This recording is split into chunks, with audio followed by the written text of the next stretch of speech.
And we are back. Dun dun dun. Theme music. Crowd goes wild. Woo! Welcome everyone to part 2 of our coverage of DixieCon 2020. In the first corner, we have Chris Martin getting his dukes ready to punch the lights out of these poor little people playing diplomacy. Chris is a former world champion, former president of the North American Diplomacy Federation, and is currently the owner and author of content on Diplomacy Academy. Chris, tell us about yourself. I am just a humble child of Nebraska. I grew up as a son of an academic, and I aspired to nothing more than to be able to help people understand how to better communicate with each other through the game of diplomacy. And that's what I've done, I hope. At the end of my time on this earth, if my gravestone reads, "He died trying to help people take Belgium," then I will be nothing but satisfied. And we're all glad that you're now doing it on YouTube rather than teaching people lessons the hard way. I think that everybody is happier this way, yes, indeed. We do miss you on the board, Chris, and we're glad to see it when it happens. In the other corner, we have Siobhan Nolan, who is the current North American Diplomacy Federation president, multiple tournament winner. And tell us about yourself, Siobhan. Yeah, so unlike Chris, I'm not quite so humble, which is, as is our style, as we know. Yeah, no, I've been in this hobby for over half of my life. I love this game. I think it brings a really amazing set of people together, and I'm really loving what we're seeing in these crazy, crazy times, and going online has done a lot for us, and we've learned a lot of lessons. So let's keep it going. And I am Brandon Fogel. I am one of the organizers of the Chicago Diplomacy Club, the Windy City Weasels, and I have not won anything on the tour circuit, although I'm part of the second place club, along with, let's see, Nathan Barnes, Peter Jurgen, and Matt Shields. All right, we can have a party. Adam Siegel, I think. No, Matt Shields won Big Sky. Come on. Oh, I was talking about the big ones, DipCon and World. So, anyways, and Matt Shields is in that club, right? After last year. Yeah, we can pull him up on WDD, but I think so. All right, enough about us. We've got a tournament going. If you were with us this morning, we followed 11 games, and this thing we're following 9 games. And without further ado, let us look at something. There we go. We have, let's see, we've got 9 games, all with a number and a letter and a name that we don't necessarily know the origin of, but they are all something to do with North Carolina, right? Yeah. Including Michael Jordan down at 2H. Okay, let's dive right into the first board, 2A, Veil of Humility. In Austria, we've got Greg Geyer. England, Kirk Vaughan. France, Klaus de Graaf, who is a European player. Germany is Maxim Popov. Italy, Claude Worrell. Hope I'm saying that right. Russia, our very own Bill Hackenbracht. And Turkey, Steve Hogue. And let us have a look at Spring 1901 moves. And Siobhan, what pops out to you about this board to start off? I mean, I suppose we've got a little bit of a reverse sunstorm happening in the east, with Russia going to Armenia instead of Turkey. So, agreed on destruction of the southern Russian fleet. Yeah, that's that's a choice, Bill. Yeah. So, I mean, other than that, the hold of the 2 Turkish units is a little unusual. The bounce in Burgundy. Self-bounce. The self-bounce in Burgundy on France's part, not that unusual. I've seen it before. Usually then just takes Spain with the army, takes Portugal with the fleet, as long as nobody's messing around in the English Channel or Piedmont, which they're not. So, which is unusual for the tournament so far, I think. I think we had 7 or 8 of 11 in round 1. England's open to the Channel. I think that sounds about right, yeah. So this sort of setup in RT, you see this from time to time, but it's almost always with Turkey going to the Black Sea and Smyrna going to Ankh, and then blowing up the fleet that way. This is if this is arranged, it's an extremely Russia-friendly way to do this. Which, well done on Bill's part if that's the case. Yeah, So, and also on Steve's part, right? Yeah. How you would have let Turkey into the Black Sea with that destruction? Yeah, no, this is the only way that works, right? I can't see Bill agreeing to it. But isn't this very slow for Turkey? He gets the benefit of not having the Russian fleet behind him, but he's got no hope of he's not even going to be able to have a unit in Khan to protect Bull and move to Aegean or Eastern Med. Yeah, but for Turkey, trade-offs, right? Long term, how much tempo will you give up to never have to worry about Russia being in the Black Sea? I mean, on the other hand, sometimes you want Russia in the Black Sea, but once that goes, let's see, so fall, he pops that fleet with sports army over, right? Then he's able to, put his fleet down in Smyrna, come on out. Theoretically, Russia supports him to hold from Romania, and Bob's your uncle, man. You put your own fleet in the Black Sea as Turkey, and now that's the unit that's supporting Bulgaria, and that support will never be cut. Yeah, it's slow, but man, when it works, so good.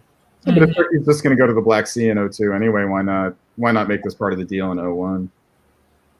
Because the ability for Turkey to convoy to Sev is way too tempting, right?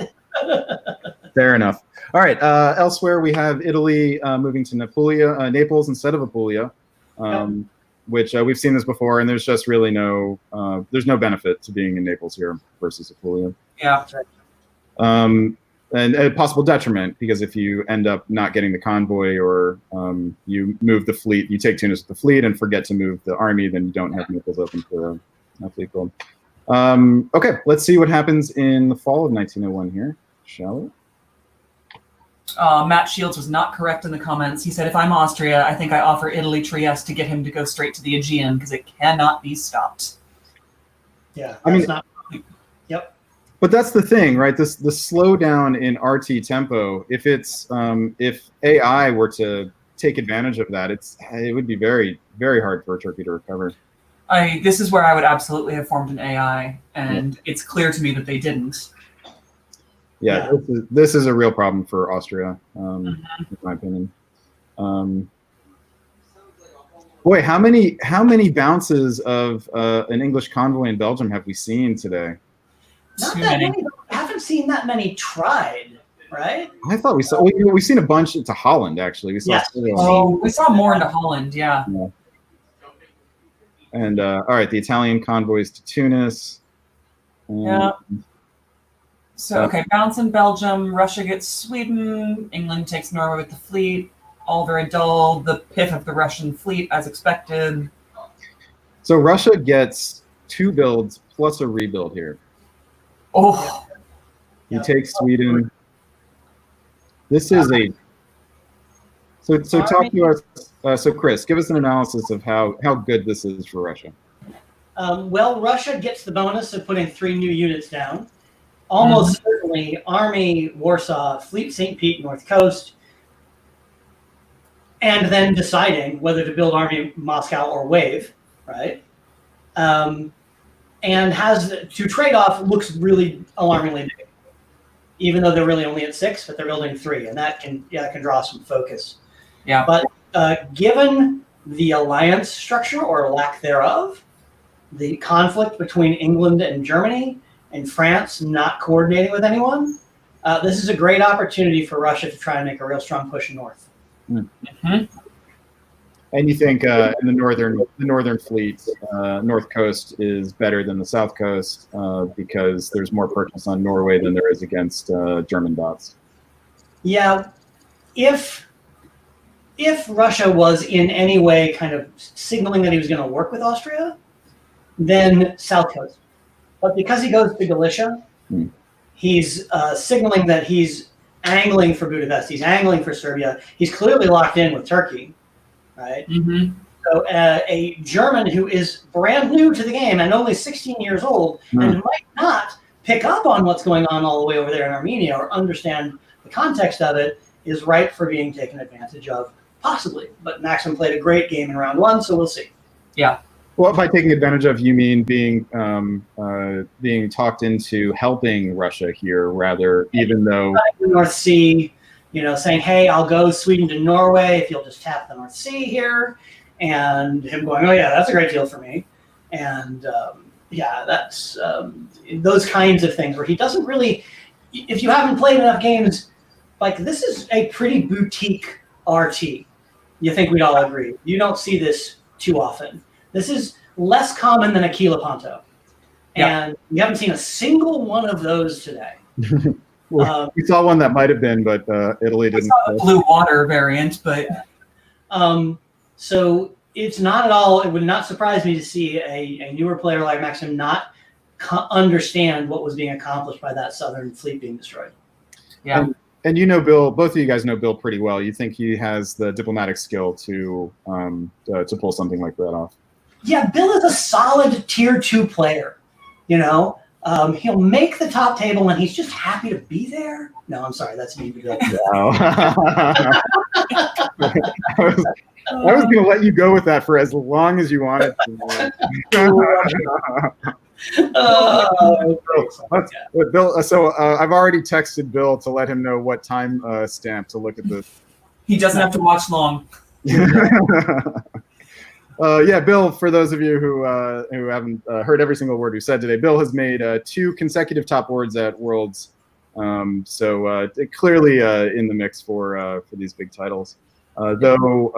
Yes, hasn't won one yet. So, okay, so this is looking pretty good for Bill Hackenbracht. We will look at builds and then. So we have Turkey with the fleet in Smyrna. Okay. And the army. So he's clearly making a bet that he's going to try to slow things down. Wait. Oh, wow. Oh, no fleet up here, yeah. Yeah, look at that. Look at that. Super friendly, and then fleet Liverpool. Wow. And that's Bill leading the board. I think Bill has been altogether too charming in this, as he can be.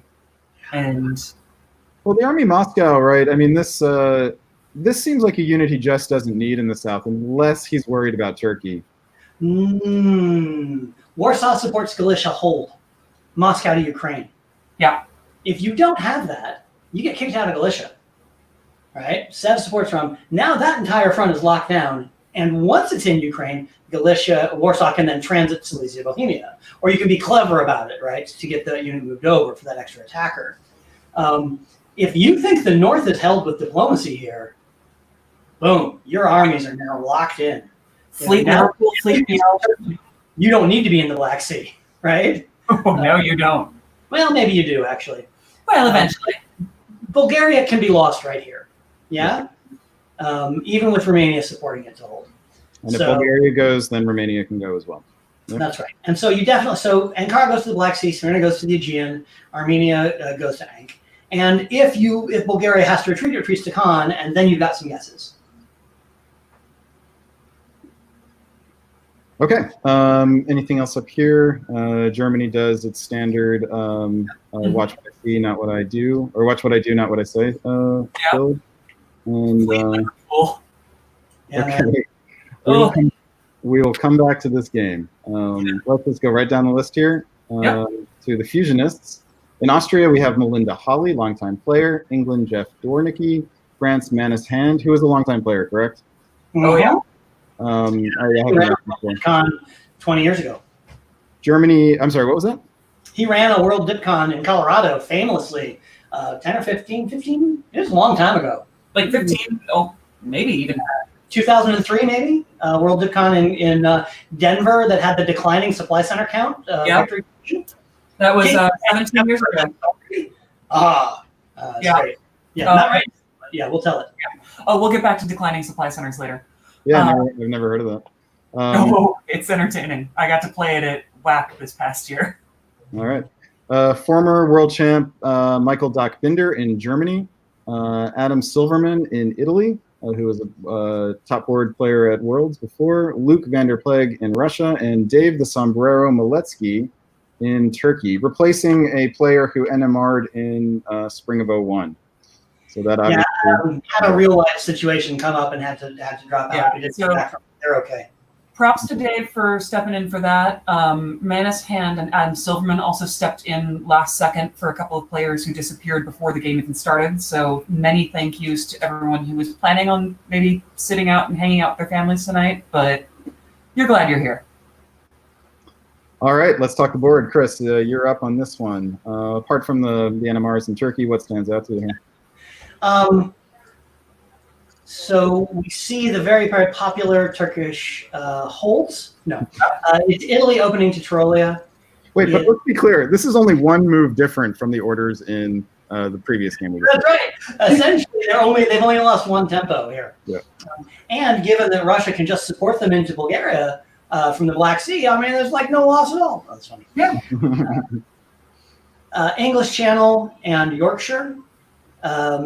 So the I don't trust you, but I still want to be able to convoy my army to Norway. Mm-hmm. The I trust all my neighbors opening from France. Man, I used to be able to make that opening as France work, but I can't anymore. Maximum flexibility. You can cover Brest from here. You can decide how you want to take Iberia.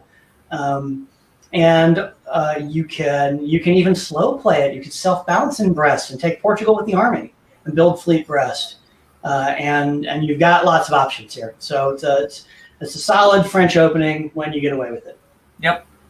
But if there were a German army in Burgundy here, it's disaster. Yeah. Yeah, it's the Italian army in Piedmont and the Russian, the Germans in Burgundy that really put the kibosh on this opening. You can still cover all your stuff, but you're at very high risk of not building if all three of them come for you and you haven't covered one of Burgundy, the English Channel, or Piedmont. Mm-hmm. And it seems to me that in the draw-based scoring, it's going to be harder to come back. There's just the threat of imbalancing your opposing rival alliance. It's just not as potent. Yep. So, but in any case, we don't. That's not the situation here. So, somebody notes that the substitutions made this board a much more difficult than it was on initial call. Adam Silverman and Dave Maletsky. That's right. It looked so nice when it started, and then. All right, fall of 1901, we have Picardy hustling back to Brest. England gets into Belgium with a fleet. Yep. And France is set up in Spain with a fleet, actually. Yeah. It's nice in some ways and potentially troubling in others. Now, Germany guesses right here. Yeah, that's the smart play there. Yep. Yeah. For exactly the same reasons that you discussed, Brandon. Right? Oh, that's Doc Binder playing against Adam Silverman. Yeah, that makes sense. I mean, no, it's not that there's any. Okay, sure. No, it's not that there's any beef between those two, but I mean, the same conversation we were having on the last stream of like whether or not really good players cover their own centers or go for the other thing, and who they're playing against, and who you think will cover their own center or who you think will risk it for something else. And I guarantee you, Adam and Doc had a lot of thoughts and conversations surrounding this, and they made the right choice. Well, Doc made the right choice, it looks like. The correct conclusion together, right? Right. Point out the play from Russia here to hold in Warsaw. And I note that Luke is one of our European players. And this is a move that many, I think, American players would not take. They would either bang into Galicia or they would follow to Ukraine. They would go ahead and take the tempo gain, leave it open for a build, give them that extra step forward. Whereas here, now, he can decide what he wants to do. He can decide how he wants to play that. And Warsaw can kind of act as a backstop. It's not my favorite way of playing Russia, but you cannot complain that it's not an effective one here. Well, I think that remains to be seen. I think combined with Black moving to Bulgaria, I'm not so sure about that. I mean, it's hard to see Turkey wanting to work with Russia at this point. And clearly Turkey's moves indicate that he expected something like this. Yep. Yep, I think that's the case. Yeah, I'd want to be in Ukraine here. If it were me, I would want, obviously it depends on the negotiations with the individuals, but this looks like AR would be preferable for Russia. And then I think I'd want to be in Ukraine at this point. What about you, Siobhan? What's your thoughts on this? No, I absolutely think I want to be in Ukraine. I almost always think Warsaw Hold and Fall of 01 is the wrong answer. I see a lot of players do it because they're paralyzed with all of these decisions about, well, where should I put it? I don't want to go against Germany this soon. Maybe I shouldn't go to Galicia. I told Austria I wouldn't, et cetera, et cetera, et cetera. But there's no reason not to be in Ukraine at this point. And it's not like you need the unit in Warsaw to protect against literally anything. Yeah, I mean, it would leave open the option for going after Germany. But Chris, I don't think you would recommend doing that at this point. Too soon for that, I would argue. Especially, yeah. I mean, he's getting the 2 builds. He does have an army in Norway and England with 2 builds. Mm-hmm. So, I mean, what it does, I think, on the plus side is that if Austria decides that they're on board, then you've got the flexibility to roll it up to Livonia if you want to go north with it, right? As a follow-up. That said, you are more likely to get Austria on board if he knows he cannot just force Romania by being in Ukraine. Yeah. So, like I say, not my favorite settlements. And that will be 1 second. Yeah. Okay. Let's be interesting to see what happens in the West here. England looks like they're in early good position, but obviously that can change. Let's look at some builds here. We've got 2 fleets from England, neither in Liverpool. Army from Paris or from France. Yeah. Interesting. Very interesting. So this looks, boy, it's hard to interpret those English orders. Yeah. I mean, I hate to say this because I think I say it on every stream, but that double fleet build from England, yeah. I mean, well, the thing is, right, he can put both of them to use right away, and if he's worried about both Russia and Germany, what's an army going to do for him? He's not going to land it anywhere. So Sure. And I don't know, maybe England and France, and I've come up against these kinds of alliances before, it's like, no, you build all the armies, I'll build all the fleets. And those are very frustrating alliances to be against, because often, like, once they've committed to those builds, and it's like, okay, I'm all fleets, you're all armies, and you can't do much else to me, you can't break them apart. Yeah. Chris, what do you think of the 2 fleet build? That's what we're talking about here in England. Yeah. As England, it's early transport. You want to occupy the spots and get a build before you're going to convoy over. You're already in Belgium, and you've got to decide who you partner with up here. And what you're saying is, I'm content to go north and take coastal centers. France wants to hear that. Yep. And with France's army builds, you're pretty secure about that, I would argue. This is not quite as egregious as the game we streamed where France had 3 builds and built 3 armies, but it does signal pretty strongly that it's going to be an EF. Yeah. Yeah, I'd expect to see North going to Skag or Helgoland bite here. Yep. Or straight to Denmark with support from Russia. Oh. I mean, that would be... Although, maybe North supports Norway to hold while Eddie goes to the Norwegian. It's suboptimal. I think I would take the retreat to Finland if Russia kicked me out. Yeah. And then if you're in Skagerrak, I mean, if you go to Skagerrak here, it's unlikely that Germany would, and so you're forcing Russia to choose between covering Skag and hitting Norway here. Yeah. Yep. Just real quick, Graham Woodring, in case you missed Spring of 01, Dave Miletsky took over for a Turkish player who NMR'd in Spring. So him not getting a build is not entirely his own fault. Yeah, and Graham also makes a nice point about an EF like this might eventually need fleets in the Mediterranean to cover against a growing Italy, and clearly this is a worry about that later kind of setup. Yep. Okay, that was builds. So let's keep on going. We got Wilmington Insurrection. In Austria is Matthew Krill. In England is Greg Fairbanks. In France is Hunter Ketcher. Germany is former world champ Doug Moore. Italy is Ed Krem. Russia, Eric Hunter. And Turkey, our very own Jason Massbaum. This is our marquee board, I think. This is the board with a lot of talent on it. Yeah. Yes. No weak spots on this board at all.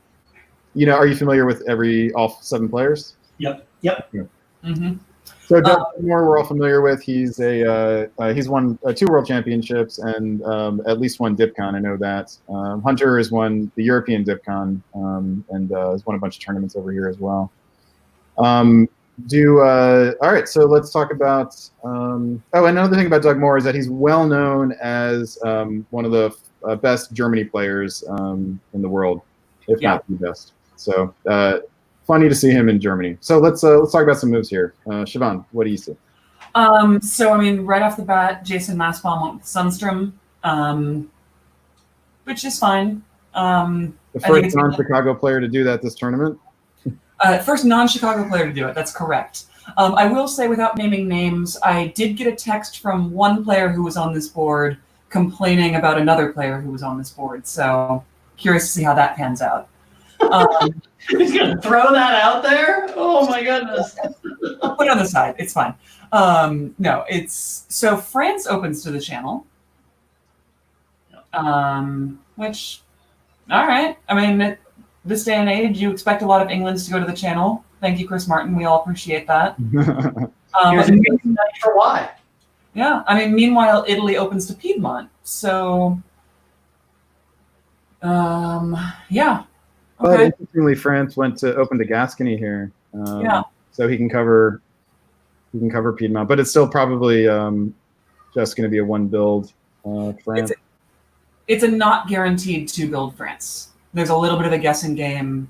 Sometimes Piedmont holds to force France to pull a unit back, which means that they can't build in Marseille. So that's the question between Hunter and Ed right now is which 50-50 on that guess. And who would you put your money on there? I think Hunter covers Marseille.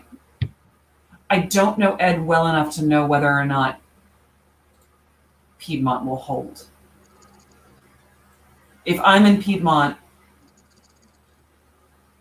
I think if I'm up against Hunter, I go to Marseille.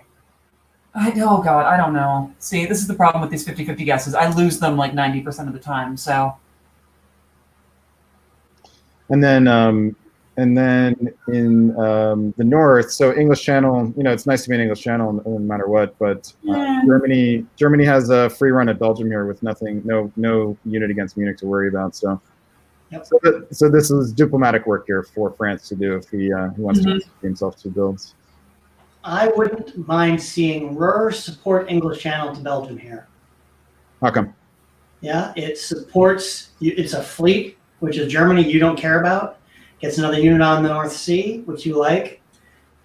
You see that France has got at least Italy making a token move towards him, and secures you an ally by giving Belgium to somebody. Yeah. Similarly, supporting the English convoy to Belgium here.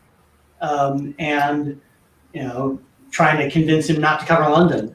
There's a lot of ways to play this as Germany that work out all right. Now, what about the traditional sea lion, where Germany and Denmark supports? No, actually, I'm sorry. It would be France supporting Denmark into the North Sea. Correct. It doesn't work because Paris went south. Yeah. Yep. And why is that important? Say a little bit about that. You need to be able to pick up Belgium and Holland and Denmark, and as part of that plan, in order to build the units to then take advantage of having secured the North Sea. Mm-hmm. And also to prevent just launch the North Sea and have it retreat into Belgium. Exactly. Yeah, that's what you have to prevent. Okay, good. Let's see what happened in the fall of 1901 here. Support English Channel to Belgium. And Hunter covers Marseille. Doesn't need to, but gets 2 builds anyway. Well, but that was the guess. Is all day. This is an awfully nice place for France to be, though, isn't it? Yeah, with Belgium and one of Iberia, why wouldn't you? You've got the other one in hand, and you've got a nice friend, and diplomacy is all about making friends. Oh, Turkish setup. This is a trap Turkey falls into. Watch this not work out for Jason. How many times have we seen this today? Couple. Like the third, fourth time? No. Has it worked out for anyone? I think Christian. Oh, right. Yeah. Okay. But the other player, I think we've seen it twice. The other player was Brian Sheldon. He got displaced into Galicia and ended up keeping Galicia in 0-2 and disbanding Armenia. That's right. Didn't end so well. Okay, Germany gets 2, allows Sweden. I think we're 3 for 3 now, and Russia is getting Sweden. Makes a lot of sense on this board with the pressure from Turkey. Okay, let's see some builds. And Turkey builds an army. You have to. Yeah, you do. But boy, are you just so naked down here. I know. Yeah, you're going to get wrecked. And there's no sign of AI conflict. None whatsoever. Yeah, this is not a great place to be for Turkey. Okay, then we will. And then the FG is in really good shape. This is a nice place to be. Okay, let's move along then to Kitty Hawk. 2D, we've got in Austria Mike Walsh, in England Russ Dennis, who is the author of the Diplomacy Briefing, a weekly newsletter, which, as I said before, has quickly become a clearinghouse for diplomacy information in the North American hobby. France, we have Zach Moore, who is the organizer of the Minnesota Diplomacy Club, which has sort of exploded in the last couple of years. It's at times had more frequent games than the Chicago Club, which has been around for 15 more years. And Zach wanted me to point out that on June 6th, the Minnesota Club is hosting an online face-to-face game, and it is open to anyone who wants to sign up. So if you would like to have a look at that, go to, mndiplomacy.com, I believe. I will get that link for you guys. Yeah, Carl, in the comments, that's what you want to know about, because that'll be a thing you can be involved in. So that's going to be on June 6th, which is a Saturday. And there's a very good chance that Siobhan and Chris and I will be live streaming that game as well. So that's Zach Moore in France. He's a very good player. He's won Weaselnewt and done well at some other tournaments. Scott Joffrey in Germany. Wesley Ketchum in Italy, brand new Weasel, who was in first place in our local standings until last weekend. Russia is Vanessa Smith, a longtime hobby player, and Turkey is George Zhang, who is a younger Chicago Weasel, and a wily one, I should say, who makes us proud here in Chicago by opening to Armenia. In the grand Weasel tradition. Thank you, George. God, how many? Wait, is this is 2 out of 4 now? That's 2 out of 4 in this round. Yes. All right, good stuff. Yeah, and the other two were holds. Love it. Okay, what else out of you, Chris? Your turn. France and England create a reasonable detente to start the game, head in their own directions. Germany doesn't signal anything with his opening, but has to worry about Tyrolia. Very, very vanilla in Austria. The move to Tyrolia and Venice by Italy suggests there may be a supported move to Trieste in the fall. It's pretty hostile to Austria to send both of those armies in there right away. And then you go to Armenia without getting there. I mean, Chicago's figured out a way to make this work, but I don't like it, so I'm there. Yeah, so let's talk a little bit about the tactical situation right here, because there is a guess here. If Austria wanted to guarantee that Italy doesn't take Trieste, he simply supports the fleet back to Trieste, or supports the army into Trieste. If he wanted to gamble, he could put Trieste in Greece, move Vienna to Trieste with, Albania into Greece, move Vienna to Trieste with support from Serbia, which would leave Vienna open. So this would be a kind of 50-50 guess. Of course, leaving his backside open. Siobhan, do you have a preference on what to do in that sort of situation, or is it totally dependent on the negotiations? I mean, a lot of it's dependent on the negotiations. I hate the move to Tyrolia and Venice as Italy. You've committed yourself fully to that northern quadrant. It's it irritates Germany, even if it doesn't make them really angry. It pisses off Austria. Like the move to Tyrolia is fine, but backing it up with Venice is just so. It's too much this early. And I would be very much regretting it, seeing how friendly France and England look in this moment. Yeah, So- I'm with you. And for me, the biggest drawback for this is that it commits you to a land war, and Italy is not an army power. It is a naval power. But it's impatient. That's the case, Brandon. Why does Italy start with twice as many armies as fleets? Because they are famous for inefficiency. In all seriousness, Yeah. you have 3 units to start with, and you want to send one of them off to take Tunis? Ugh, awful. Use 2 units to take Tunis, which you then have to come back from. Yeah. Or you just want to let that army hang around the boot and not use it like you're a crippled 2/3 center power. I am a big fan of doing something with it. And this is something. And we have not yet seen anyone today make Italy work by running in on Austria, but it can be done, right? It's not impossible to come out on top of that. You just need Russia and Turkey to be fighting. And hey, look. And fighting in a way that is hard to be easily undone, right? Yeah. Yeah. I do think that in the draw-based scoring system, there's less incentive to do this because there's just that much more incentive for Russia and Turkey to get together. The downside for one of them being a junior partner just is not as big as in other systems. One thing we have not seen at all, which surprises me, is a tight AI where Trieste is given to Italy in 01 in exchange for anything, especially going to the Aegean in fall of 01. Haven't seen that from a single game so far. Yeah, there were multiple opportunities where I believe that would have been the right decision, but nobody did it. And a lot of Austrians don't like doing it. So, giving up your home center, it sounds wrong. It sounds unnatural in some way, and a lot of players are very resistant to it. But I have played a fantastic AIs in my time where I am Austria and I have given Trieste away. So let's see what happens in fall of 01 here. Serbia hold. Okay. Ooh.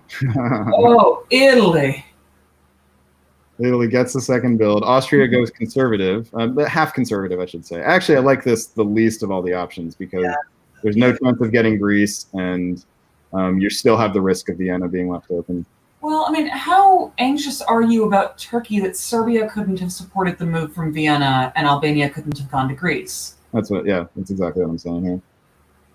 That's just poor tactics. I mean, yes. I guess the thing that the risk here is that Trolley just walks to Vienna, right? So there's no perfect set of moves here, and that's I think why I don't like Albania going to Greece with strength 1. That's fair, yeah, because you do have the guessing game of walking to Vienna versus. Yeah, but if you're gonna have this be a guessing game, at least let Serbia be the supporter and give yourself a shot at Greece. Yeah, I agree. And Serbia's just wasted here. Russia looking hostile to each other. I think this is the perfect time to do that. And look, Russia doesn't build. Russia doesn't build. Turkey. Oh, another unowned Bulgaria at the end of 01.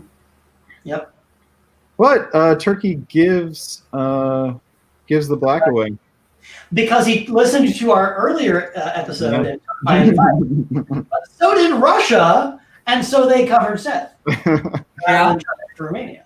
Russia and Vanessa Smith. He's an experienced player, correct? So Exactly. Yep. Oh, yeah. this is a savvy way to play this, in my opinion. You don't fall for the fool's gold of trying to get Romania, and you just cover your butt against against Turkey. Yeah. Russia is in a much stronger position now because of this than before, and in Galicia as well. Yeah, I think Russia. Even with no builds, right? What's that? Even with no builds, it's a better position than it was before. Yep. If England will let Russia come back from this, then I think Russia can, and might be able to anyway. Okay. I think Russia has a solid sell to Austria here. It's like, hey, I get that I'm in Galicia, but it's all about Turkey right now. Yep. So I think they're good. So yes, and with Austria only getting one build and not having a unit in Tyrolia here, they can put it in Budapest and help, or would you put it in Vienna and move against Italy? Well, Italy's getting 2 builds. But, Yeah, Italy you want to talk to Italy. Are you going to build 2 fleets? If so, arm Budapest. Yep. If you hear anything else, then yes, I will build 2 fleets, Vienna. Yeah. Yeah. And it should be enthusiastic, right? Yeah. It should be like, yeah. It should be like, oh, that was never even a question. Of course it's 2 fleets. Yeah. Oh, man, I'm sorry. I thought you wanted me to bounce you in Trieste. So, all right. Elsewhere, we've got convoy to Belgium, where English armies go to die, and France has the luxury in Iberia. Okay, let's see what we got for the builds. Okay. We got the 2 fleets. Double fleets with the army Budapest. Yep. Checks out. Or a fleet build from Turkey. Yeah, I get that, I guess. This is bad for Germany. This is why Germany should, incentivize covering Munich a little bit higher. Even if it isn't going to be a lot good for Italy in the long run, this is super bad for Germany. Well, yeah, and we're going to Munich would have made no difference to what happened in Belgium anyway. And granted, probably Germany was promised it or something, but... Or something. But with so many other enemy units around there, I mean, it was optimistic to think that he would get it. Yeah. So, okay, let's move ahead to Woolworths. And here we have Chris Bartfield, longtime player in Austria, Ariel Mendez-Pinate, in England, he was a Bay Area player. The famous, the one and only, the John Jameson in France. Germany is Zach Mrostros. Italy is former world champion and provocateur Chris Brand. Russia is Tanya Gill, who was on the show earlier and is an up-and-coming young player. Turkey is Yaroslav Bartko. And I mean, it's fair to say that she used to be a young player, but now she's just an up-and-coming player. Ooh. Okay. Once you get your law degree, I think you've moved ahead from that sort of, Chris, we don't talk about a lady's age. It's not polite. Or her degree, maybe. everyone seems younger and younger to me now. So no, we talk about the law degree. That's a fantastic accomplishment. But esteemed law student Tanya Gill, is that better? exactly. Okay, so what do we have here? Siobhan, I believe it's your turn. I think it is, and a lot of this, what I'm looking around, is fairly vanilla. France supports himself to Burgundy. I mean, that's not all that shocking, is it? It's the first Maginot we've seen today, isn't it? It is the first Maginot that we have seen today. England's moves are fairly vanilla. Yeah. Russia does everything they're supposed to do. Turkey does everything they normally do. Austria does everything they normally do. It's a very standard Italian opening without peeving anyone off. I didn't realize Smyrna could go to Cannes. Is this a thing? Might be the second time we've seen it today. I know that you in Chicago, Brandon, don't imagine that that's a possibility. Order there. All right, let's move ahead to fall of 1901, and we have wow. Yeah. Yeah. Convince All right, Chris. Serbia. Okay, go ahead, Chris. Yeah. Sure. Tell us why this is a suboptimal set of moves from Austria. Help yourself. Put on your mask before you help the person next to you. Because, okay, he gets run in on with Trieste. Fine. But if he forces Greece, then he recovers by building. Now he's even. And in a much worse spot. Sure, he can retake Trieste, and it might not work out for Italy. But wow, what a gift to Russia and Turkey, who weren't looking to work together previously. I don't think they were. Presumably, to give Austria the benefit of the doubt here, I could imagine a Russia saying, I will bounce Turkey in black, and therefore I need the support into Romania. That sounds like a you problem, Russia. Exactly. That's exactly what I would say. Like, not my problem. Yeah, and now I mean, but also I guess on the other hand, you know, if Austria was supporting the fleet into Romania, maybe I could see it, but still, better to have your own army in Budapest than take a chance on Russia following through. Okay, what about elsewhere? We've got Okay. we have Ruhr covering Munich. Oh, but there wasn't in Burgundy.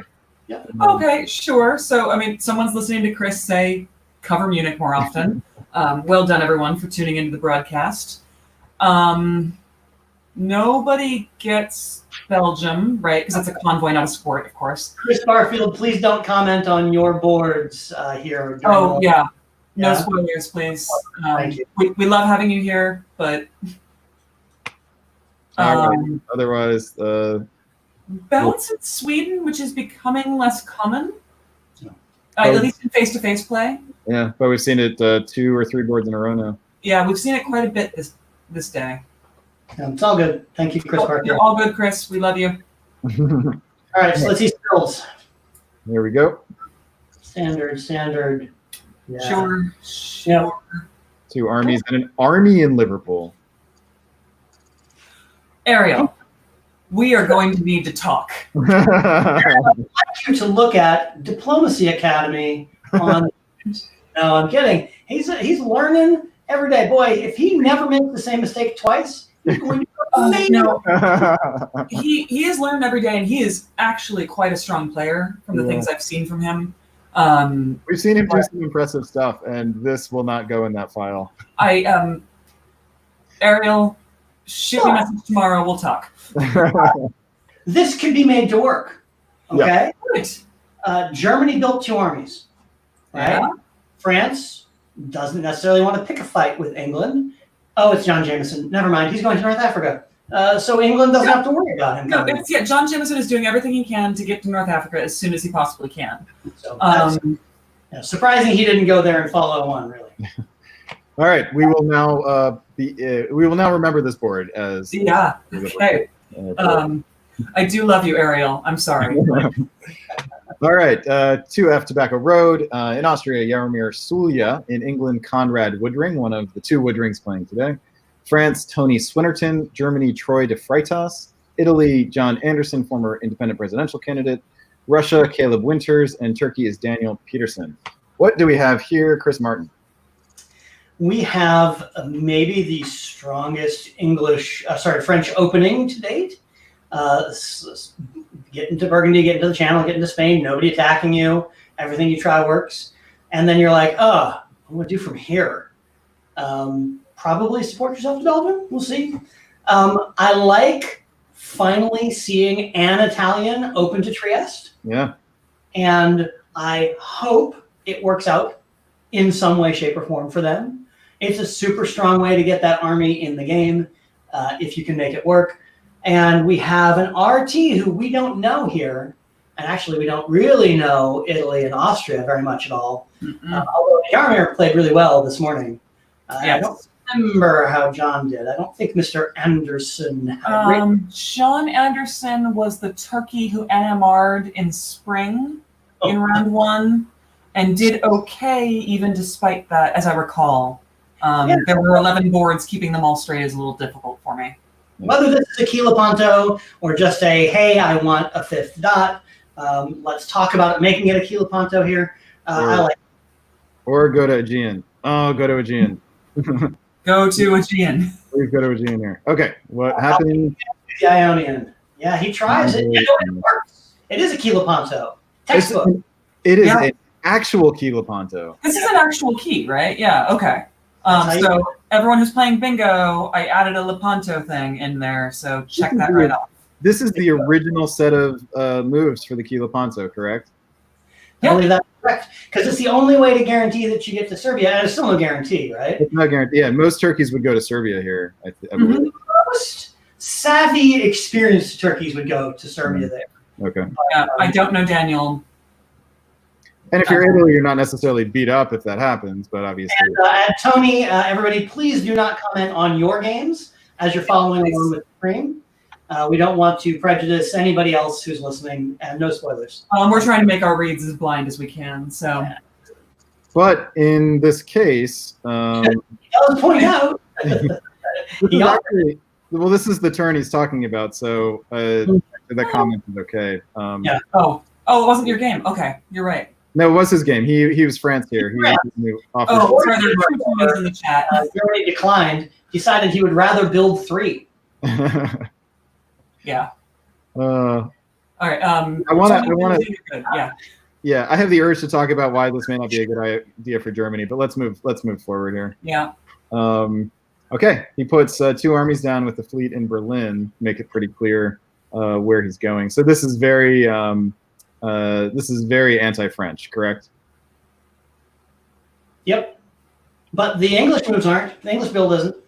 English builds in Eddie here, not in Liverpool. Yep. Right. And then in the south, we've got an army in Venice. Yeah, but that's what you do with that second build here, right? Yeah. You need to get it in the game. And what are you going to do with another fleet in Rome? Go attack France? Well, how does this? But as far as if this is supposed to be part of an AI, and you're Austria, aren't you thinking, what do we need this army for up here? Well, I do think that there are multiple uses for it, including walking Tyrolia, Bohemia, and helping force Galicia. I mean, not for nothing. If you're looking for a really aggressive tempo, it goes to Trieste and follows into Serbia as Serbia gets forced into another place. Yeah, that's the way to do that, right? Yeah, but trust each other. Yeah, but that means Italy is still, getting more builds here, and not Austria. But they're on the wrong side of Austria, frankly. And if you put the other side of you and you decide you don't like the deal later on, you just take Bulgaria and Serbia, or Romania and Serbia, or whatever the Italian dots are. So I'm a fan of the Kilopanto because you get the most units forward the fastest. Mm-hmm. In the ones that, like, the problem with this position, right, is that the Austrian fleet is now kind of pinned and useless. And you got a guessing game as Italy as to Aegean or Eastern Med.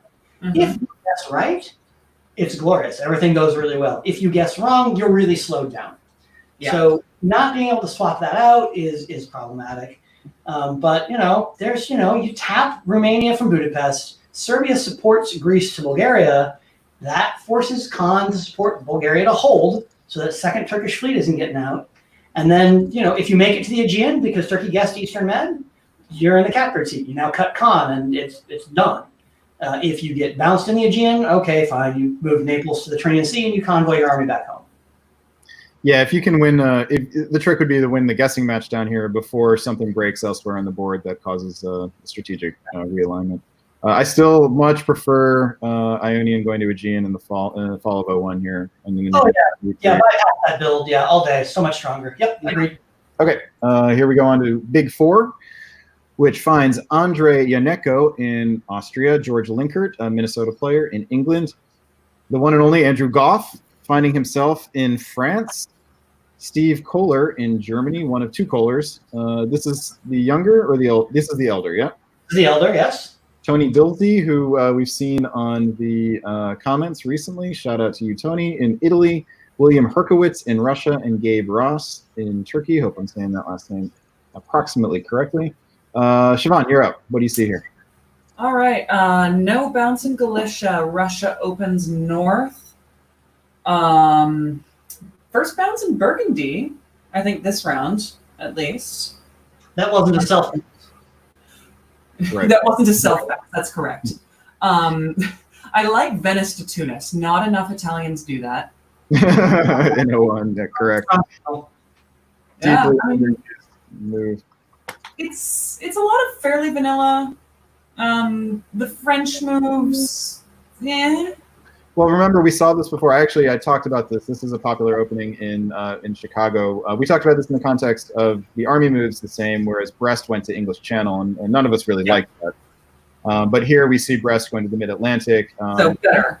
And you have the best of all worlds here if you're France with the bounce in Burgundy. I mean, in Chicago, we would often arrange this bounce and bounce it from Marseille rather than Paris, precisely so you can do the convoy and you get to sit with the fleet in Mid-Atlantic. Who is this? This is Andrew Goff. So really anything's on the table. You know what? Yeah. Right. Well, I like that David Hood took the trouble to name this game after Andrew Goff, anticipating that he will win the next World Diplomacy. Yeah, that's absolutely what that's. That's what we'll call him. Hey, Big Four. Yeah. That'd be his thing. Very good. So yeah, the only player who's got play on Belgium is England. And has to take it with the fleet if he wants to also take Norway. I'm If he sorry. wants- No, it- Belgium. Has to take Norway with the fleet if he wants to take Belgium. that's correct. That's Yes. what I'm saying. Nice when you say the opposite of what you mean. Okay, and then Russia has the choice, as always in the north, of either bouncing in Norway or going to Finland. And you might see England actually support himself to Norway for that reason, right? Yeah. Although with Belgium sitting there, you never know. Okay. Yeah, the Russian North opening changes a lot for England there. So Let's see what happened here. That's supports the fleet into. This is not something you see very often. Siobhan, you want to you gasped as well. Do you want to explain why this is perhaps less than advisable? I mean, the Russian has made it abundantly clear with his moves that he's committing at least half of his forces and truly splitting to make effort against you. Army St. Pete, the only person that can hurt this early in the game is England. And you've got an army that is doing literally nothing else, has nothing to protect on the island. Like, I mean, convoy it to Norway and support that in. Yeah. Counter argument. Yeah, Chris looks like he might disagree with me, so. Okay. Well, no, I mean, clearly the convoy is the best move. The optimal move here is to convoy it across and support it from the Norwegian. Yep. You don't ever want to leave the North Sea as England, right? It's There's the definition of your soft underbelly, right? Yeah. Leaving the army on the island argues to France that you don't want to come after me. Leaving the North Sea argues that you will be able to come after me whenever you want to, because I don't know, and I'm sorry, George, I'll love you. I don't know what I'm doing. But the reason if you were going to do this, that you put the North Sea fleet in, is that you worry about Denmark going to the North Sea and cutting support. Yeah. So you have to build. But you leave the North Sea to Germany under those circumstances. And you're right on the cusp of a rant here, because no, don't do that. Don't do that. What do you think the exchange rate is for North Sea in terms of dots? 2. easily 2, if not more. At least. Sorry, go ahead, Siobhan.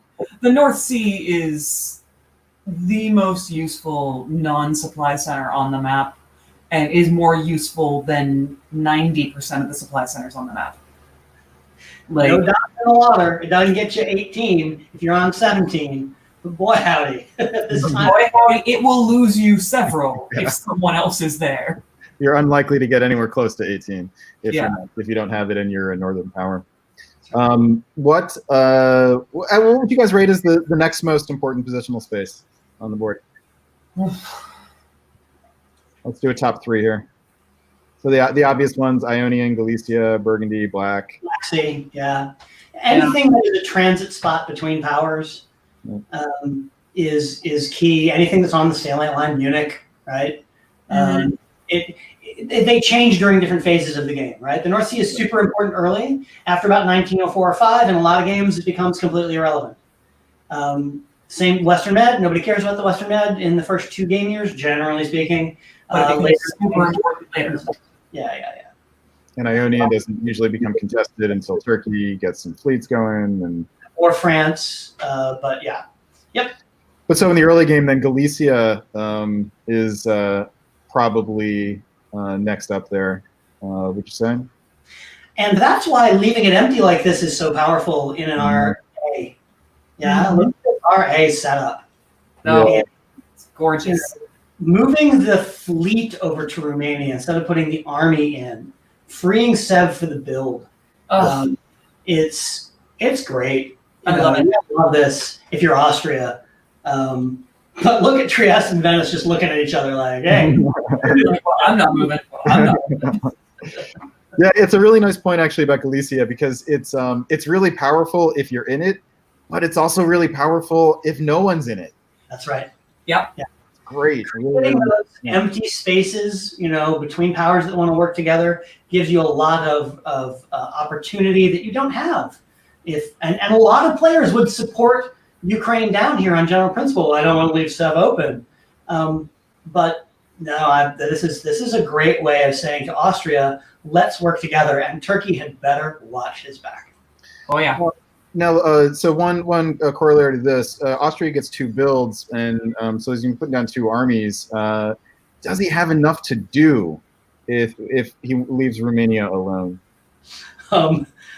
Yes. What he's got are the kinds of options you dream of as Austria. Oh, look, Italy built a 2nd fleet. Hey, Italy, run in on Turkey, will you? Venice, right? Out of the gate. And then Italy goes like, I'm not getting any dots over there, and I've lost a home center, and I'm on 3. I guess I'll go to the Adriatic, but they're crippled. And if you've got a good Russia alongside of you, you can. And then there's build 6 and 7, right? Mm-hmm. Bulgaria and Venice, and then you go and take Munich with the Russia, who's yes, there's plenty to do. Love it. All right, let's see what kind of builds we got. So the option is here if Italy does not either convoy to Apulia or move Naples to Apulia, if Austria wanted to go. But we have completely invalidating my theory here. So we were singing your praises a minute ago. Just move back a couple of minutes and soak in that, and then don't listen to this because that was not the right. So okay, well, and we've got Andrew Goff's waves of build. Goodness. He that's on someone's thing with one hand tied behind his back. He needs some kind of handicap. We need to start him with one less center or something. That ain't fair to everybody else. Easy. To answer in the comments, did Chris have sugar between the last cast and now? No, he's just GMing fewer games. No, less distracted is really the answer. Major props to Mitch and Corey for picking some of that up for him. Yes. But is this the build phase equivalent of ordering all of your units to Albania? It's the classic, hey, this is super strong no matter who you are as France. You've got a build in pocket, you're moving your units back, nobody's attacked you yet. Everybody's disincentivized from attacking you because if they do, you just put down the unit that fights them. So you want to buy another army here? Germany, great. Come on in. You want to buy another fleet in England? You can't. So never mind. I'm very curious to know, and perhaps we'll get a chance to ask Andrew this later, if his build decision was influenced by England, the way that England took Norway, vacating north and leaving the army at home. It's a very France-friendly way to do this, and I mean France has just nothing to worry about for well over a game year at this point. It's a very German-friendly way of doing it as well. Yeah, it's not super Russia-friendly. I mean, Russia bought and paid for that. Yeah, I hate that army in Warsaw, right? Shimon, you hate that army in Warsaw. Yeah. I hate it. Yeah. It just feels like a strategic blunder. What's the point of it? Where's it going to go? I mean, it's going to defend against Austria, who we thought was on board with Russia, but we may have read too much into that. And that's, we do that, right? All we see are the moves, and we try and infer the dependency behind them to make them make sense. But this was a very strong pro-AR move for Russia to take this with the fleet. So for me, I would be inclined to think that maybe something happened in the negotiation phase and the build phase that spooked Russia. Sure. But it feels like a lost opportunity in the meta stuff. Okay, we will come back to this one. Yep. And we have got Michael Jordan, legend in the movie actor. Is it Michael Jordan? Space Jam. Thank you. Oh, that's right. The Bugs Bunny guy. He was who framed Roger Rabbit, but he was in the basketball player. Yeah. Got it. Also, he was a professional baseball player for a brief period. I think that that was actually his. Well, he was actually a professional golfer too for a minute. Yeah, I think that's right. Didn't he own the Washington Wizards for a while? He did everything. A little tiny piece. All right, in Austria we have Randy Lawrence Hurt, who made an appearance on the cast earlier. In England we have a very poorly spelled Jonathan Saul. France, we have Chicago's Christian Klein. Germany, we have Thomas Brown. Italy is Tommy Anderson. Russia is Corey Nesland, another Chicago player who's GMing, and I assume got roped into this at the last minute due to militia. I believe that as we speak, Russia is being played by Christian Padone, who was able to come back and Corey go back to GMing. Oh, is that right? Then I will change this when I get a chance. Let's confirm it on the backside, but yes. Turkey is Samuel Feldman, and Chris Martin, you are up. What do you see here? With the most vanilla of vanilla openings, there's not much to say that hasn't been said. Maginot for France, Churchill for England. I don't even remember what you call the German opening. That's not a Jutland, is it? I never learned the names of them properly. I don't know. I just see it all. In Black, open to Albania, open to Tyrolia. The things to talk about here are how does Germany react to having two on Munich, right? Both Burgundy and Tyrolia. Does he say, screw it? I'm going to go ahead and try for an extra lowland dot. Does he say, I'm going back with strength 1? Does he say, I don't care if I get home one or not, I'm not going to lose Munich? So Germany has the interesting choices here. Yeah. The interesting, difficult choices. And we love to see those. Okay, let's push right ahead then, see what happens. And nothing happens. Not sure why the arrow was like that. I got to work on that. But so he tries to cover. But goes for Belgium instead of Holland, which was the correct guess. Makes the right call. Yeah, that's right. That's the sad. Yeah. But ends up spread out. I mean, look, he's in Belgium with an English army between him, and he's in Sweden with a French fleet. This is a difficult opening. And Italy and Russia and England are coming after you. It doesn't matter what your moves are. You're just going to die. Yeah. There's nothing you can do about it. What I get a flavor of here is too much honesty with Russia. Yeah, I'm going to bounce you out of Sweden. Yep. Yeah, you if you need to do that, sometimes you need to lie about it. I mean, how much better is this position if he was in Ruhr and he supported Kiel to Munich, right? And only picked up Denmark, and he doesn't move to Sweden. Okay, so then he builds one, but he's still in a world of hurt. Yep. With the English convoy going to Holland, it's not good. Yeah, but at least in that case he would be compact, and Russia would have a center to go for that's not one of his home centers. Yeah, it just doesn't matter. Everybody decided he should die. Yeah. Yeah. Look at Austria helping Turkey here go against Russia. Russia doesn't get a gold. Yeah. Russia's not in great shape either. It doesn't get a Russia's gold. not going. Yeah. And Russia, going against them. I mean, respect for Corey for going to Baltic instead of just doing the bounce in Sweden. Not enough players are bold enough to do it when they think they're going to get bounced. I just want to know what Thomas Brown did to piss off everyone. Oh my God! And don't tell us in the comments. We'll get there later with some interviews or something. But in Austria, Randy is. What's that? Oh, maybe this is why the German player left. Yeah, that's flaky, but okay. That's funny. Oh, is that right? The German player left after this? We believe that the German player NMR'd after this. Okay. Andrew was called away. So respect to whoever the original German player was. So real quick here, we've got Randy Lawrence Hurt getting 2 builds, and Galicia, and having the Italian get something to do elsewhere. Randy. Really strong. 2 Turkish armies on the Balkans, which I'm never crazy about. Well, yeah, that's less ideal. This is a lot less of a trap if you're Turkey. If you're in Armenia and you aren't able to take Bulgaria behind it, that's, I would argue, bad. This is good. Yeah. Well, we've seen a lot of moves from Bold on Turkey's behest, supported by Austria. This is the first time we've seen it followed up from Khan with an army. Yep. So we'll keep an eye out. I mean, Turkey's problem, though, despite the two builds, it doesn't have a clear ally unless Austria is going to stick with them. Sure. And you could imagine Bulgaria being headed for Sevastopol here. Put an army in Smyrna, fleet in Khan. All right, let us see what the builds were.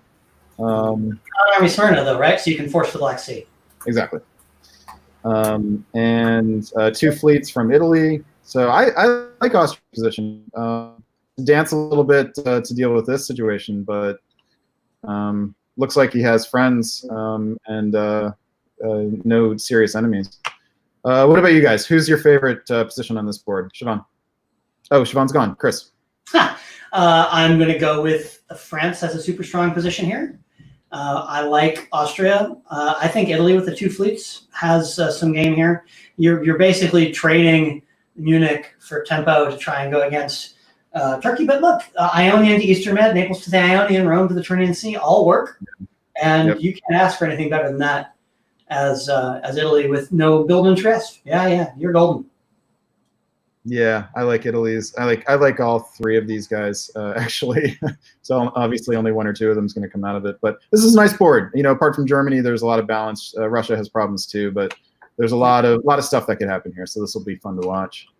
Let us move forward to Lexington Barbecue, where we've got Ed Sullivan in Austria, Nicolas Sahuguet in England, former world champion Nicolas Sahuguet.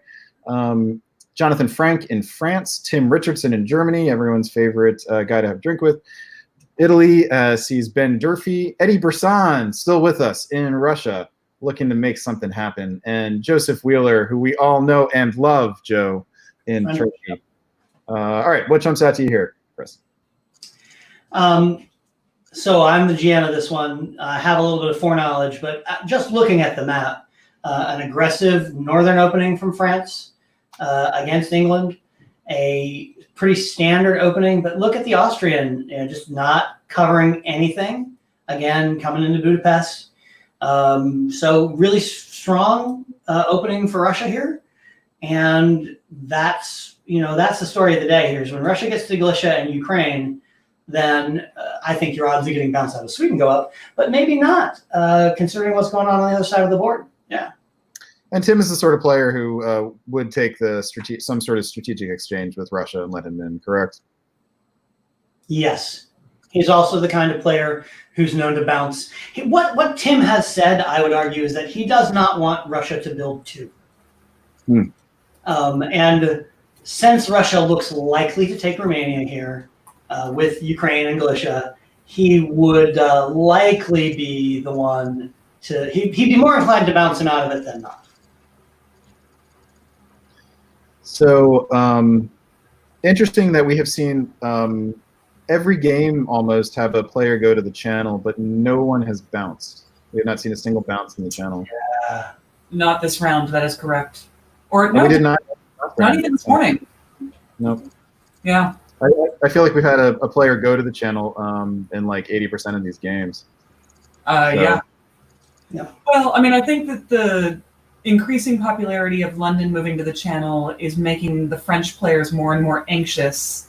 And so we're seeing more breast to the English channel than we used to. And it's creating some interesting dynamics on the board because... All right.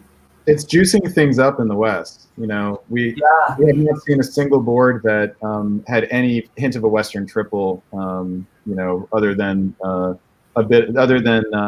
little whiffs in Springville one, but nothing has materialized beyond that.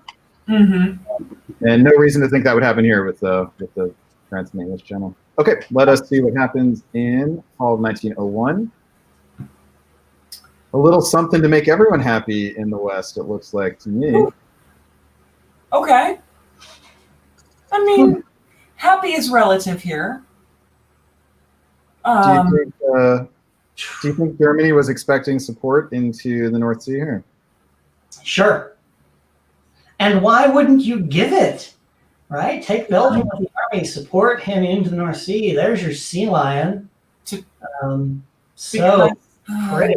Works beautifully. The advantage is that you possibly have made an ally in England, and who would be forced to accept you having a fleet in Belgium just because he has no better option. I mean, yeah, but that's not an ally. That's a hostage. That's a hostage situation. Yeah. God, I don't like anything in the West. I see a lot of distrust. I see a lot of players who are looking for the dots they think are theirs. One player is like, of course I'll go for the North Sea if you're going to support me, and now he has to backtrack with England, which is a whole thing. I don't like it. It's they need to figure their stuff out. They need to figure out if they're all working together or who the two are that are. All right, so let's see who's in there. We got Nicolas in England, Jonathan Frank in France, I don't know, and Tim Richardson. Jonathan can play. Okay. Given your knowledge of these three players, any guesses on what might happen here, Chris? Just that Nikolai is accustomed to being attacked and is capable of, recovering. Why do you think Nikolai gets attacked so often? You don't win the world championship at diplomacy by collecting bottle caps. Despite the collection of bottle caps that I do have over here. Chris, Brandon and I wouldn't know anything about this. Yeah, maybe you should start collecting bottle caps. I couldn't hurt. But in all seriousness, if you have a title, if you have a target on your back, people attack you. And so you learn how to deal with that. And sometimes you die, and then you figure out how not to die. So there's a lot of opportunity here for he gets a build. He can build Fleet London if he wants to. He can build Fleet Eddie if he wants to. He can build Fleet Liverpool if he wants to make a statement about it. But he'll make the play that best fits the diplomacy that he has, I would argue. All right, so nothing strikes you as an easy prediction. If England supports Germany into the North Sea, then you know what should happen. Now England has to play defense, and they have to make it very hard for him to play defense. But it's tough. I also think we should talk about the Turkish moves, which I do not like. Yeah, tell us about that. That's all you, Chris. Okay. You don't want to go to the Black Sea because it's Eddie Brisson and he's asked you not to. But the only place that you leave open to build is Ankara. And you don't think that you're working with Austria because you're moving to Serbia. And so, what are you hoping to accomplish with this? I think that you take the Black Sea and apologize. Yep. And allow yourself to build that fleet in Khan. Yep. From here. I just think Army Smee, Fleet Ank, Army Bull is the weakest Turkish position at the end of 1901. Yeah, I mean, he's moved a fleet out of Ankh in order to have a fleet in Ankh in the end. Yeah. Jonathan, in the comments, just hold on to that because it's 1901. Things change. That's going to change. Yeah. Let's see. This is a real problem with this opening for Turkey. Is that while it opens up options in the Balkans, it closes off options for defense and unit arrangement. But Turkey has a lot of defensive potential, so they often can get away with it. For builds, let us. Can we just go back 1 second? Austria guessed right. I just want to point out that moved from Italy, right? Italy wasn't the time. Ed Sullivan, I know that was 50-50. Well done.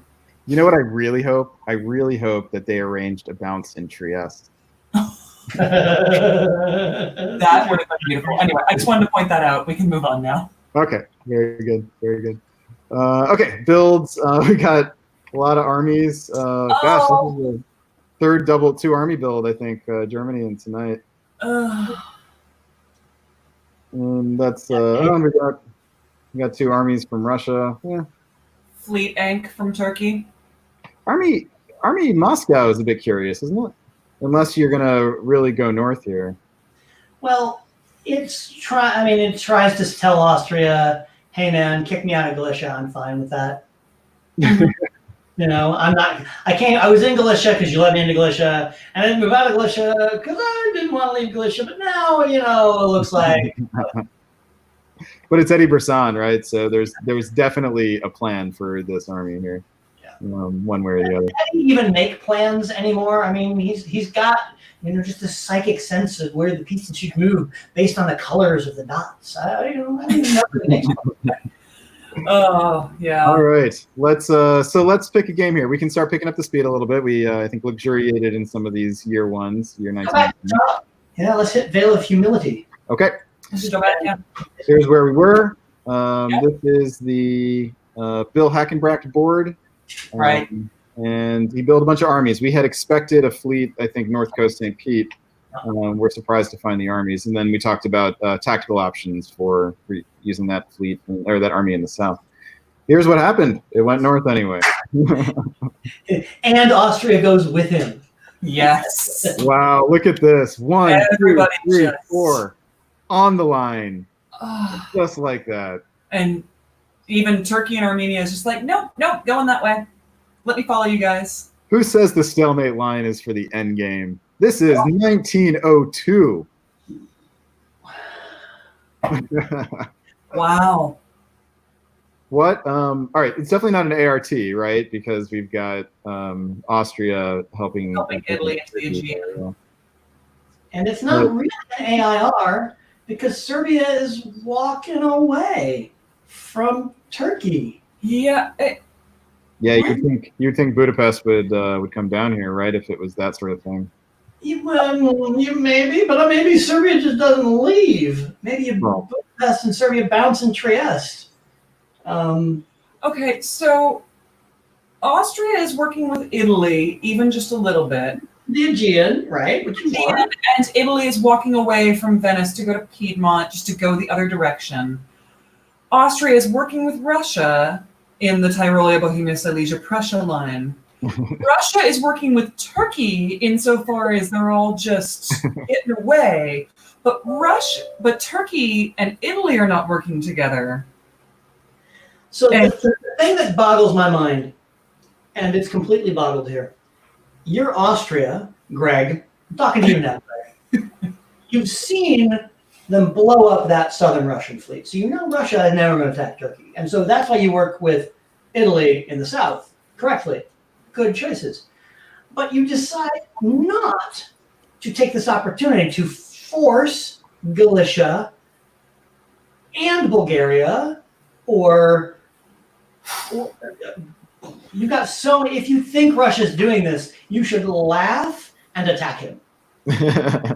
Not join him, right? This is just like, wow. Now, if you're Bill Hackenbracht, do you take Budapest here? Do you go with do you switch to an RT or? It's never a switch. It was always an RT. Well, I have a great Geyer in Austria, but I'm told that's not correct. Did Matt Shields come as a replacement? Matt Shields move. I'll check with David. Player. I'm not about that. That would everything changes. Yeah, that would alter everything here. Yeah. I'll check on that. It's still terrible. Matt, don't do this. Sweden to Baltic is interesting. In the West, he is trying to hold off France while seeing lots of things coming at him. But it feels a lot better about the German attack now that all these armies are on the German border. Okay, let's see what happens in the fall.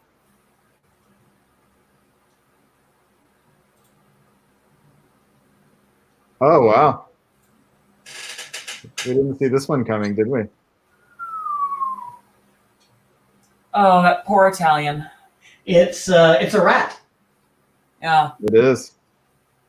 This was a magnificent feint that fooled us as much as And look at this. Italy sniffed it out, and it was countered properly by the rat. Yep. Well done, Steve Hogue, Bill Hackenbracht, and maybe not Greg Geyer. Matt Shields in theory. Yeah. Do we have confirmation on that? Dan Pollock. This is the game I think that had 4 replacement players, maybe. I'm just pinging David right now, and we'll figure it out that way because I don't know where the Google Doc is, and I don't care to look it up. Good. All right. Well, this is a fun board. Thank you, chat, for informing us that we had the wrong person. We are figuring it out, and we'll get that resolved as soon as possible. How often do you guys see a functioning rat coming out of the gate. Let's talk about that. Happens. Yeah, I wouldn't say it never happens. The Western Triple is the most common three-way alliance at the start of the game. Is the rat number 2? Yeah. Yep. Or an air. Russia, Austria, Italy conspire to take down Turkey is probably more common. I think I see an air more often than I see a rat. The rat has the problem where the Austria just gets so anxious that the only place Turkey has to go with any armies is through them. And that usually develops after an AI stalls against an RT.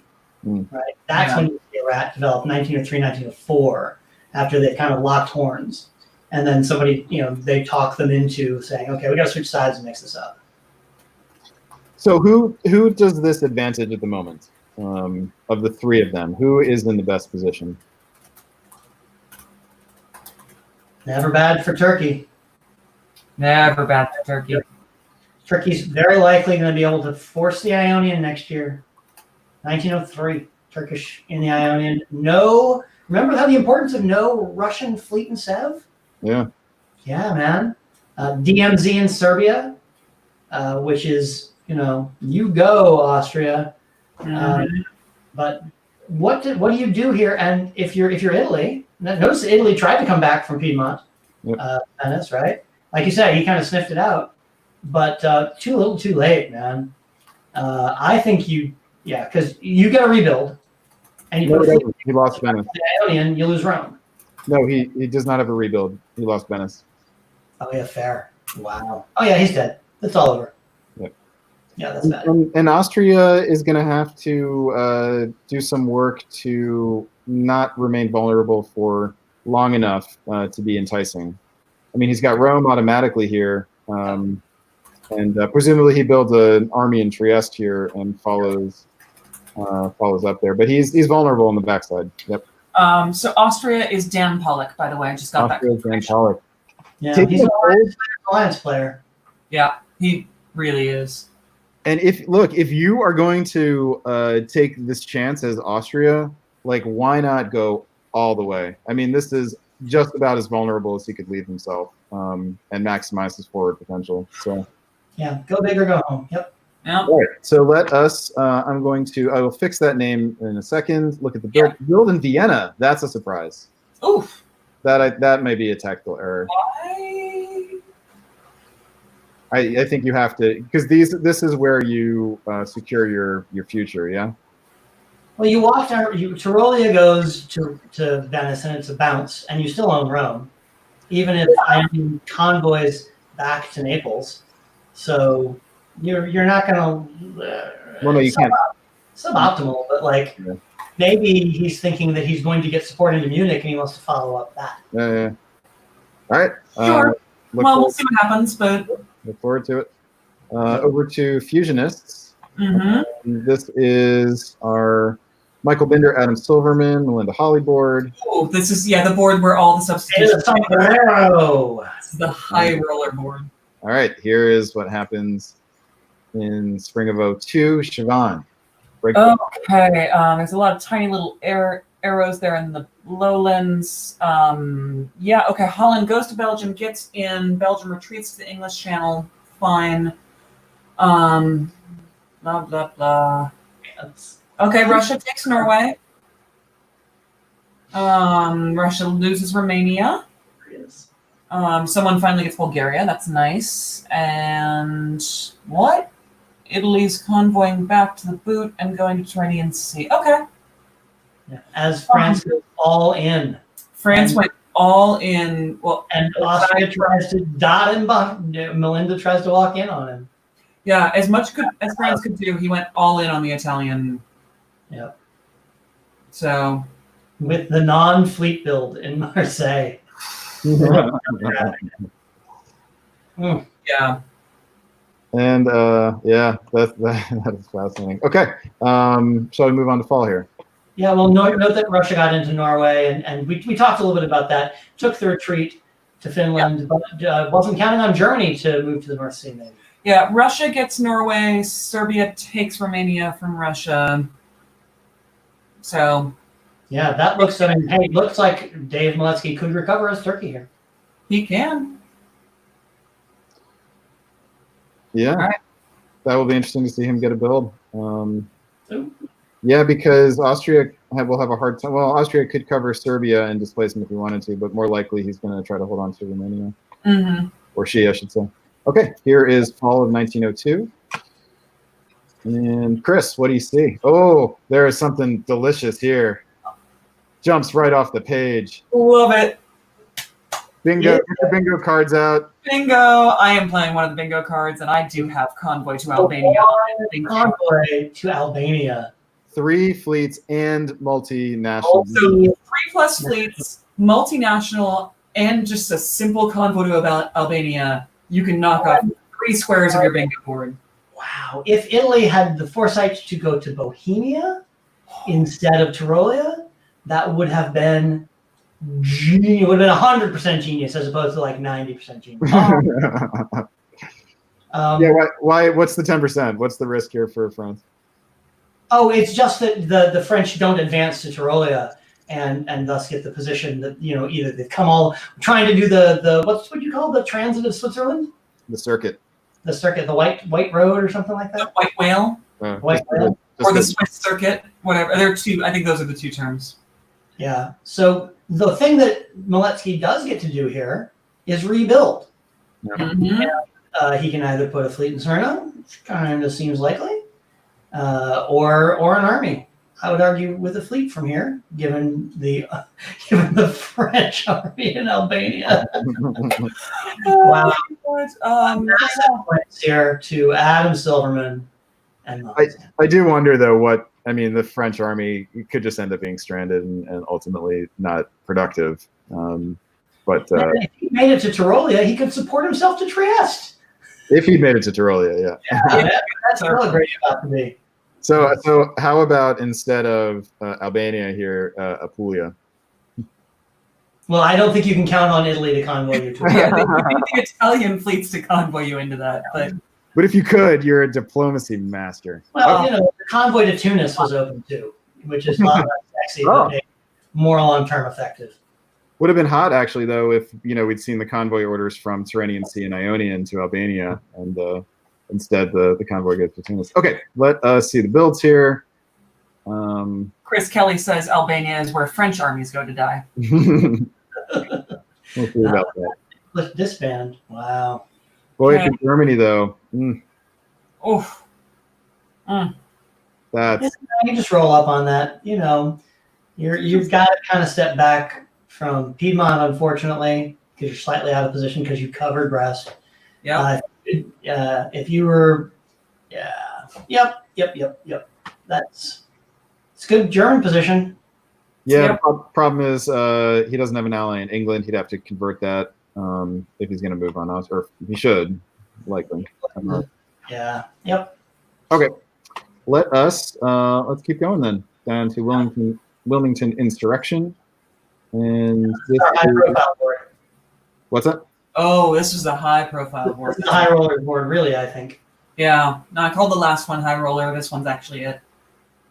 All right, let us see. So to reset here, we've got Doug Moore, the German master, Hunter Catcher, the danger in France, and I was about to call him Young, but I'm not allowed to do that anymore. So and we had the Fleet Liverpool build. All right, here we go.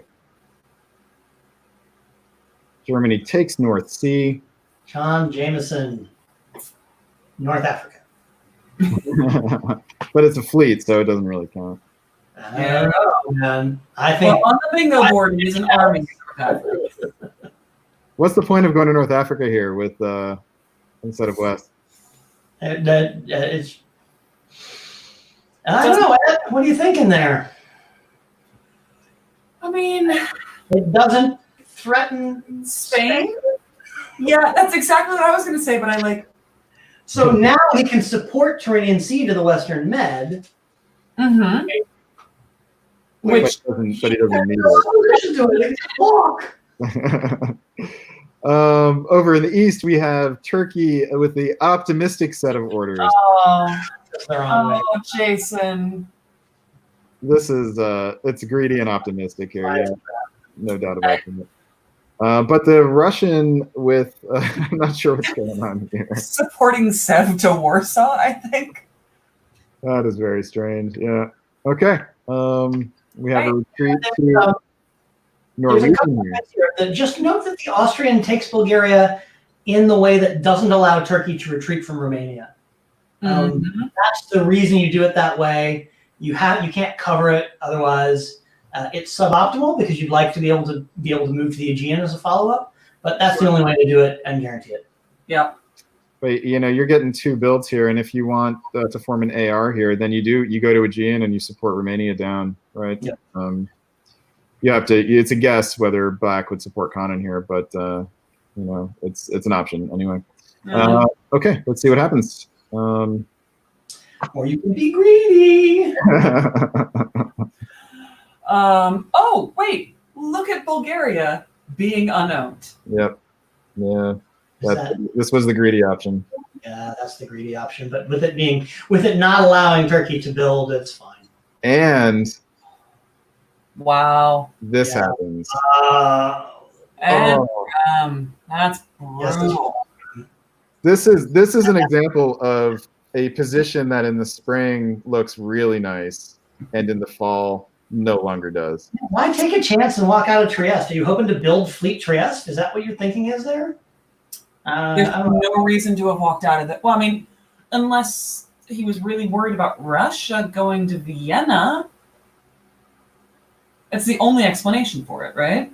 Yeah, Galicia moved to this is Eric Hunter in Russia, and he's complained multiple times, I think we mentioned earlier, about having to click and use the mouse, or if he's on his phone, I'm not sure. He wants a typing option. That's fair. So that Galicia order smacks of a last-minute decision to do something, or just never got back around to changing it. I mean, he had nothing. If he's going to support Romania, he's got nothing else to do with Galicia. But Galicia should go away from Austria if they're working together, right? Yep. Or he could have bounced him in Vienna and guaranteed that maybe that was what he was supposed to do. Okay. The comments are pointing out. Let's go back just a second. That Doug Moore somehow just got into Edinburgh. It's fine. Well, this was the retreat was to Norwegian rather than to Eddie, so this. Well, that's sure, but yeah. Well, this is England saying I'm going to go and take it out on Russia rather than you, Germany. I don't care. And France. Yeah, that's exactly. I mean, when you're as good at playing Germany as Doug Moore is, people just do this for you. No. The units. People just let them have dots. Yep. Yeah. So if we're going to pick who has the best position on this board, is there any debate here, Siobhan?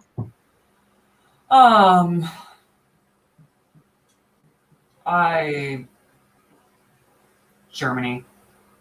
The French position is good, but I hate playing France, and so I will take any excuse not to pick that.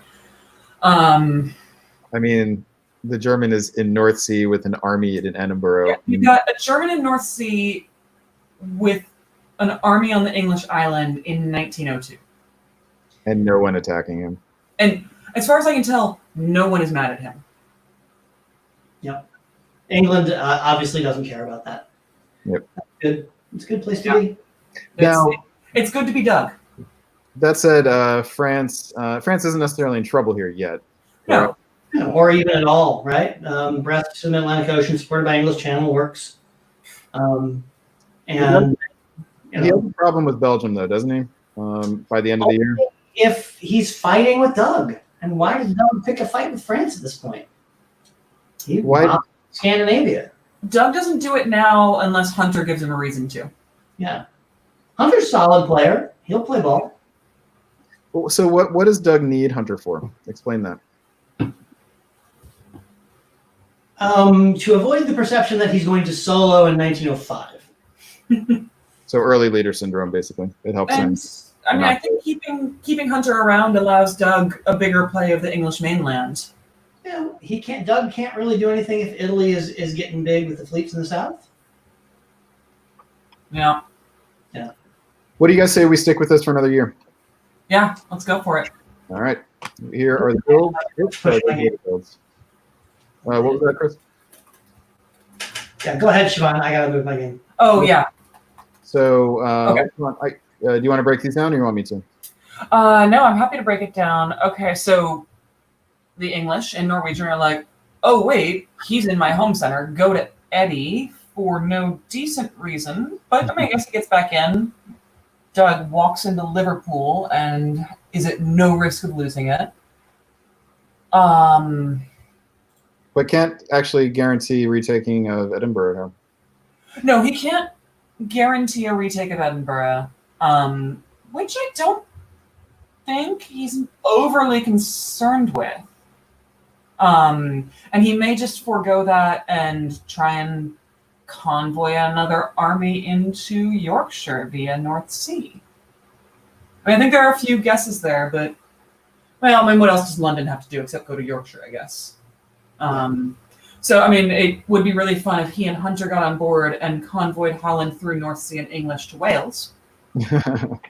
It would be a very strong commitment to this Western sphere when Russia, first of all, he's moved to Silesia, potentially irritating Russia, and Russia's getting a build. Oh, Russia is getting a build. He's getting 2 builds. Yep. He's That does seem likely, especially since there was no follow into Galicia. Well, yeah. Denmark has to. I mean, Sweden. No, because St. Petersburg can go to Norway. Yeah, Norway can go back for Sweden. So. No, I mean, I feel like I recall, and I think it was on a board with you, Brandon, but correct me if I'm wrong, you and Doug Moore were on board some years ago where he, as Germany, moved into Silesia and just spent hours telling you, no, Germany doesn't go to Silesia to attack anything. That's just a place Germany is for security. Yeah, this was DixieCon 2017. We the 3 of us sat together on the flight home afterward, and I was Russia, and Doug Moore was Germany, and he moved to Silesia early on in the game, and of course it was irritating for me, and I had to deal with it. And I did not overreact, but it was a pain in the ass. And he the entire flight arguing with me that Silesia, there was no reason for Germany not to move to Silesia because it was a great place to be. And every time I would respond, yeah, it's great for Germany, not so great for Russia to have Germany there. His response was always, yeah, but Silesia is a great place to be.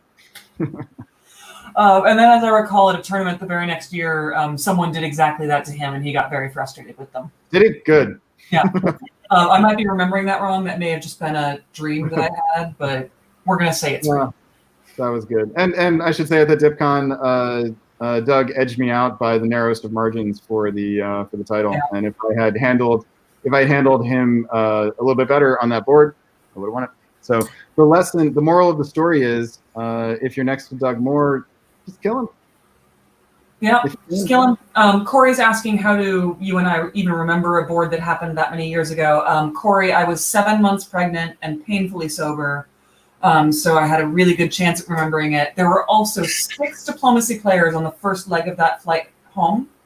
There were 4 weasels, Brandon, Jim O'Kelly, and 2 others who I don't recall at this moment, and Doug Moore and I, who were all sat in the same row on a Southwest flight just talking about the tournament.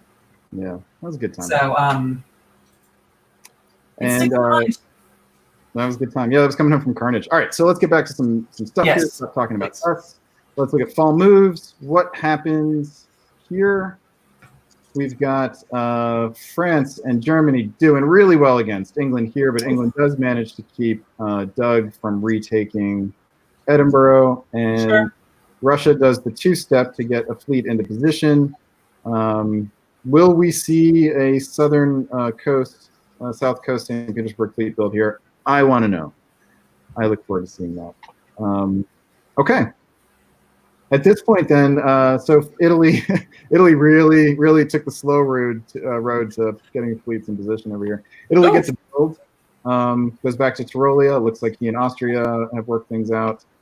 And it looks like we have a late-breaking AIR, a lot like the sort that we were just talking about. Mm-hmm. Whose position do you like at this point, before we look at builds? Really quickly, Siobhan. I still don't hate Germany, but I'm coming around to France. Chris? It's fine. Yeah, you look at this as being an FG. They're going to mop up England. and then Germany's going to have a step on Russia. I mean, if Russia plays it smart and builds a fleet on the south coast, then Doug has his work cut out for him. And if Austria and Italy get their act together and get up the line, then you end up with a pretty big draw. Yeah, 5-way draw. Yeah, it kind of feels like for the biggest for the board top, it's kind of between France and Germany, with an outside chance that Russia could get the jump if these were lesser players. I think, given who these are, I think these are not lesser players here. And whichever one of these two gets the jump will in my opinion, depend on what Russia does. Let's see. Armies. The least dynamic possibility for the build in St. Petersburg. Why? Oh well. Okay. Okay, that's disappointing. Right, so they're in 1904 now. Let's leave that board. We'll come back to it. Let's just keep going down the line here. We have got, this is the Zach Moore, Wesley Ketchum board, Vanessa Smith, George Yang, and Russ Dennis. We know a lot of people on this board. And this is where Germany lost Munich in 01. And things didn't look good for Germany here. So let us, and we have, yes, we have Turkey building. We liked what Turkey did down here, if memory serves. Okay. Yeah, okay. Chris, break it down for us. Italy says, oh, you've got the Turkish situation under control? Great. I'll attack France. Goes all out. Also goes to Silesia, let me point out about Italy. Yeah, maybe that's the price he pays because he goes with Germany, right? He goes with Germany. I think he's just like, he says, all right, you know what? Support me in Warsaw and you can hold Munich. Sure. I actually kind of love that. Yeah. Germany puts England into Sweden. So you're expecting some French-German love there. It is impossible for Germany to force the recapture of Munich here. So this is yet another game where Germany's just going like, yeah, I'm like Brian Ecton. I don't care if you take Munich. I'm fine. I'll deal with it. I'll just play on. This is nice. Joint move to against Russia. As you know, it turns out Russia doesn't make it out of Galicia and Ukraine, but that's only because Turkey made it into Sev, and Black Sea retreats to Bulgaria East Coast. You really got to like the set of orders from Turkey, how this worked out. Turkey's in black. He's going to stay even unless he can manage to finagle Bulgaria here, maybe with Austria's support. But with it moving west, Turkey's secure here. Turkey's looking good for the draw at this early stage. Yeah, if you're Russia, I think those are just suboptimal orders, right? I think that you support the Black Sea back to Sev. Yep. And you put Austria into Romania. Yep. Just to be like, let's kick this Turkey in the teeth and let him know that that's not acceptable. All right, let's move to fall of 02 here. And let's see, we've got England who takes Sweden, holds on to it. France with a very interesting set of orders, which sees him lose Lyon, but get into Western Mediterranean. He'll have a rebuild, which he can put back in Marseille. Thanks to the Oh, and Warsaw falls. And Turkey, look at this coordination. And Italy keeps Munich. Yeah, due to the bounce. Lots of action. But look at this coordination here between Austria and Turkey. Yeah, that's the thing, beauty. This is nice. Yeah. Although if you're Austria, George. If you're Austria, don't you want to see this fleet go to the East Coast? He's already got a fleet on the inside. I mean, yes, you do, but like that's where you put a legitimate order. Maybe you just want to blow that Russian fleet up. Although if you're Austria, I don't know. You're playing an alliance at this point. Yep. You know? Austria supported the correct coastal move, so so they didn't care that much because we haven't seen a mistaken coast order yet on our bingo cards, have we? No, and that is on some of the bingo cards, so something to look for. We'll get there at some point. All right, here we've got builds here. Wow, this is a shocker here. Side. That doesn't do anything for you, eh? You know, wave. If you want to be like, oh, Mr. PDP Snick, you wave that build. Is it an Turkey, Italy, Austria alliance? Turkey, Italy, Austria. Oh, An AIT. But Yeah. Eight? an Ida? it's got to be an army here. Oh, I guess it does. I mean, presumably there's enough armies here between the two of them. This is a very nice, I would rather, if I were Turkey, I would rather be on East Coast Bulgaria and have the fleet in Con. Yeah, or wave that build, right? Waving the build invites them to take Bulgaria, but the Black Sea forced Bulgaria to hold. You can be patient here. Yeah. I'm arguing, Corey, that Turkey is maybe better off waving Fleet Ankara here than putting it on the table, because all it does is make Italy twitchy. But in the long run, if you're Austria and Turkey, you're going to stab the heck out of Italy. Yeah. Right about now. Yeah, you don't need Italy anymore. All right. I think we want to pick up the pace here and start doing some speed reading, and then Sure. and we're going to bring on a year and a half behind most of the games, but yeah, I think we should pick it up a little bit. I'm working on getting a guest in to help us out for a bit. let's do 2 years at a time. Go a little faster and get through the rest of these. So we'll do 1903 here. Sure. Let's do our quick reads. So Siobhan, you'll be up first here. Okay. So spring 1903. Okay. Turkey takes that ill-advised fleet build and puts it in Con, which I guess that's fine. Whatever. Okay. Germany walks out of Warsaw, letting Italy walk in behind while he picks Munich back up. That's all for sure, definitely planned. Wow. Poor Russia. England gets into Denmark with the convoy. Oh, thank you. Yes. Okay. Other than that, in the West, it's a magical bounce. a magical bounce. I think if you're Italy, you're happy to let this fleet go back, right? And follow it into the Western Med, yeah. Yeah, that's what I would have done, but... All right. Well, I mean, if you make it to the Mid-Atlantic Ocean, genius, right? Mm-hmm. Yeah. All right, and then so now he has to cover Tunis, so he gets nervous. Sorry, Chris, you do this one.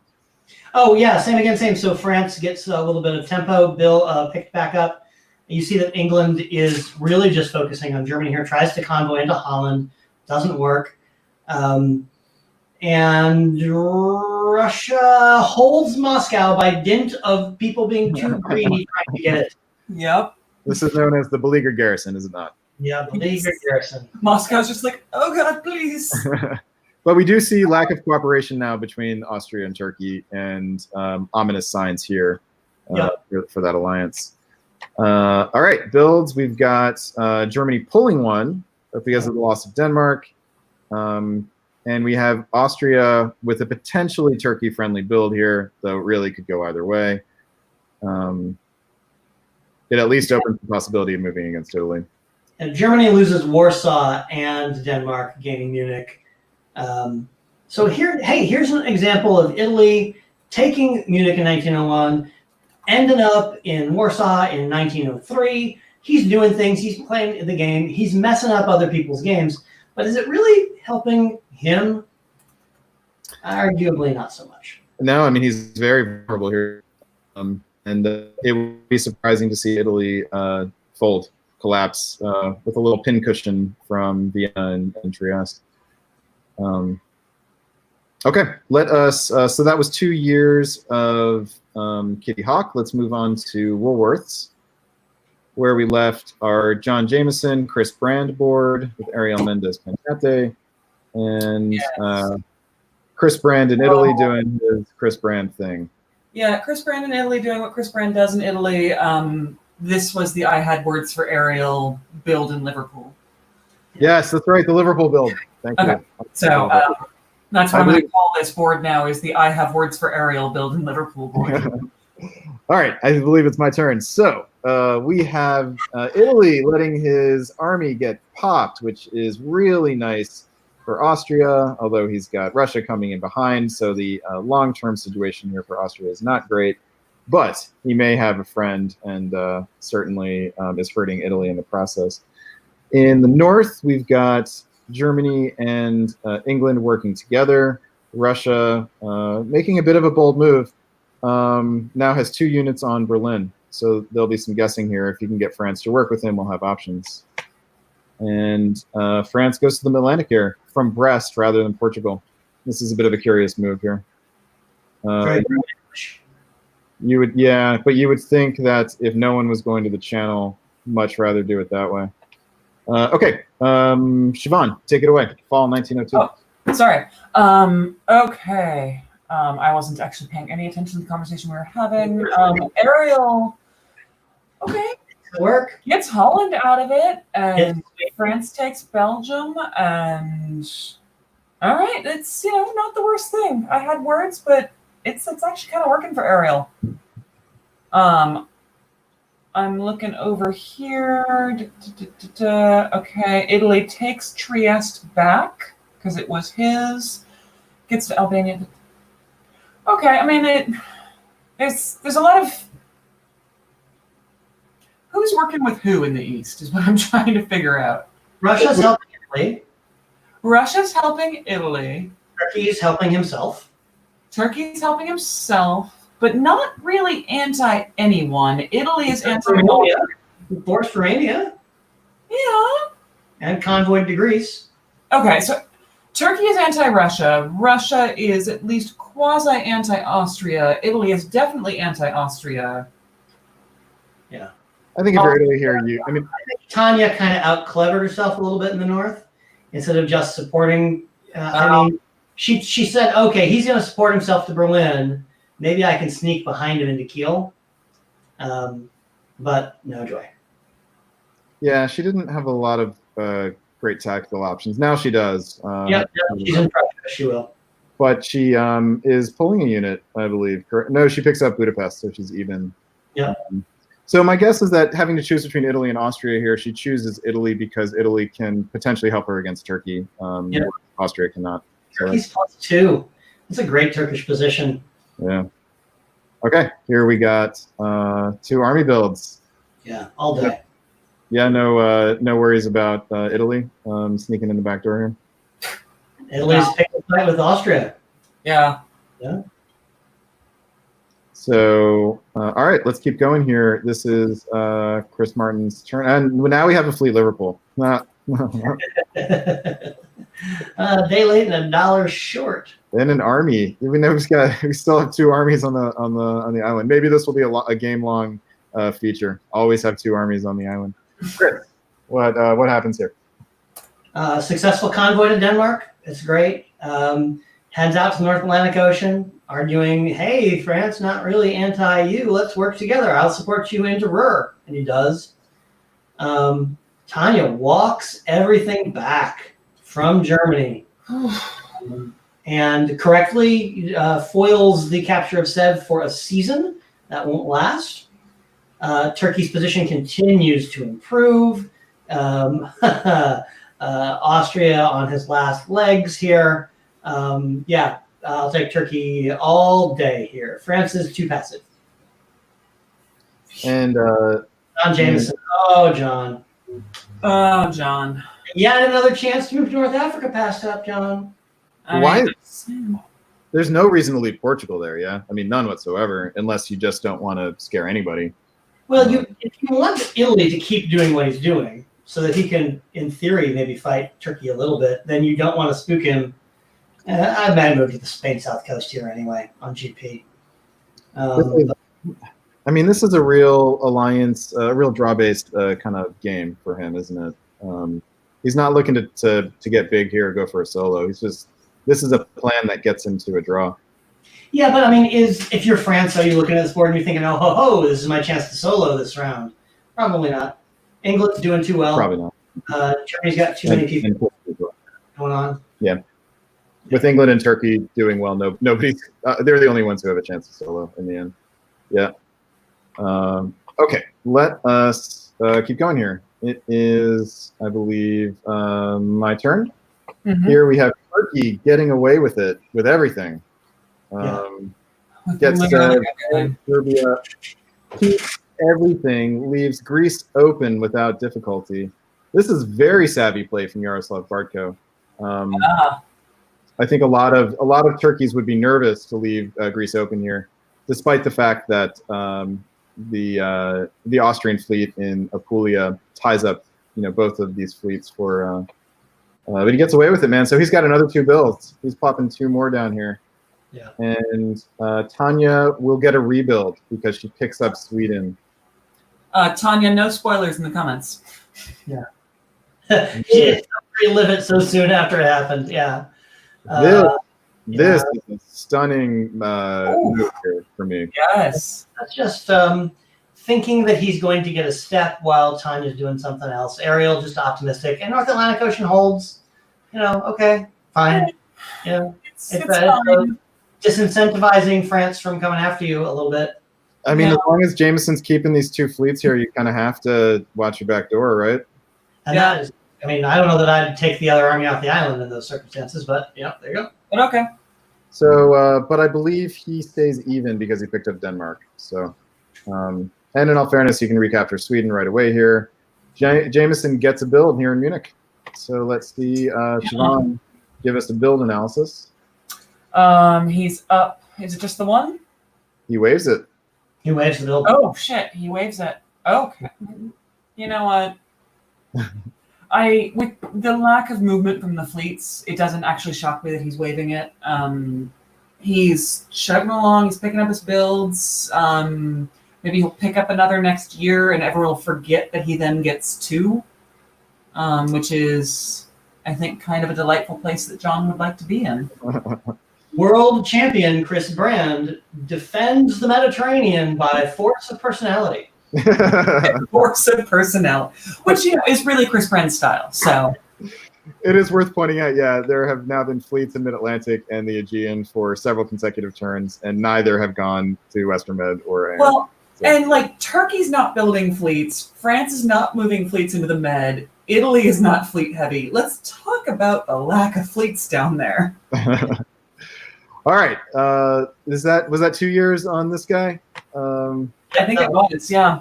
Yeah, right, 1903. All right, let's change pace a little bit here. We'll bring in a special guest, and then we'll talk to him for a little bit, and then we'll get him to do some speed reading. For a second while you do that. Chris, we'll see you in a bit. Let us welcome to the live stream Mr. Matt Shields.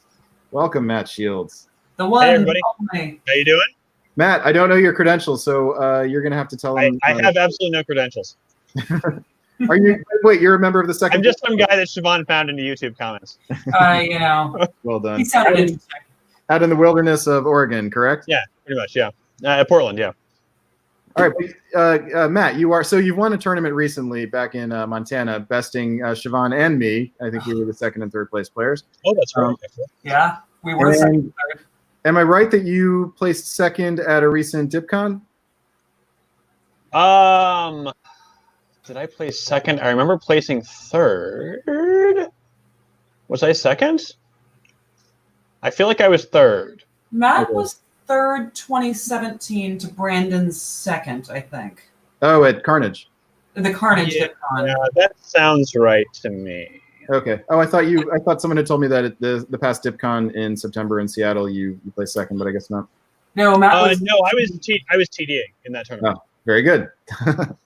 So you got stabbed by everybody then. Exactly. Yeah. Matt, so you played this. Sorry, how's it going? First of all, tell us about. It's going great. Going great, actually. This has been fun. I've been sort of watching you guys off and on all day. So this is a fun thing. This is something we should try to do more often. Actually, I like this. Yeah. Yeah, we're gonna hope to. You played this morning, correct? No, I've not. No. I'm just. I'm a professional audience member today. Oh, nice, fantastic. Well, do you want to give us some? Want to do some speed reading with us? Yeah, we can do that. All right, so let's turn to Tobacco Road, and I'll set the stage here. This is a board we know Conrad Woodring, and this is former independent presidential candidate John Anderson. Oh, yeah, that guy. Right. We don't know his play style, but he's got a lot to say. So we got Germany getting 3 builds in 1901, France getting 1, and and this was the Kilopanto with the actual traditional. Oh, that's the one they pulled it off. You're right. They did pull it off. So, all right, Matt, we're going to let you That is fascinating. What's that?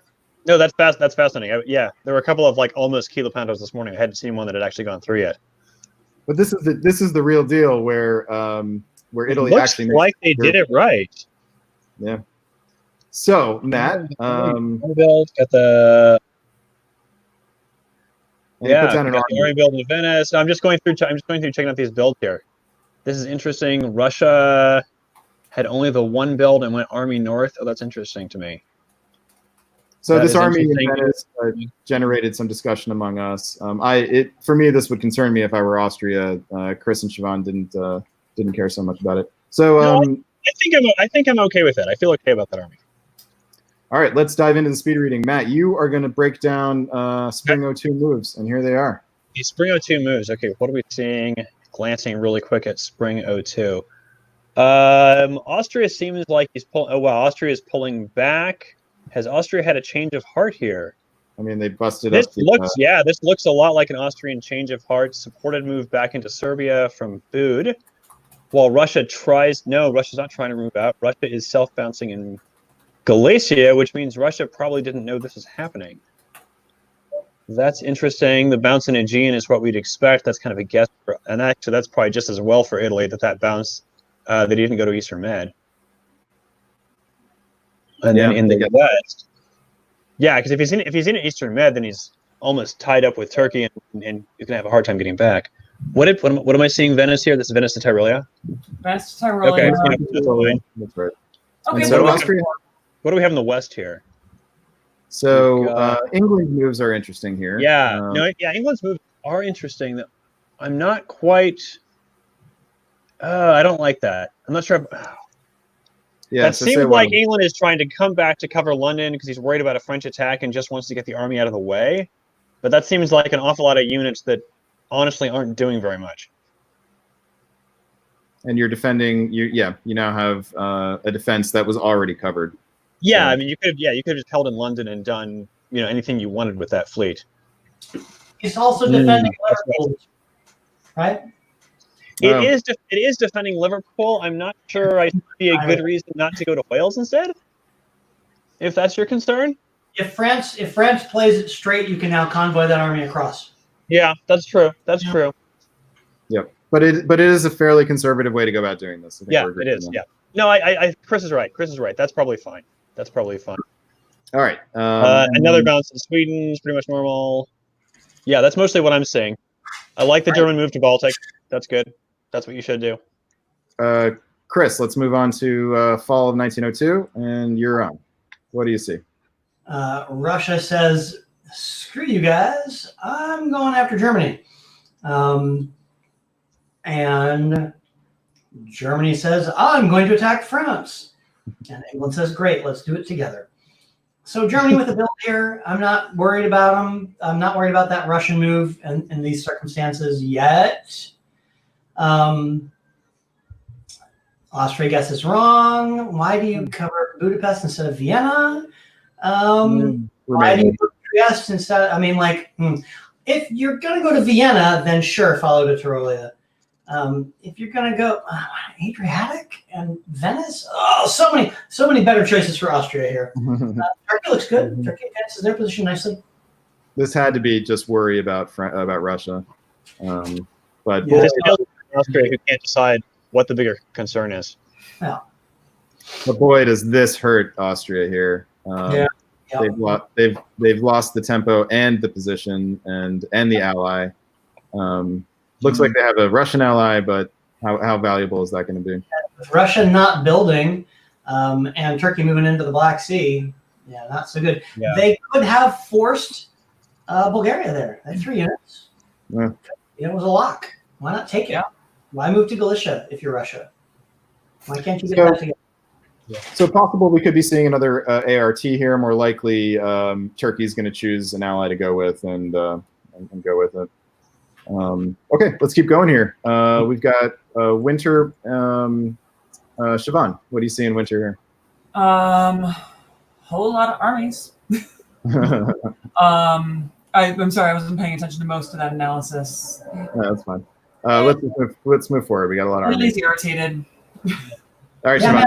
The French build army Brest and then move it to Picardy's allowing England to And convoy then let- that's Brest, where English armies go to die. it's Conrad. I mean, good on you for just walking into Brest there. You can't hold it. Yeah, I mean, you can't hold it, and where are we going from here? And committing full north at the same time. Conrad, A+. You like this? No, not really. Okay. You're leaving the North Sea, right? Yeah, leaving the North Sea, and you're just in two completely different theaters with two different people who hate you for different reasons. Don't love it. Elsewhere, Pulls Russia into Munich. Mm-hmm. Russia into Munich, And Russia into Vienna. We've got a convoy to Albania. And Greece is blowed up as Turkey chooses sides. Greece is, Yeah. yep. So now we have. Do we just have an RT with a very lowercase a? Well, it's the rump of Italy, right? A is not part of it. Yeah, it's Italy. Yeah, it's getting killed. Yeah, A is a convenient for now friend. A is a skin tag. I think that was the analogy. There we go. Ouch. All right, Matt. That's Let's take it into fall 1903. What do you see here? Fall 1903. Am I seeing a successful Russian move from Vienna to Budapest? Is that what that is? No, that is Budapest to Vienna A successful Budapest to Vienna. with support. Oh, right. From Okay, the I'm reading the arrow Italian. back. Okay, so now the Italian. Okay, so the Italian, after supporting the move to Vienna, now supports the Austrian back into Vienna as well, but at the same time blows up the Austrian fleet. These actually seem like pretty sensible moves from Italy. Yeah. All things considered. Yeah. Yeah. Austria gets to build an army here. Yeah. No, they lose Greece. No, I don't think so. They're only going to be on Austria winds up on 1, 2, 3. 3. Only 2 units on the board. Yeah, they'll have a build. So yes, builds an army. I feel like they're done for, although Russia is actually in pretty poor position down there. So maybe Austria can hang on to something there. Did Austria have one in the? Oh, Austria lost. Had a piff. Yeah. There. That's why. Okay. Mhm. All right. Germany takes back Munich, and England. Yep, England manages. Oh, actually, that's nice. England actually manages to blow up the French unit in Picardy rather than getting his own unit blown up. I don't hate it. That's a good salvage. Yeah. I'm not sure what he's going to do there. But this just means France gets to build a fleet now, which he didn't have before. Yeah, This is but he not was going to lose Brest anyway. Well, no, and this is the point Chris was making last move. Is like the convoy to Brest. It's like, what are you going to do once you're there? Yeah. And you immediately have this problem of how do I not have this unit blown up? And so his solution was go to Picardy, which is, something. Which Well, and he's got 2 builds. Or 2 builds, just the one. He picks up St. Pete. I think just one. Yes. Yeah, Fleet Liverpool shows up now. Oh, it's got to be Fleet Liverpool. Yeah, almost certainly. All right. Let's see. Indeed. Fleet Liverpool. Oh, not Army Liverpool. Thank you. Army. Sorry, Ariel. I'll get over that eventually. So it seems to me that Russia has made a kind of classic Russian mistake that we see frequently, which is to devote units to a front with Germany that doesn't produce anything, leaving behind an empty front in the east. So France gets to build a fleet here. I think if you're France, you're. Are you okay with that? Actually, I mean, it's an awful lot of armies here pointed at Burgundy. You need something to change on the other side of the board if you're France. Yep. You don't, eventually they will kill you. Now, if Germany and England stick together, and given the position, it looks like they will, Norway can come back to the North Sea, and then you've got 3 fleets lined up eventually on the Mid-Atlantic Ocean, and you lose the Mid-Atlantic Ocean, and then you die. Yeah. So, but this way he can hold on to Mid-Atlantic for another year. Yep. I think you have to play a dynamic game here. I think Mid-Atlantic Ocean has to go to North Atlantic Ocean to try and slow that down. Okay. And you risk English Channel going to the Mid-Atlantic Ocean. Oh, that's a disaster if it works. But, you got to know you're dead. Russia is not going to be capable of putting enough pressure on Germany to change Germany's course. Germany's not going to be able to push on you with armies, but Italy is in no way shape to come and help. So Wow. Yeah, it's a tough. So your survival strategy is basically to gum up the works as much as possible for one of these, and England is the one that you have. So it's interesting, right? It's not. This is not. That would not be a bid to imbalance the alliance, which is what you would do in a center-based system like Sum of Squares or Tribute. In this case, it's more just to slow things down as much as you can for the one that can hurt you more, basically. Yeah. Okay. Yeah. All right. That's 2 years. Let's go down to Big Four here. See if we can pick up the pace a little bit more. This is our Andrew Goff board, who waved a build and put down one army.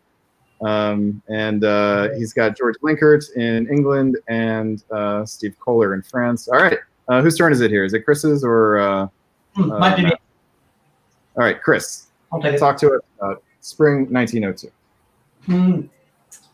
Goff shifts his units without pissing anybody off. Italy tries to get to North Africa for the bingo card.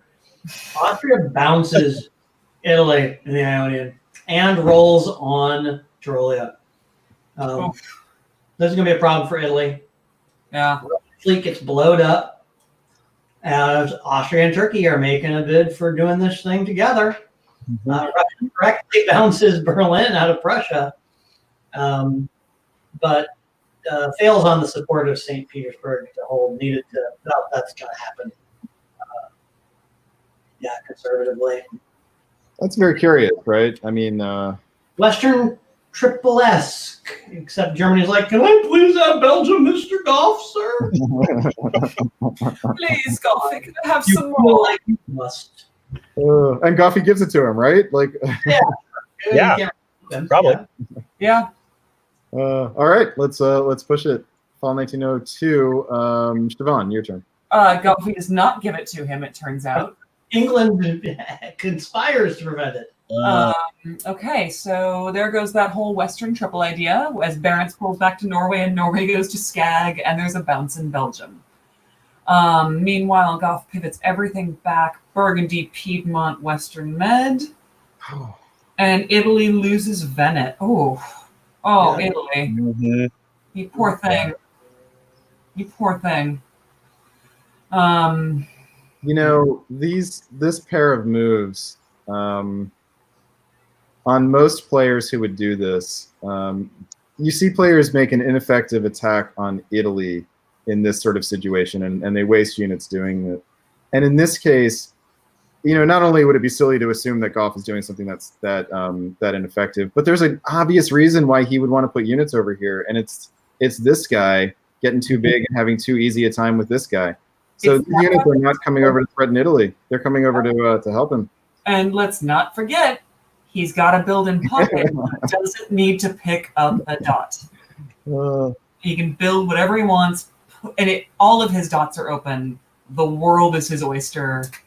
What does he put down here, Siobhan? God, I don't know. It's Andrew Goff. Chris is nodding like he knows. Go ahead, Chris. You're smarter than me. You think he waved it again, Chris? Wave. Matt, what's your prediction? Wave or unit build? I think either wave or a Southern Fleet. I don't think there's any reason to build an army, and I don't think Fleet Brest does anything right now. No worry about the German armies here? You convinced England to attack Germany. Yeah.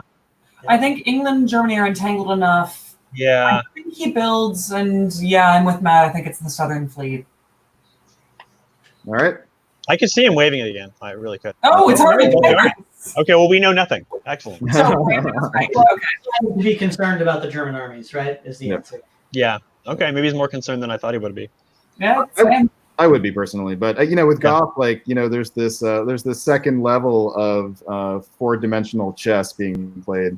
He's so in just the never- fifth dimension. It's Yeah. We got a German fleet, so Germany is clearly hoping that this will encourage someone else to pick a side here. An Austrian fleet, yes. Oh, nice. Nice. That- Oh, shoot. Get That's got to Austria. be on somebody's bingo card, yeah. That should be on the bingo card. oh, Austrian it should fleet, be. Okay, I'll add it for next time. Austrian fleet in 1902 or 1903. Okay, Matt Shields, spring 1903. Break it down for us. All right, what do we got here? I think I'm seeing France attempting to support Italy back into Venice, which I'm sure he knew wasn't going to work, and sliding over to Tyrrhenian Sea, which comports with what you were saying, that he's coming down there to help Italy. Turkey is trying to get out of the box he's in a little bit and not having a lot of success. That's a good guess from Russia to bounce in Ukraine. I like that. Curious that Romania doesn't offer support here. Yeah, I'm not quite sure what Austria is doing in that situation. It feels a little bit like he's slow playing it, and I'm not sure there's a reason to do that. It could be, Yeah. yeah. I feel like I would have tried to talk my way into Ukraine in that situation. Like, find one of those two who would rather me be there than the other one be there. Well, it's worth pointing out that if Turkey were in Ukraine, then Turkey taking Moscow and Austria taking Warsaw is, a really obvious thing to happen here. Oh, yeah, and I think that's great, in which case, why didn't he support the move, right? Yep. That's interesting. That's the most interesting thing in that season I see. In the north, looks like England got Sweden with Russian help, so that's great. And Denmark as well. Yep. Yeah. And Denmark as well, and France takes Belgium. So, yeah, not looking so great for Germany. Yeah, Germany correctly figures out that, Russia's not going to be on board with him. And I think makes the best of a bad situation with his fleets. It looks to me like Sweden retreated to Skagerrak there. That's So right. he's got Helgoland, Baltic, Skagerrak, Kiel, making a strong play for Denmark again. But It's 3-on-3, right? yeah, no out, right? He's got Ruhr, so he's got 4 on. He's got 4 on Denmark, so he should be able to retake Denmark. But there's a lot of guesses in there, too. Yeah, that's interesting. No, I think he can guarantee Denmark here. I think he guaranteed if he takes it with Baltic. Is that right? Yes. Helgoland is cuttable. Skagerrak is cuttable. Baltic is cuttable. The only support that's not cuttable is Kiel. So then can he cut all the relevant supports? He can cut North Sea. He can cut. I think. Skagerrak has to be the mover with support from Kiel.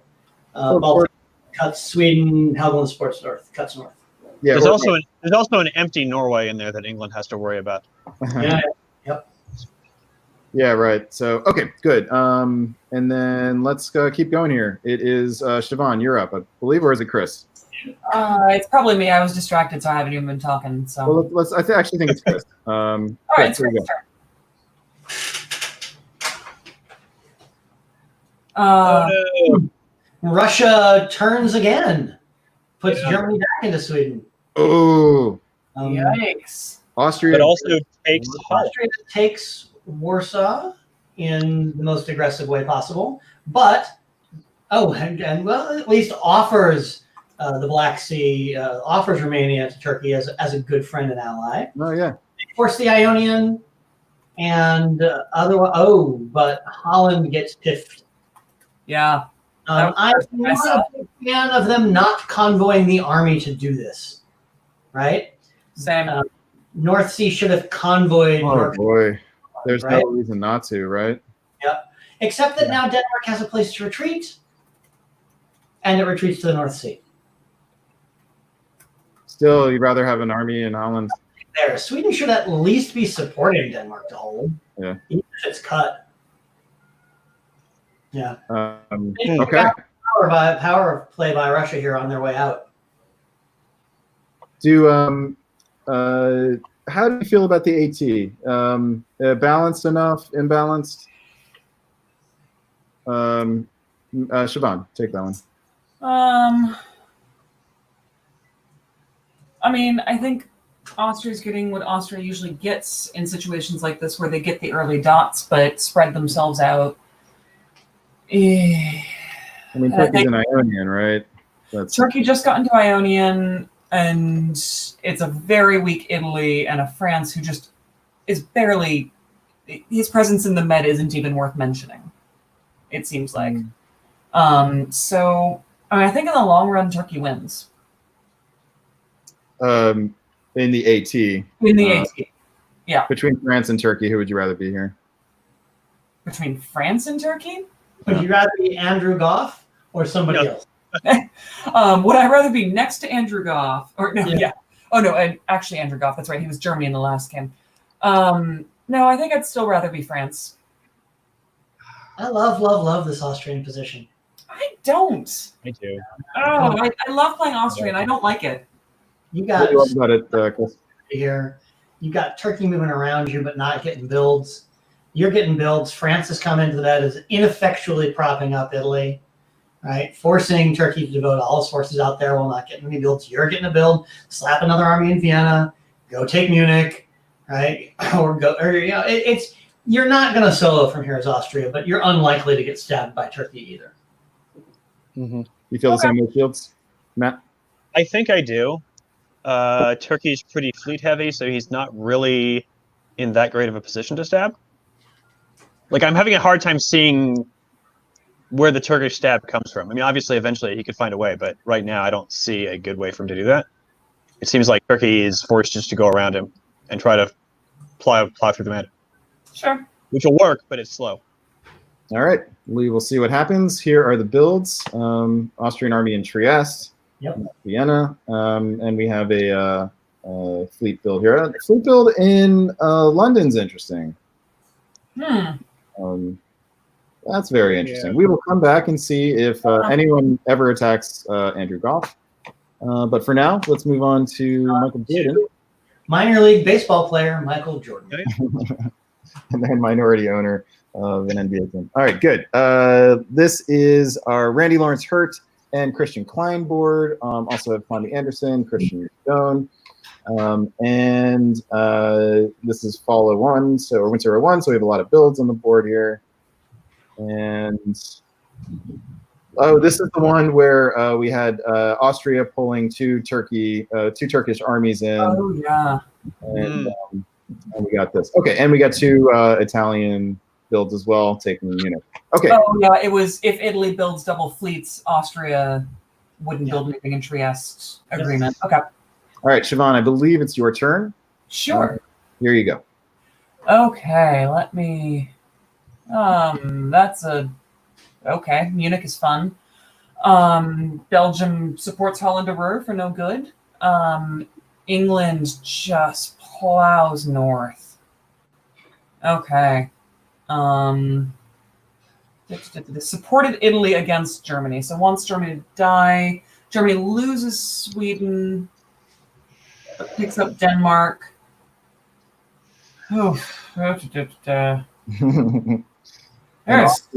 Austria gets into Silesia in the spring. Yes. That's fun. That is delicious. So another AT developing here. I think it's another AT, and I can see Randy with this little grin that he's trying to right now in any video call that he's on, but he's happy. All right. Let's see, Matt Shields, you're up for Fall of 02 here. Fall of 02. Okay, so France swings down at the Med, which is what it looked like he was doing. England is shifting to get the army into St. Pete. That's really important. So now Moscow's threatened, and Russia's on the way out the door at this point. Am I seeing who got supported into? What am I seeing in Kiel here? That looks like Italy bouncing in Kiel had the support from Holland. I think Italy. I actually think this is confusing, but Munich is. I think there's something up with Kiel. I actually. Munich moved Kiel, but doesn't succeed. Yeah. Yep. And Picardy gets into Belgium here with the Picardy gets into Belgium here. Yeah, I really like the way this France is shaping up. And France Italy convoying home. trying to. Yeah. Right? No build and an army in Piedmont is bad, but he doesn't get home. He doesn't arrive back home, which is the only thing about that's bad. Yeah, convoying to Tuscany instead of Rome in that situation seems very risky. I mean, Spain to Leon is not an unlikely move. Yeah, exactly. Unless you don't mind the bounce for some reason, but with the Ionian following up, it looks like he didn't consider that. Well, we had a major problem here in Piedmont, which is that nothing can stop Piedmont from to Venice here. But then you go, Tuscany. If that's your concern, you go Tuscany to Piedmont, right? Yeah. But he's got a problem now. Yep. Yeah. Okay. Here are the builds. We have a French fleet. France seems like really well set up at this point. Yeah, I really like this France. Are we sure that Andrew Goff isn't playing this French? Christian Klein. Okay, another Klein. All right. Christian Klein. All right. A solid second-tier player, Christian Klein. Well, I mean, he's top tier for the Chicago hobby. But, yeah, he's relatively unknown to the external hobby outside of Chicago. Oh, he's on our radar. He plays enough. He's traveled enough. Actually, he's never traveled to a tournament before. He's only played. Well, maybe we could come to play him at Worlds, and that's why we know him. Oh, 2016, yeah. Okay, Siobhan, you are up. What do you see here in spring of 1903? All right. England just like, get all of my armies off the mainland. They need to go elsewhere. And it's working every time. So. And what were you saying about Randy Lawrence hurt and the possible expression on his face? Oh, he is. It's no longer hidden. Anyone that is just like, and he's got this grin that just grows and grows. I move Khan to bowl. Oh. Yeah, why did Khan hold? There's no logical for him to do anything but move somewhere. Like Aegean, bull. I imagine Turkey was asking himself that. Yeah, I mean, I don't know Samuel at all. I just, wow. All right, and we have a race. In the meantime, that's a huge just bouncy bounce. I can't even tell. Well, I mean, Kiel's got to be supporting Ruhr into Holland. Belgium's got to be supporting Holland into Ruhr, right? Which is a big deal for England because this would have gotten popped. Okay, let's keep pushing here.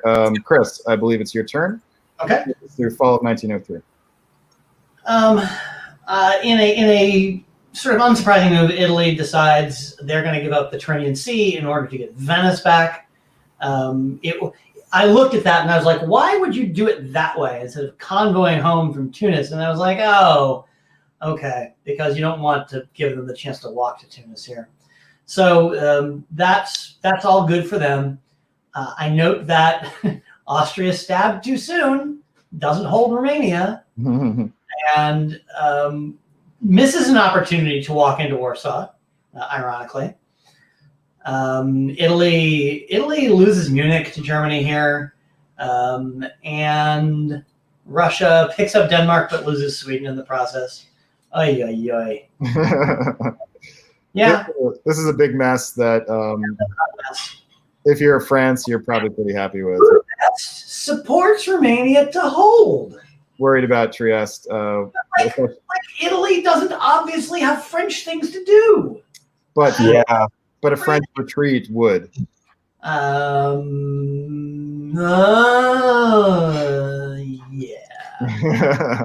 So he decides he would rather lose Romania than Bulgaria. Because that's the die. Those are the dice you're rolling there, right? You got one that has to cover. Yeah, you could see holding on to Romania and actually doing Balkan, something like that. Yep. Instead. But even I don't like covering free because it's only a 50-50 guess anyway, right? I mean, Tyrolia could have just as easily wandered into Vienna and you still lose something. Like you're not even really guaranteeing you don't lose something. You're just.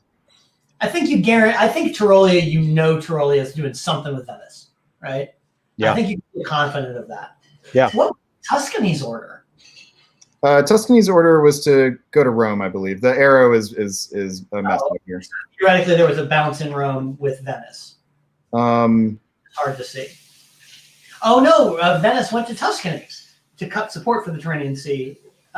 So Tuscany didn't go to Rome where he would have gotten there. Tuscany went to Rome. Tyrrhenian Sea went to Tuscany and bounced with Venice.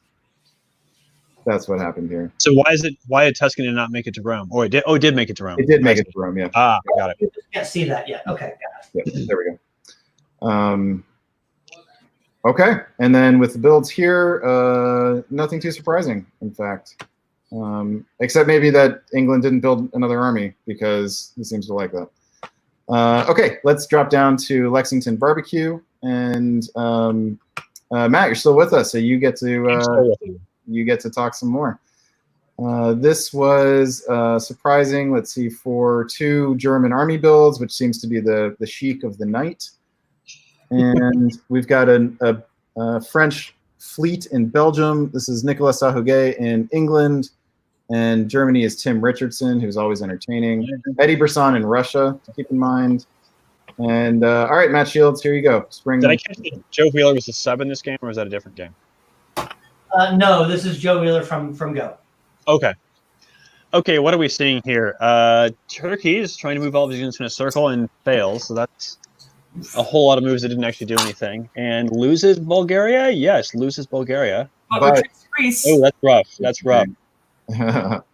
Greece walks out, so sure, he retreats to Greece, but he's not going to survive there for any length of time. Russia's moves, yeah, so Russia has Austria on board with whatever Eddie's plan is. So that'll be interesting to see develop. Germany takes Ruhr, slides Berlin to Kiel.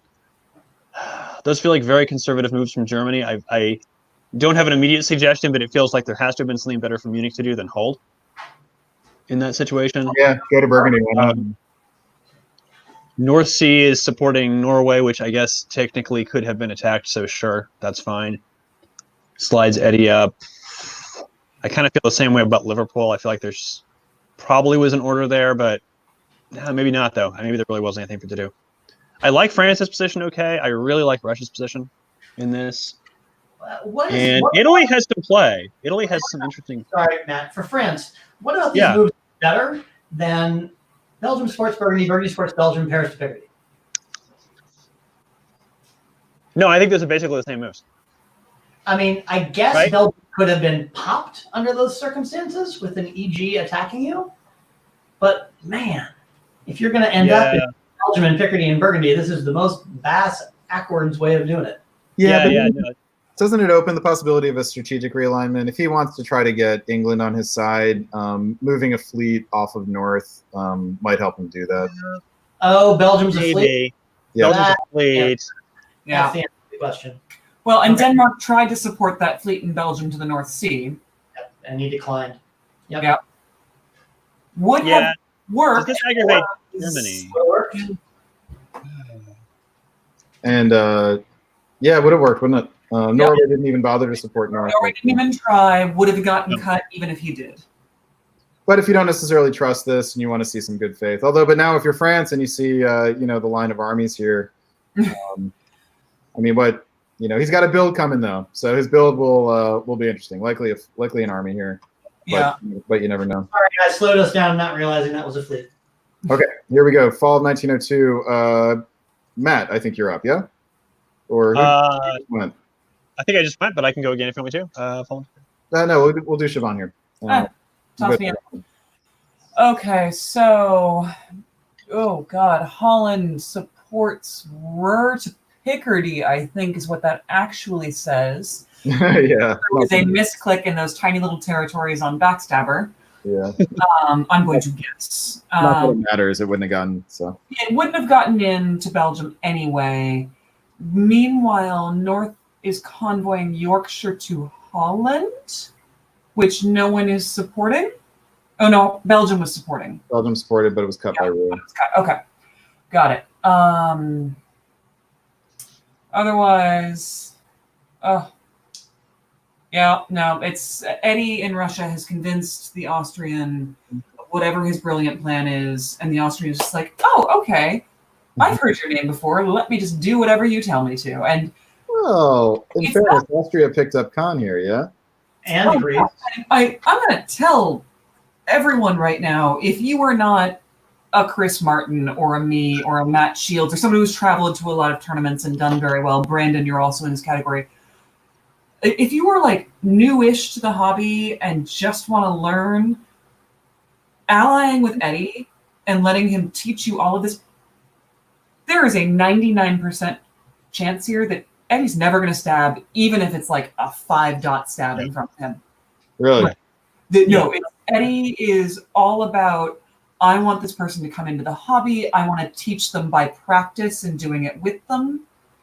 And I will tell them after the game where they went wrong and where they left themselves open. But this is brilliant for Austria, and Eddie is happy to not have the highest dot count at the end of this. Note the convoy of Tunis arriving. Yep. Yeah. This was not just basically saying, all right, Eddie, I see you writing all these orders. I'll attack the person writing the orders. Yep. And I expect we'll see Black be the PC keeps. Yeah. Oh, I mean, I jammed this game, and I don't know for sure, but 100%. Indeed. Yeah. Okay, Chris, spring of 1903. All right.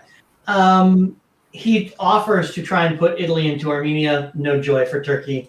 This is the last days of the Ottomans here. In the meantime, Eddie gets them on board with moving in the correct direction together. And so they roll. Nicolas decides, all right, that's enough of that, Mr. Brisson. Let's go ahead and give you a little bit of a haircut. And so now you're lining up the sides of the boards, right? It's going to be EFG against AIR. Yep. Which is a 6-player draw if nothing breaks here. And that's got to be unsatisfying. So Eddie doesn't care. Eddie doesn't care. Nicola will care. Yeah. On principle. Tim Richardson Richardson doesn't really care. Kind of 50-50. And I don't know any of the rest well enough to make that call. Yep. Of the 6 of them, who was in the most danger? Very quickly. Anyone? Always Germany. Germany. Yeah, Germany and probably Italy. All right, let's see. Fall of 1903. Matt Shields, you're up.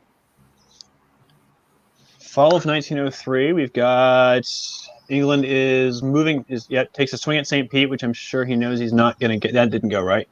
No, that did. Wait, what am I saying in St. Pete here? Okay, I see. So Finland gets into St. Yeah, that's No. Finland. Finland. No, Norway gets into St. Pete with support from Barents. Okay. Right. And So- St. Pete retreats to Moscow. Yep. Finland supports Baltic to Sweden. It's Finland but gets cut. Okay. Yeah. Yep. That comports what you were saying before about Nicola trying to slow this down. I'm Mhm. seeing a whole lot of bounces in the south. This is actually interesting. Almost nothing of Austria is moved. Gets into Bohemia, gets into Vienna. That's fine. Germany covers Silesia, which is smart. Eddie gets into Prussia. Yeah, this is just lining up to be a gross stalemate line. Yeah. And then in the south, France is trying to set up to take Tunis. He should be able to get Tunis next Army year. North Africa, bingo card. Oh yeah, there you go. You're right. Yep. North Africa. Congratulations, Jameson. All right, let's push forward with this because it does seem like We're racing to the line here, and we'll Yeah. see where we go. We've got some disband. I'm just going to take. Well, actually, Brandon, it might be you. Oh, I've been letting you guys do it, so take it. Let's So, try to do yeah, it. we've got the Sev Black disband, which makes perfect sense with the alliances. Turkey's dead, so of course that's gone. Russia's just like, whatever. Fleet Rome checks out. All right, 10 seconds are up. Let's All do right, let's go. 15 seconds. Here we go. Chris Martin, spring 1904. Some minor mistakes here, but this is all very standard. Eddie Brisson's going to write the orders for the East. Nicolas will coordinate orders for the West. And they're going to be figuring out, can anybody be eliminated from here to make this a draw? And some people will be like, I can play all night. Let's just play. All right, fall of 1904. Matt Shields. Fall of 1904 at a glance is more of the same. Everybody supports Munich, so that doesn't move. France takes another swing at Tunis, which he has to know he can't get. This is the only- Sorry? Piedmont. Yeah, Piedmont looked like the only significant thing that actually moves is Marseille getting into Piedmont. Yeah.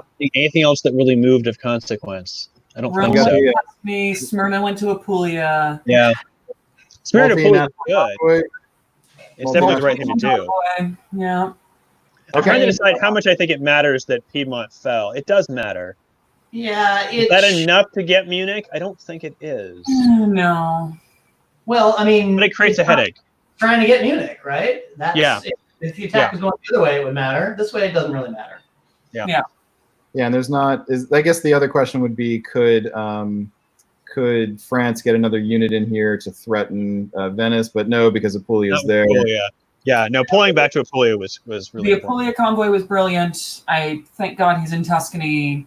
The support orders last season bothered me, but Okay. Spring, so there was no adjustment. Spring 1905. Siobhan, 15 seconds. Well, in this game, you're catching up to it. Yeah, this will be the last year that I think we should do on this game. So Italy takes Piedmont back as Piedmont tried to go to Tuscany. Okay, fine. Apulia follows up to Venice behind that move. Nicely done. Everything else in the east is just support or hold. And otherwise, there's some shifting of the fleets around the Scandinavian provinces. But this is a stalemate line now. They have set up a stalemate line. It should be. Except for dun, dun, dun. Close. Yeah. But Chris Martin, talk us through Should this. be. Austria gets talked into stabbing Russia. So congratulations, Ed. You've stabbed Eddie Brisson. Did England steal Holland from Germany also? Yes, he did. Indeed. Conway fired. He said, we can get this down to a 3-way draw. We cut out Germany and Russia. Nicola. You go, okay. And I don't know, I'm giving you the benefit of the doubt. Nicola, really? All right, so we'll look at the builds here, and then we will leave this game, which suddenly has a lot more play in it. Russia, no surprise, drops 2 units. Why doesn't Austria build 2 units here? He takes Romania. He takes Bulgaria. Correctly protects Trieste, we should say. Yeah, maybe he waves one. You know, he doesn't want to. Doesn't need to wave one. He must have. That's very strange. I think because Trieste, he could easily lose Trieste if Italy decides he wants it. Can someone sell me on Nicola building Army London here? Army London to Belgium, supported by Holland. Sure, but you have to be fairly certain that the German you just pissed off isn't going to employ. I mean, I guess Burgundy has to support Munich, doesn't it? All right, then yes. Okay, fair. I don't know. Is Austria even going for Munich anymore? Even London to Denmark, right? Convoy to Denmark with support from Sweden and Baltic. Oh, no, okay, Yeah. the Denmark convoy, you're right. Okay. Yeah. Yeah, but the problem is Sweden could have done that just as easily. But maybe Sweden goes to Bothnia here, and he sets up for an assault on France. Holland to Kiel with support from Baltic, and Convoy to Denmark with support from Sweden. Yeah.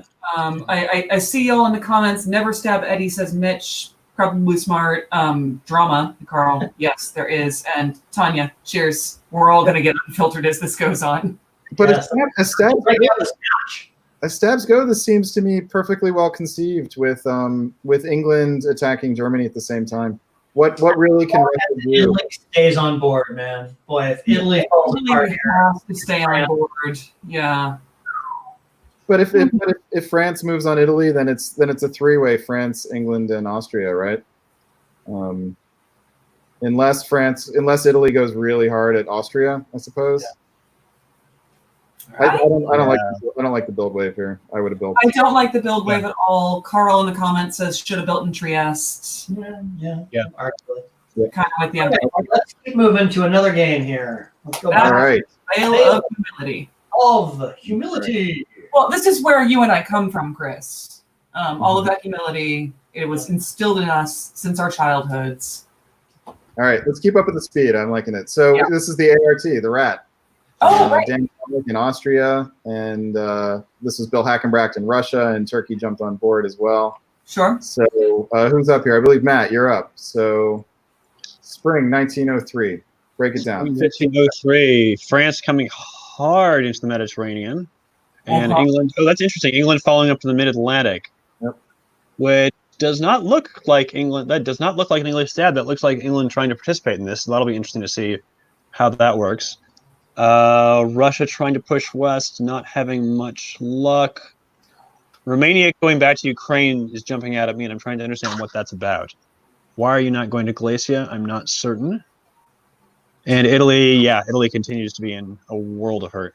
Yeah, Venice takes Rome. Italy loses Ionian. They're setting up for a convoy onto the boot. Yeah. All right. Fall 1903. Siobhan, you're up. There's the convoy onto the boot. We are letting Turkey keep Greece, which is okay, fine, because Austria, Rome tries to go to Tyrrhenian Sea. Good job, Army. And it gets Munich as well. So Austria gets a build. Austria gets a build despite giving. Okay, so they're just trading some builds here. Fine, fine. Rome to Ukraine now goes to Galicia. Tells me that might have been a missile last turn. Wow. So That's like England paralyzing France with the move to the Atlantic Ocean. Just that apparently was not planned. Yeah. Uh, All right. France gets into Tunis. France does walk into Tunis. Tunis, which is kind of amazing. And Belgium. Hey, France gets 2 builds here. France walks into Tunis and Belgium. England's going to apparently have a lot of explaining to do. England, don't go into the MAO with nothing to back it up if your intent is to help France without talking to them about it first. All right. That's rough. That's rough. Builds 1903. Chris, break this down, and we'll take you into spring as well. France didn't have any choice about these builds. This was kind of locked in for him. England says, you know what? I messed up, but guess what? I'm going to fight you about it anyway. Goes, screw all y'all. I'm out. So, this is really kind of a pretty good argument for the rat here. The real damage is that Russia didn't get any builds. You slap one more fleet in St. Petersburg, and the 3 of them roll this board. Yeah. Before we move on, can we talk about Germany's disbands? That's what I meant. Okay.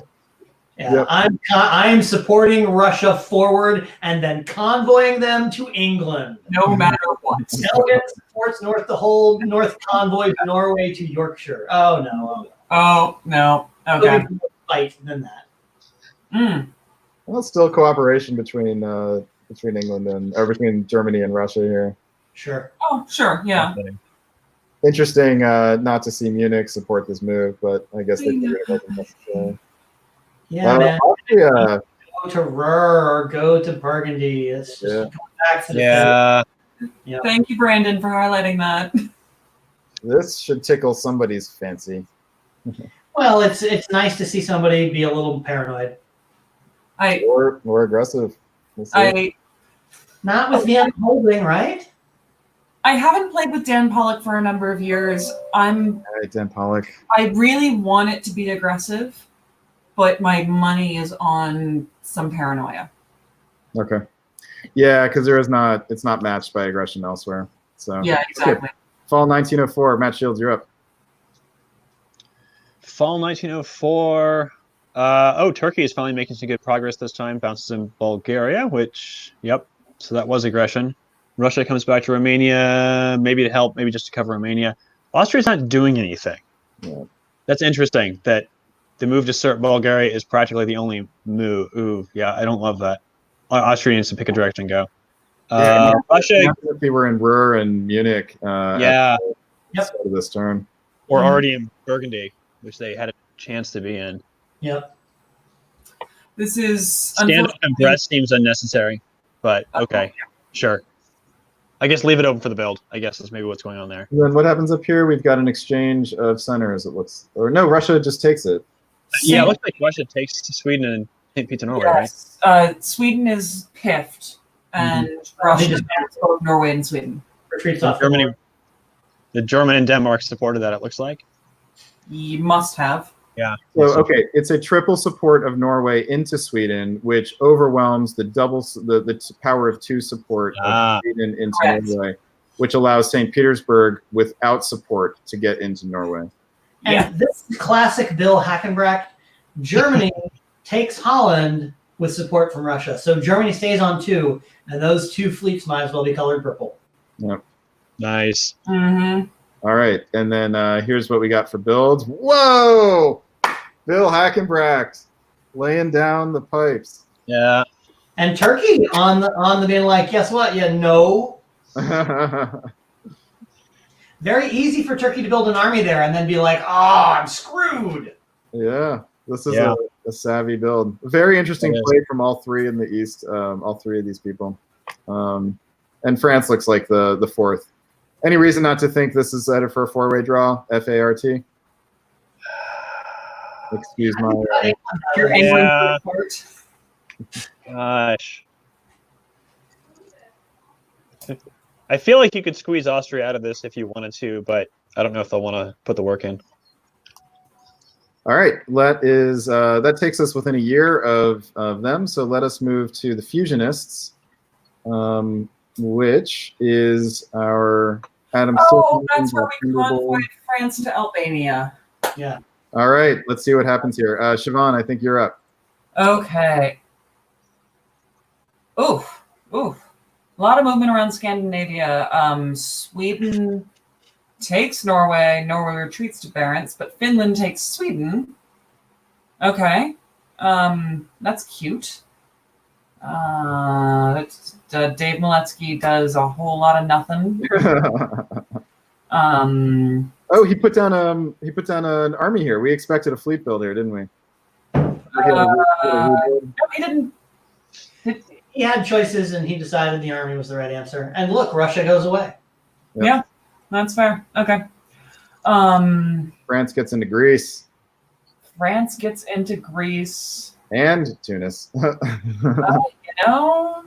I think Manus is having a lot of fun with what's going on in the East. He's probably a little frustrated by Doc Binder rolling in on him, but why wouldn't you? All right. Well, Doc is just, let's be clear, no fun. Doesn't know how to have fun while playing diplomacy. All he does is try and win. It's getting really old. I mean, sometimes you got to do things like convoy an army to Albania as France. And Doc's like, oh, that's weakness. I will now attack you. If France is positioned to survive this, though, if he can hold on to these two builds and protect his home centers, which he should be able to. He chose to retreat to Gascony, right? Which is what a lot of top players do in this situation. Yeah. Okay, let us mark see. that a little bit. He's going to have a tough time keeping centers open for a build. Yeah, because he'll need to have two of them open, right? In theory, yeah. Okay, Chris Martin, tell us what happens. He decides he's not keeping Tunis and loses Marseille because he guesses wrong. Oh, Man, this was the worst of all options. Why do you not cover that with Piedmont? he keeps thinking he's going to advance to Tyrolia. That's been that move since it got to Tyrolia. I think that's 3 turns in a row. Mm-hmm. I should have gone back to Marseille last in the spring, and if not in the fall. So this is good. Doc does what Doc does. Doc Let me have a dot. I'll take it. just marching towards that win. So that's even. So that's a France not building, picking up Greece, losing Marseille. Looks to me like Greece was Austrian. And isn't any longer, and that Bulgaria. Bulgaria is not Russian. And is now Russian. Yeah, So Greece is, as it should be, French. Russian will have a rebuild here. Russia gets retreats. Norway can't retreat to Finland. It was a move. This was a move. Field move. Hold. There you go. Okay, so misordered move. So he will have a rebuild. He's even. He picked up Bulgaria but lost Sweden. I have to. So I'm sorry, John Jameson. I've got a little note here for myself to remain calm so that you do not get your bingo. That's what I've got. Because we have not actually had a Chris Martin rant today, as much as John Jameson in the comments several times this morning was like, a Chris Martin rant. And I'm like, We've come close. All right, builds here. Not too surprising. Doc Bender is choosing the E in the West. And Russia gets to put down an army, which is actually, I think if you're Germany, you'd rather see that fleet up here bugging England instead of this army down here. But let's see down here. Yeah. You guys like Germany here, or does England rival? I mean, Germany's got so many good things that they can do here. Their only concern is if Russia kind of just rolls up on them, but Russia's got English problems. Austria can't participate. Austria's getting ganged up on. Yeah, Germany all day. Germany. Shields I agree. I agree, Germany. Okay. I meant England, not Russia there. Okay, let's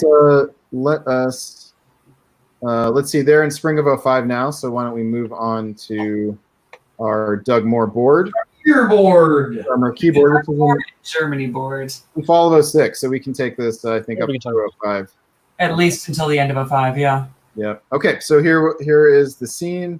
Turkey is on its way out. We have Doug Moore in Germany, who is doing his thing, but has a Russia potentially to contend with. So there's a question of whether Germany is now actually too spread out, and whether Hunter wants to try to take advantage of it, but he's got an Italian who took the very slow path to getting into the Western Mediterranean, if memory serves. Okay, who is up here? Siobhan, I think it's you, yeah? Sure, let's go with it. All right, Siobhan, spring 1904. Jason, ever optimistic. That's really cute there. I don't know what you tried to promise anyone, why you're even supporting yourself into Sev. It's not happening. You can't sit with us, Jason. Talk about the West over here. So we're going to talk about the West and the fact that Doug, as Germany, got to convoy himself to Edinburgh very, very early in the game. That was super cute. So he keeps Liverpool for now, walks into Eddie, supports France into London. And yeah, FG looks good, and France has bigger things to worry about than dotting Doug for a dot in Liverpool. Yeah, So, as long as Italy's moving another fleet over, as long as this is happening, then the FD is solid here. Down here we got, yep. Okay, let's move on. Chris, fall of 04. Jason makes the bold move to try and convoy across to Romania. He gets lots of support, and it succeeds. all right. And Austria walks out of Constantinople. So Austria has decided he wants an ally, and he's going to get it in Turkey. Russia kicks him out of Budapest, and he retreats to Italian Trieste. Are you effing kidding me? Just as I am positioned to be able to break France, look at the unwanted support that Italy gives Burgundy going to Marseille. Very nice done, man. That's nice. great. Plays that exactly right. our second unwanted support today, I believe. Yeah. And if Italy doesn't have to pull here, they take a dot off of France. Yep. Maybe they pull Smyrna and Jason comes back? Sure. Oh my god. But okay, so yeah, I mean, Austria's walking out of Con. Doug walks out of Eddie in the fall. He decides to cover Liverpool, and he's trying to get the bounce. He might have been looking for London to tap Yorkshire, so that or he might have been looking for a bounce there. I don't know. I think it was a guess. I think he was just guessing. There was a 50-50 there. Okay. Oh yeah, he was thinking Yorkshire to Liverpool, Eddie to Norwegian to Eddie, and instead England just guessed right. Yeah, great. That's fair.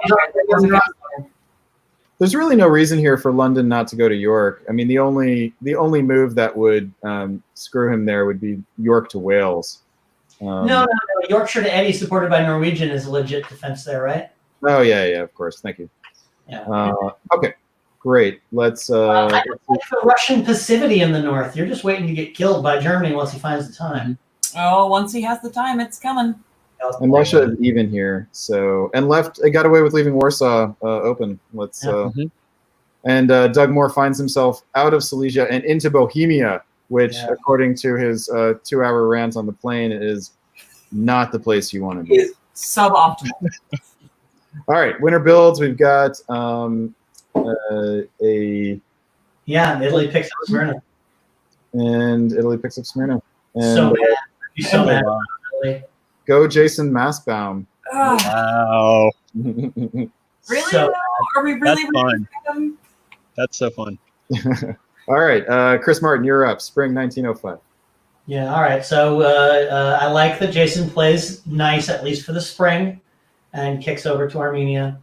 Budapest is piffed, and Italy does not keep pressure on France. Instead, comes home against the perfidious Austrian. Ed just reads the tea leaves and says, "All right, well, if Austria is going to retake Budapest, I can't have them in the Ionian." But what do you get? I mean, but leaving Piedmont, you might as well keep leaving. This just is he must have changed his mind after the disband. And yeah. Well, look at France move to say, fine, you'll take one of my dots, and that will be the end of it. You'll never get anything else. And maybe Ed is just like, yeah, okay, maybe I don't even want to fight about that. While I might be losing Naples, and Venice, I don't like it. Didn't like it at all.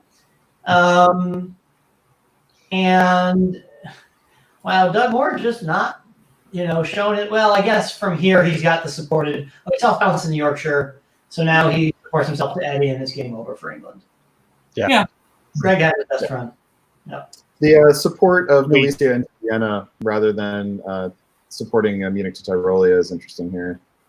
Keeping Russia on board doesn't really cost him anything right here. Hey, Piedmont could have supported Tyrolia to hold. It's yeah. Okay.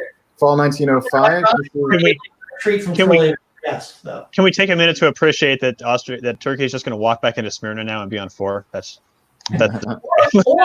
No, I cannot appreciate that. Or he could take Sev. He could. And build an army in Khan. Yeah. He's got support from both Russia and Austria here, which is pretty cool. Yeah. What you got? Presumably, though, Russia is not going to be too happy about the support of Trieste and Budapest. All right, Matt Shields, you are up for fall 1905. Fall. Okay, so Turkey does walk back to Smyrna. Italy is now changing his mind and heading back west, which I do not love. France continues to swing south. Okay, Italy's in a world of hurt now. He does not lose Tyrolia. Bohemia goes for Tyrolia, doesn't get in. This does not. Austria does not do much. This doesn't look good for Austria. Although we do have Russia. No, Russia is supporting himself into Romania, and that's not working because Austria supported it. Mm-hmm. It looks like Austria and Turkey are the only two who are actually working together over there anymore. No one's helping Russia, and Italy is kind of off on his own, doing his own thing. And in the West, does England survive? No, England does not survive. He desperately tried to support France into Liverpool. Didn't happen. Wouldn't have expected that to happen. And what looks like an agreed-to bounce in the North Sea, probably? You would think. Yeah. England had nothing else to do. Yeah, Germany and France look very happy together. And everything else is just sort of a mess. And suddenly, Germany has spare units to now move against Russia with. Sure, yeah. This looks great. This looks great for Germany. I wouldn't be making long-term plans if I were Russia. Yeah. You were right about Smyrna. Yeah. All right, let's. Are you going to jump to the next game? Yeah. Okay, before you jump to the next game, I'm going to ghost on you. So thank you for having me on. This has been fun. Thanks for joining us, Matt. All right, take care, everybody. Thank you, Matt. Stay safe. Stay home. Yeah, you too. All right, guys. It is now 10:08. We have it's Chicago time. We have said that we would go until midnight Eastern time, which is about 50 minutes away. We have been coming up within a year of the games that we've been following. We could keep doing that just until time runs out. Yeah. So yeah, I would say we can kind of keep rolling through them. Okay. I mean, I'm on West Coast time, so I'm happy to hang as long as you all can stay awake. But yeah, I'm afraid you're going to say that, and I'm going to be like, okay, here we go. 2 o'clock in the morning. It's only 11 for Sean. All right. Well, let us move right along here to Kitty Hawk, which is level 5.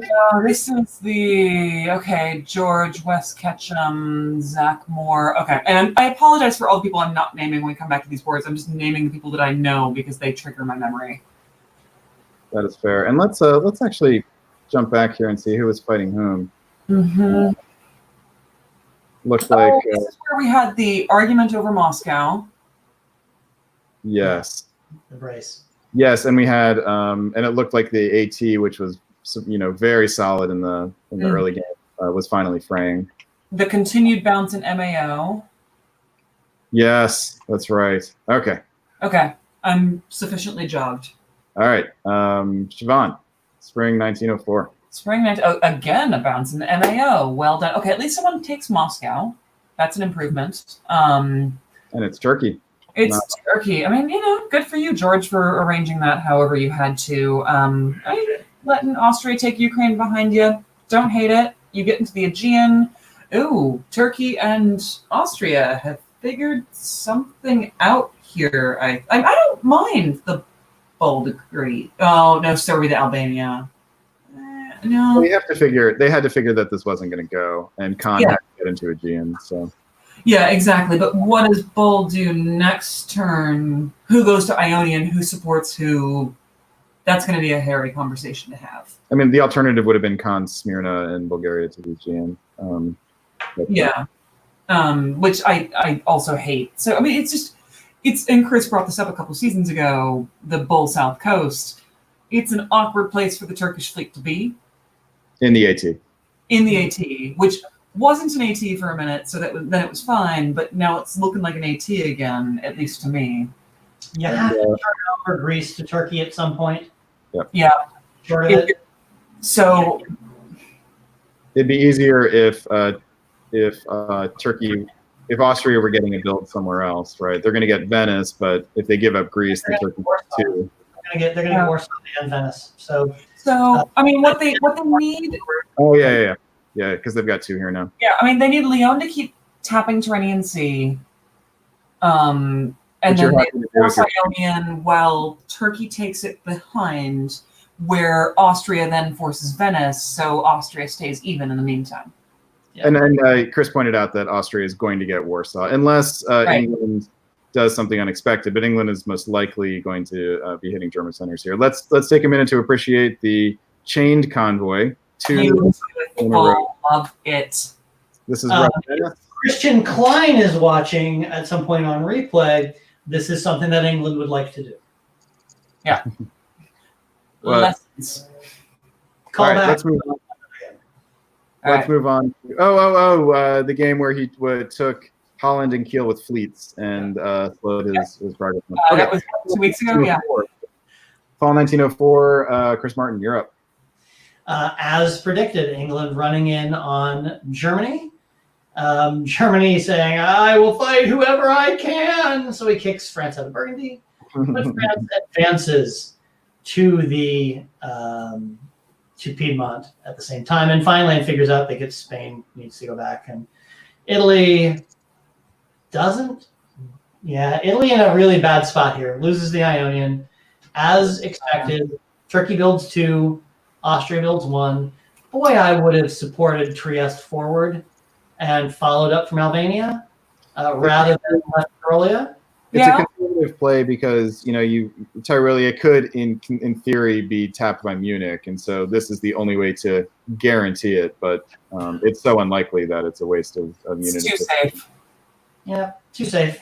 Okay. He expands Warsaw rather than retreat it, so no suspense there. I love the English position, and he builds 2 more armies. Yeah. What is England laying his or her eyes on, do you think, in the long term here?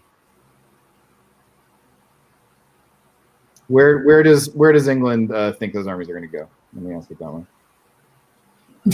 Dots. Dots. Your answer, right? You're probably never going to get past St. Petersburg, but you do need to make sure you go get it. So you slap an army into Norway to guarantee you get it. Baltic, go to Bosnia, no risk there. Mm-hmm. And then Denmark is coming down to Kiel. Holland's coming down to Ruhr. Hey, France, I need to move out to the English Channel here so I can get another army in. This is the basis for my question, is that when we talk about England soloing, we often talk about the need to get armies onto the continent early, right? Yep. England has built 1 fleet this entire game and has built 1, 2, 3, 4, 5 armies. Yep. Is England thinking solo right now? Do you think? All day. Yeah. If he's not, there's no reason to have built and moved the way he did. So let's say this. Even if he isn't, even if he wants to stay and team up with France, he doesn't need any more fleets. There's nothing he's going to do with fleets that France can't do with fleets. He doesn't need another fleet to go take St. Petersburg, right? Especially with the disband of the Russian fleet Livonia. Now it's just a matter of let's prevent Austria and Turkey from rolling across our side of the board. So now France has to send Mid-Atlantic Ocean to Western Med to help prop up Italy for a minute. And, France has to kind of come back a little bit to Marseille to help mop up Germany. So, England has 3 fleets. He doesn't need a 4th fleet. So is there? Do you think there's any chance here of a 3-way draw, or does this look like EF-AT to you guys?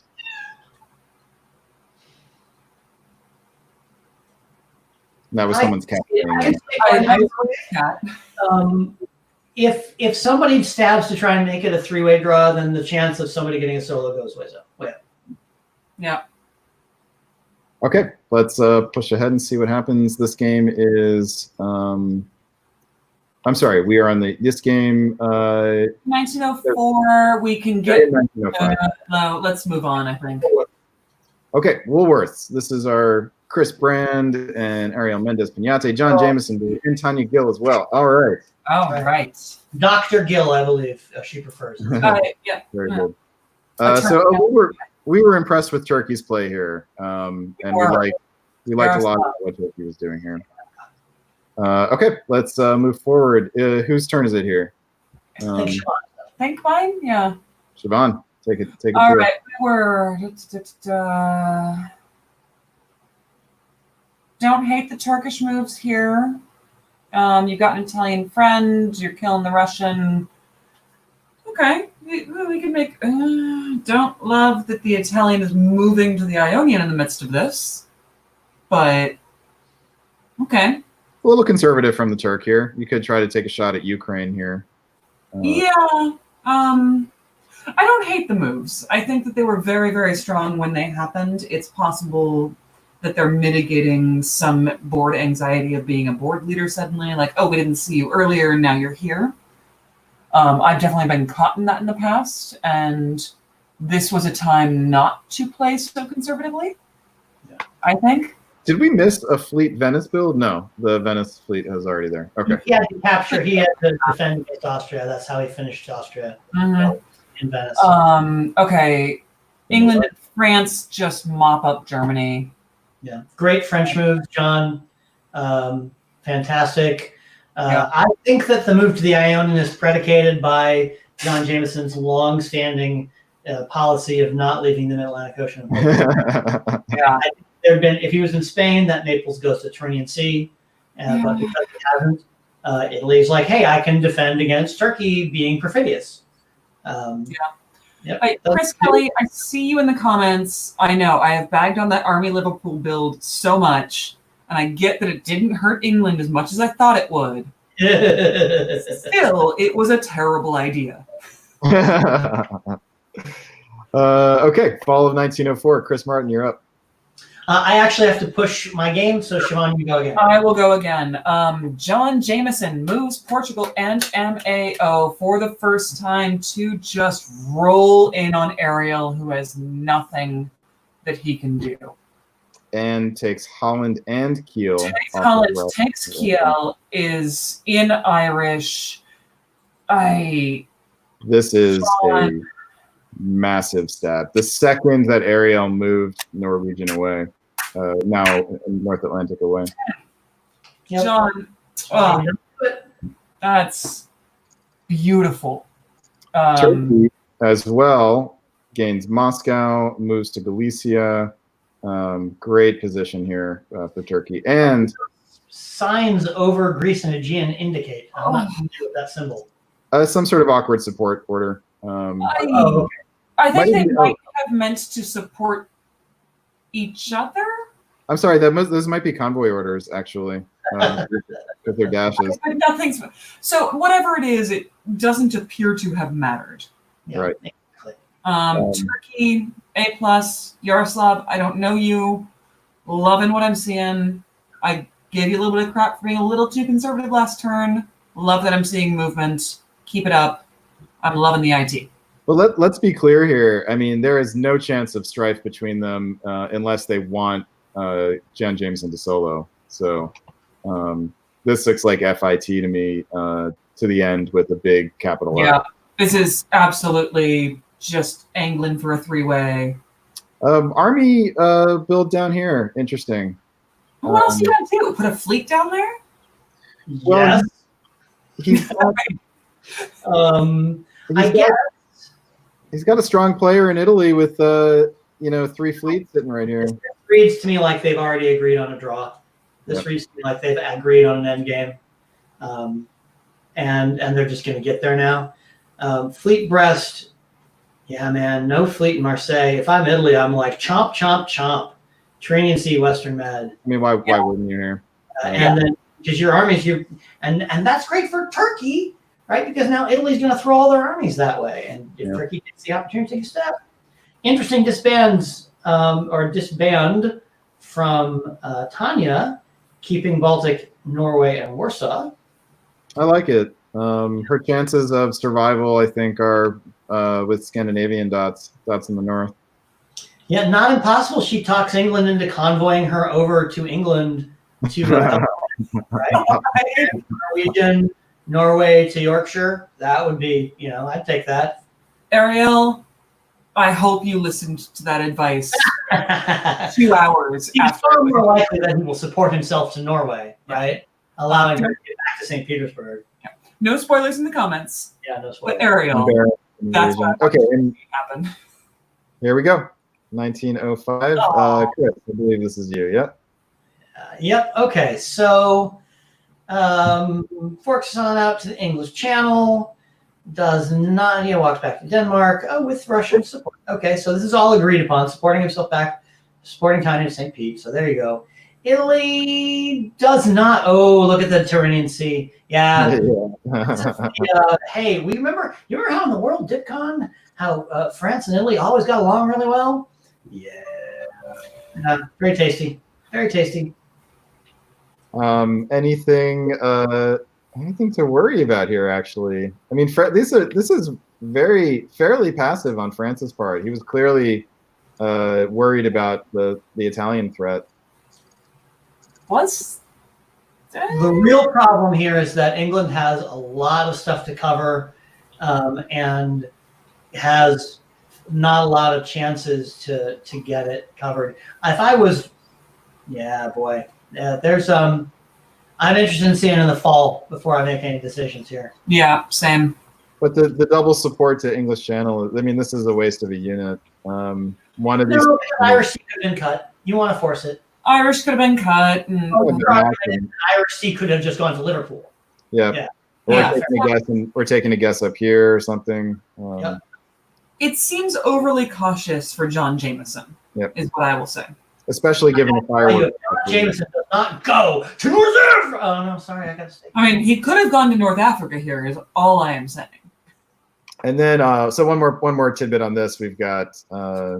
He's covering Serbia. That's it. Yeah, let's finish this here. Inch. All right, Siobhan, what do you say? So he forces NAO. He does get into London. Oh, John. All right. I see you there. Takes a dumb chance. Ariel just pulls everything back. Tanya picks up Ariel! a couple of dots. No! Oh. Ariel. Wow. You know what? I've given Ariel a little bit too much grief. Chris, this one's yours. Okay, so look.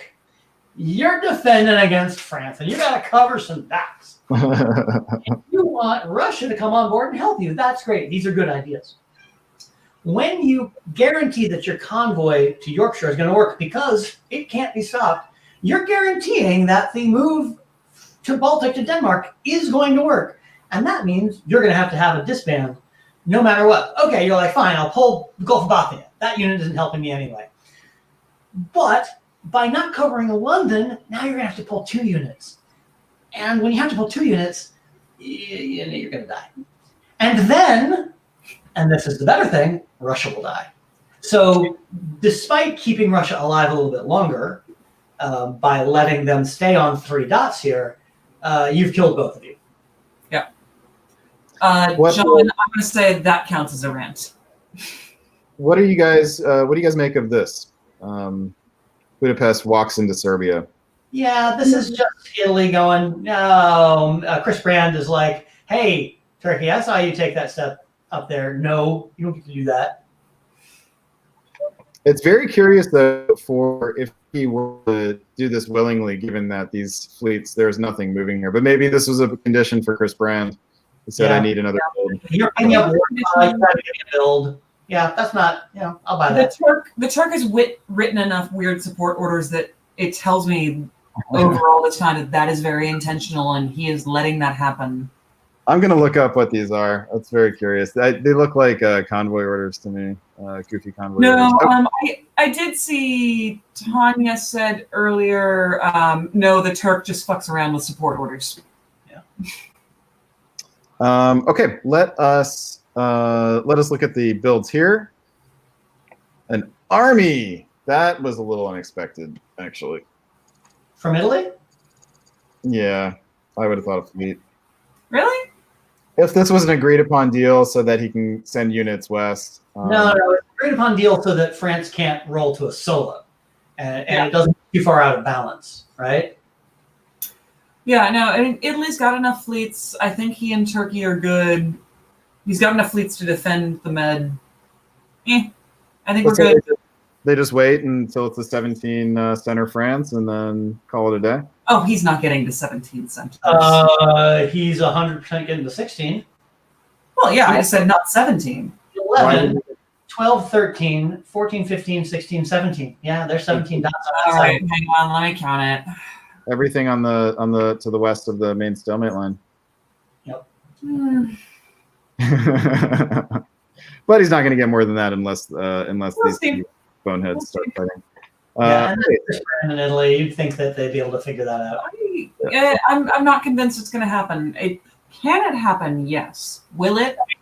If you're France, don't you just be like, haha, Bohemia, Prussia, can I get across the line somewhere and get a rogue unit? Well, Italy. All right, it's John Jameson, you're right. And when you're going to do this, do it in the Scottish Brogue. Thank you very much. There's no reason. France has no reason not to give it a shot. Yep. None whatsoever. John, does Ed Smith approve?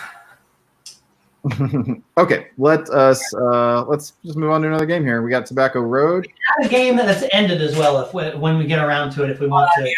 We've got a couple of years to work through on our back half here. But yeah, let's work through them. Let's jump over to our marquee board. Andrew Goff, Big Four, who we're just assuming is winning his 4th World Championship. Yeah, this wasn't the one we were calling the marquee board. We'll have to get back to that one. This one was where Goff delayed a build for does he? No, he actually just 1 year. Yeah. Okay, but he also picked up Belgium, right? So 2, 4, 6. Yep. Okay. Let's see here. London. Right. So the question was there any trouble brewing? We thought likely not, but you never know. Let's just jump forward here. 1904. No trouble brewing. Okay. Is this Siobhan or Chris? I forget. I have up. All right, Chris, go for it. So England and France continue to successfully wage war against Germany. Belgium goes to Ruhr. Holland retreats to Belgium graciously. Thank you very much, Andrew. You're such a good ally. Allowing him to retreat there. Austria kicks him out of Piedmont. Well played there. And holds in Silesia. Turkey puts Austria into Ukraine and takes Romania behind him for good measure, but says, hey, that's someone taken. Look, I'm moving my army away. And Austria and Italy are kind of lockstep I think, as far as that's concerned. Yeah, Silesia not supporting Warsaw to hold seems counterintuitive. That's gotta be a mistake, right? But they are guaranteed to retake Warsaw and take Moscow. So, yeah. Or Berlin if he really wants to. Okay, and then Tyrrhenian Sea goes into Naples here. Slightly surprising, I think. As Naples adjusts, probably by invitation. Yep. Yeah. But they're not going to be able to retake Venice, so we'll see if Tyrrhenian Sea stays there. But he now has the fleet here to follow up if he wants to. Yep. Okay. Fall 19. Turkey Ron. stabs Austria?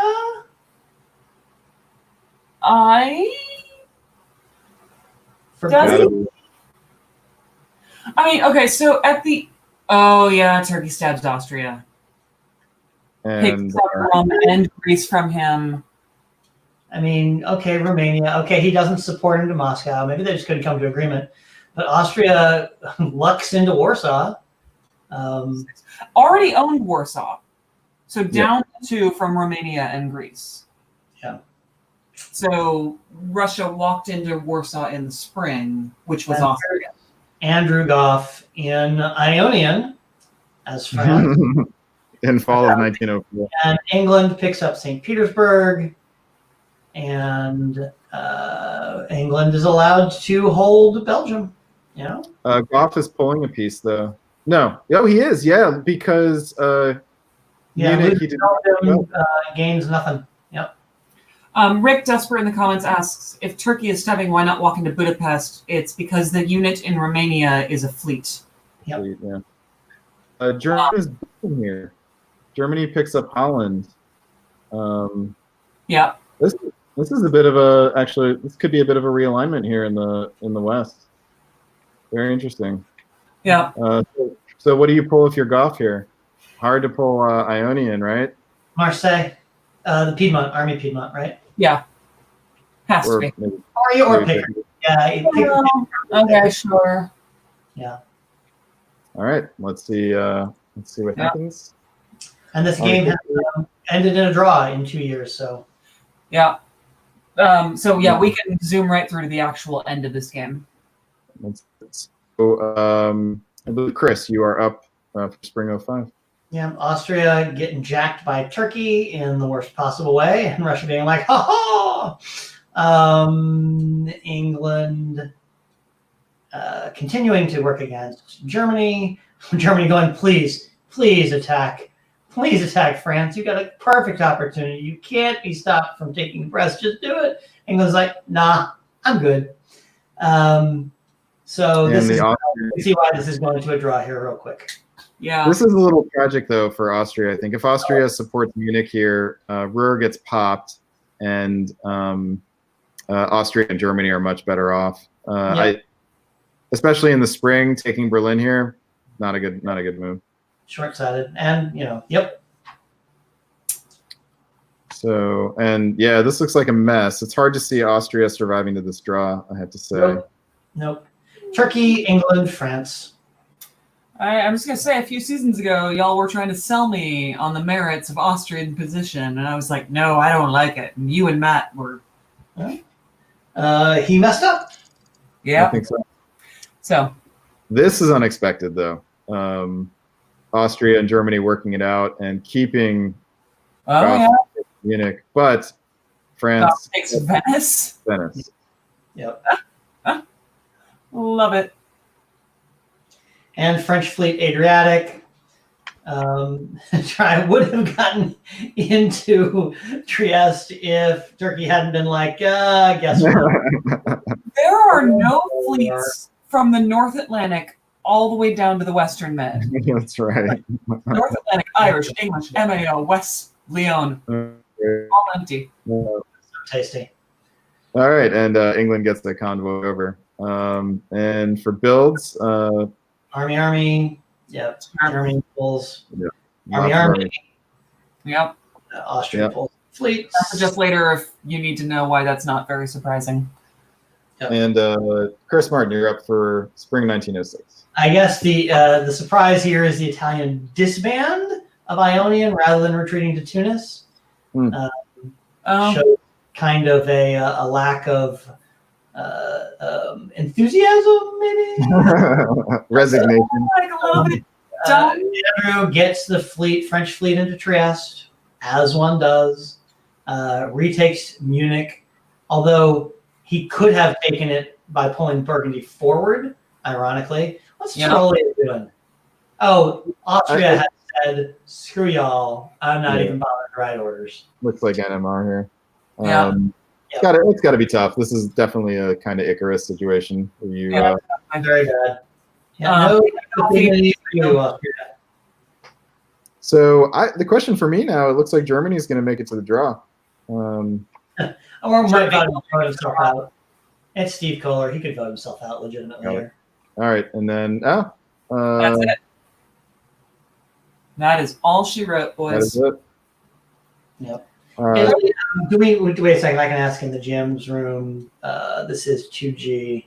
Yeah, who actually is in the draw here?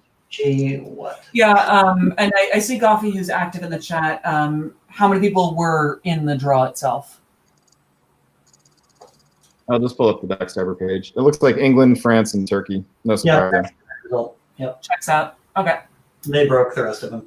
And Goffy did say that the Austrian moves in that last turn were not an NMR. They were just holds. So they were just like, all right, take a draw. I'm voting myself out. All right, we have another game in over in the Vale of Humility. Let us. Yes, that's one. This one we can also finish to completion. Yes. This is Bill Hackenbracht in Russia. Oh, Hackenbracht and Pollock. That's right.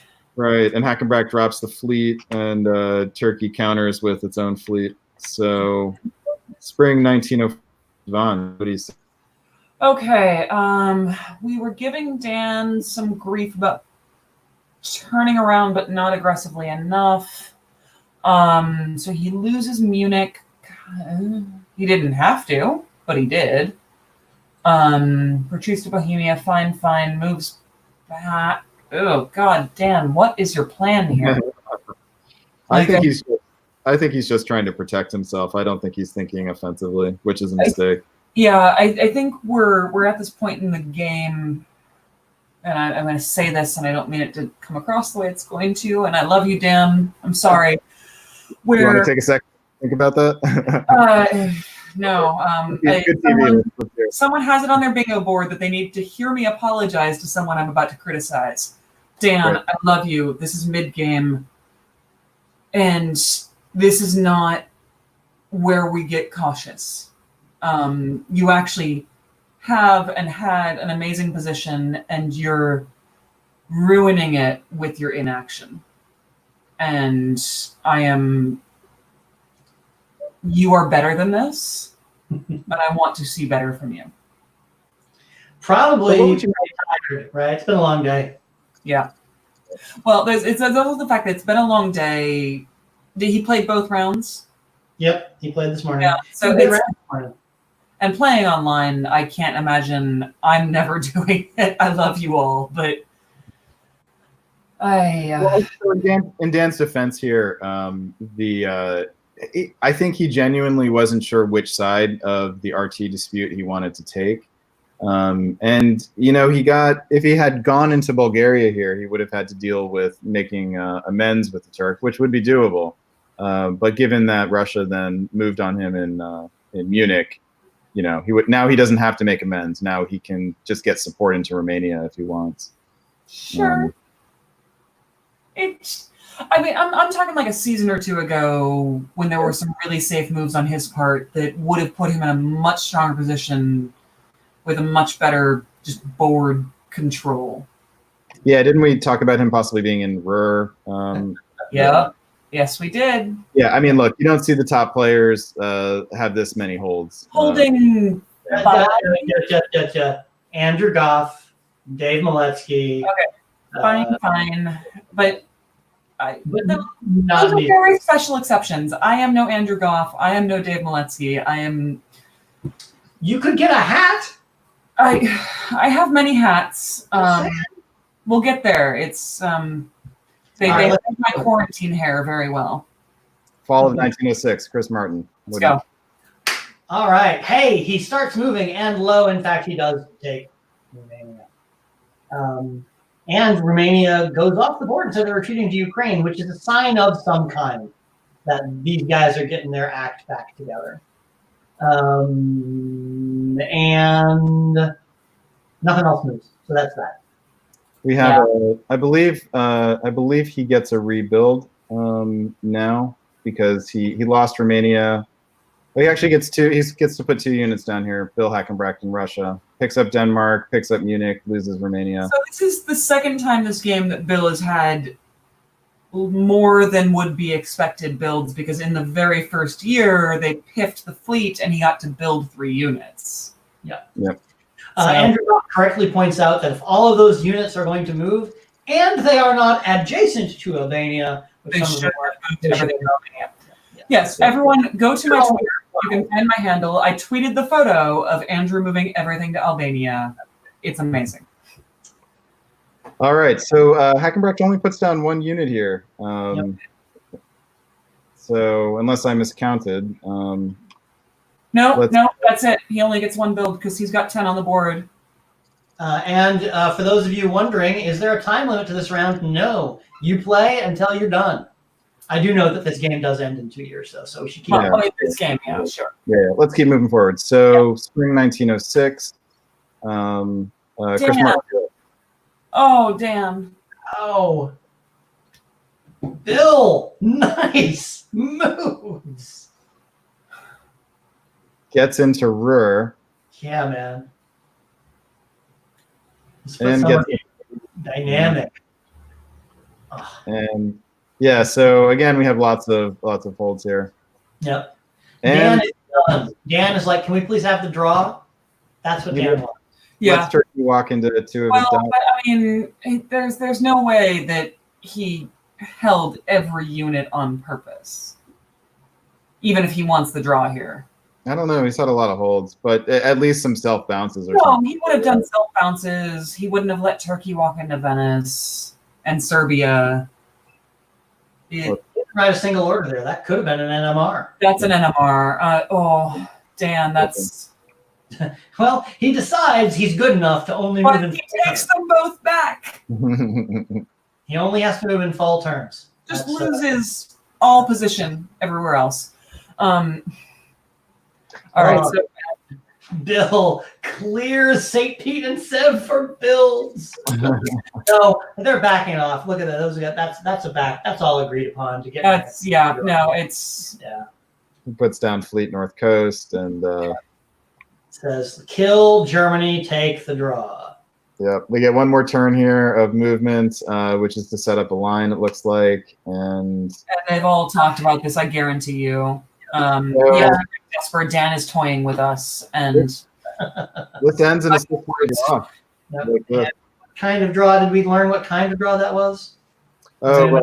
Did anybody? Here, I'll look this is 1G or 2A. Sorry.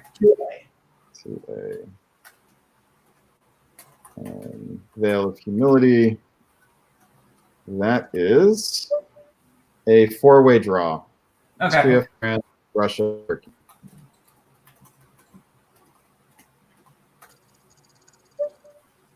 That seems right. Yeah. Oh, thank What? you, Kirk, in the comments for confirming I don't that. know. England could make a case that they could stick around here. Kirk, do you want to tell us in the comments why you did not make that case? Yeah, you're tough to eliminate here, Kirk. No.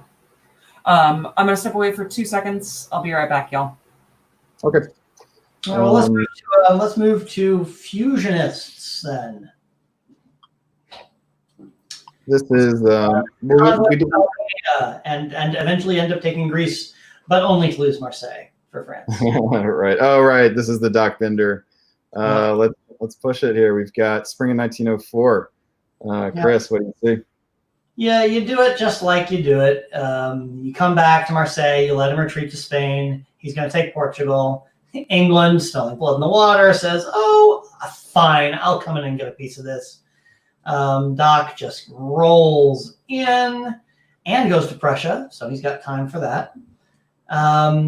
England forces St. Petersburg. No shock there.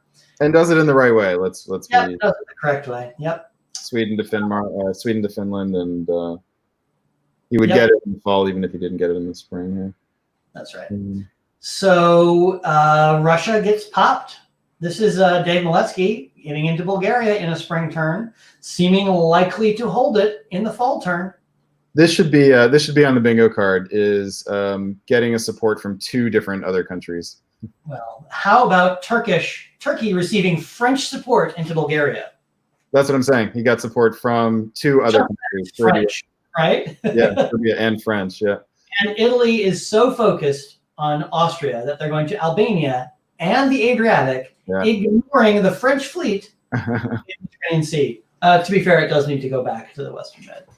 So Yeah. let's just also compliment all 3 of these players for getting the coast right, which matters on Backstabber. Yeah, East Coast. Yep, exactly. That is no small feat. All right, if you are actually, if you're France here, oh no, you do need this because of the army in Munich. Yep. So, okay, and then good. Let's push forward here. Yep. I can take this one. We have Italy doing the expected and taking Trieste, although needing Russian help to do it in the cut of Budapest. Yep. In the west here, no surprises. Germany finds himself in Portugal. Also takes. This was actually. Oh, this is poor unit efficiency actually. Yep. Gascony should have been used to help support. Help capture, hold Paris, I should say. Would have had to guess right though, and Brest would have had to have been the mover. So maybe he just thought it was too much. Yep. But look at Doc being like, "Oh, I bet the North Sea will be empty. I'll just move there." Yeah, that's what you get when you ally with Doc. Yep. The short-term alliance. Yep. Well, now England gets a build here. I think England is probably fine. If they are, and it's Dwarnicki, so he knows how to read a board. He can tell a hawk from a handsaw. All right, so we will get a build here. Venice, France gives up on the Grecian experiment. Bananas. England builds an army, so he has ambitions, and it's nice to see. Cool. All right, Siobhan, spring 1905. So that English army just walks right into Denmark, and I kind of love that. Doc just marches on in the continent, takes Brest, Silesia, moves over to Baltic. There's a shifting of the English units in the north. Denmark probably arranged, right? Don't you think? Why is Belgium moving to the North Sea?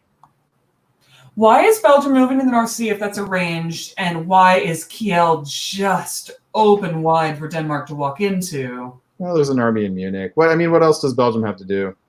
Yeah. Sure. Follow into Picardy. You gotta keep this in there. I don't know. Chris, you played with Doc a lot more than I have. I don't know that that's arranged, but hard to see England taking that naked convoy without the expectation that it would arrive. Yeah. Okay. I was guessing to try and get a unit in against him. I would also have dropped Army Finland to Sweden. Okay. Well, yes. Yeah, he has designs on Moscow rather than. So this is a complete waste of the Barents Sea, right? There's no need for a supported move to St. Petersburg. Okay, so what would we love to see in fall? Convoy the English army over the Baltic? Livonia with support from St. Okay. Respect. Not hating Adam Silverman in Italy right now.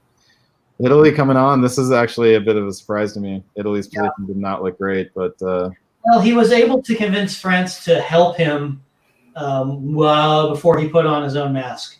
Yeah, and that French army would have been much nicer to have at home. I think. As cool as that convoy is, it's a case of being too cool. It works fine if Doc is willing to have some fun, but Doc doesn't believe in having fun. Doc believes in winning. We're tired.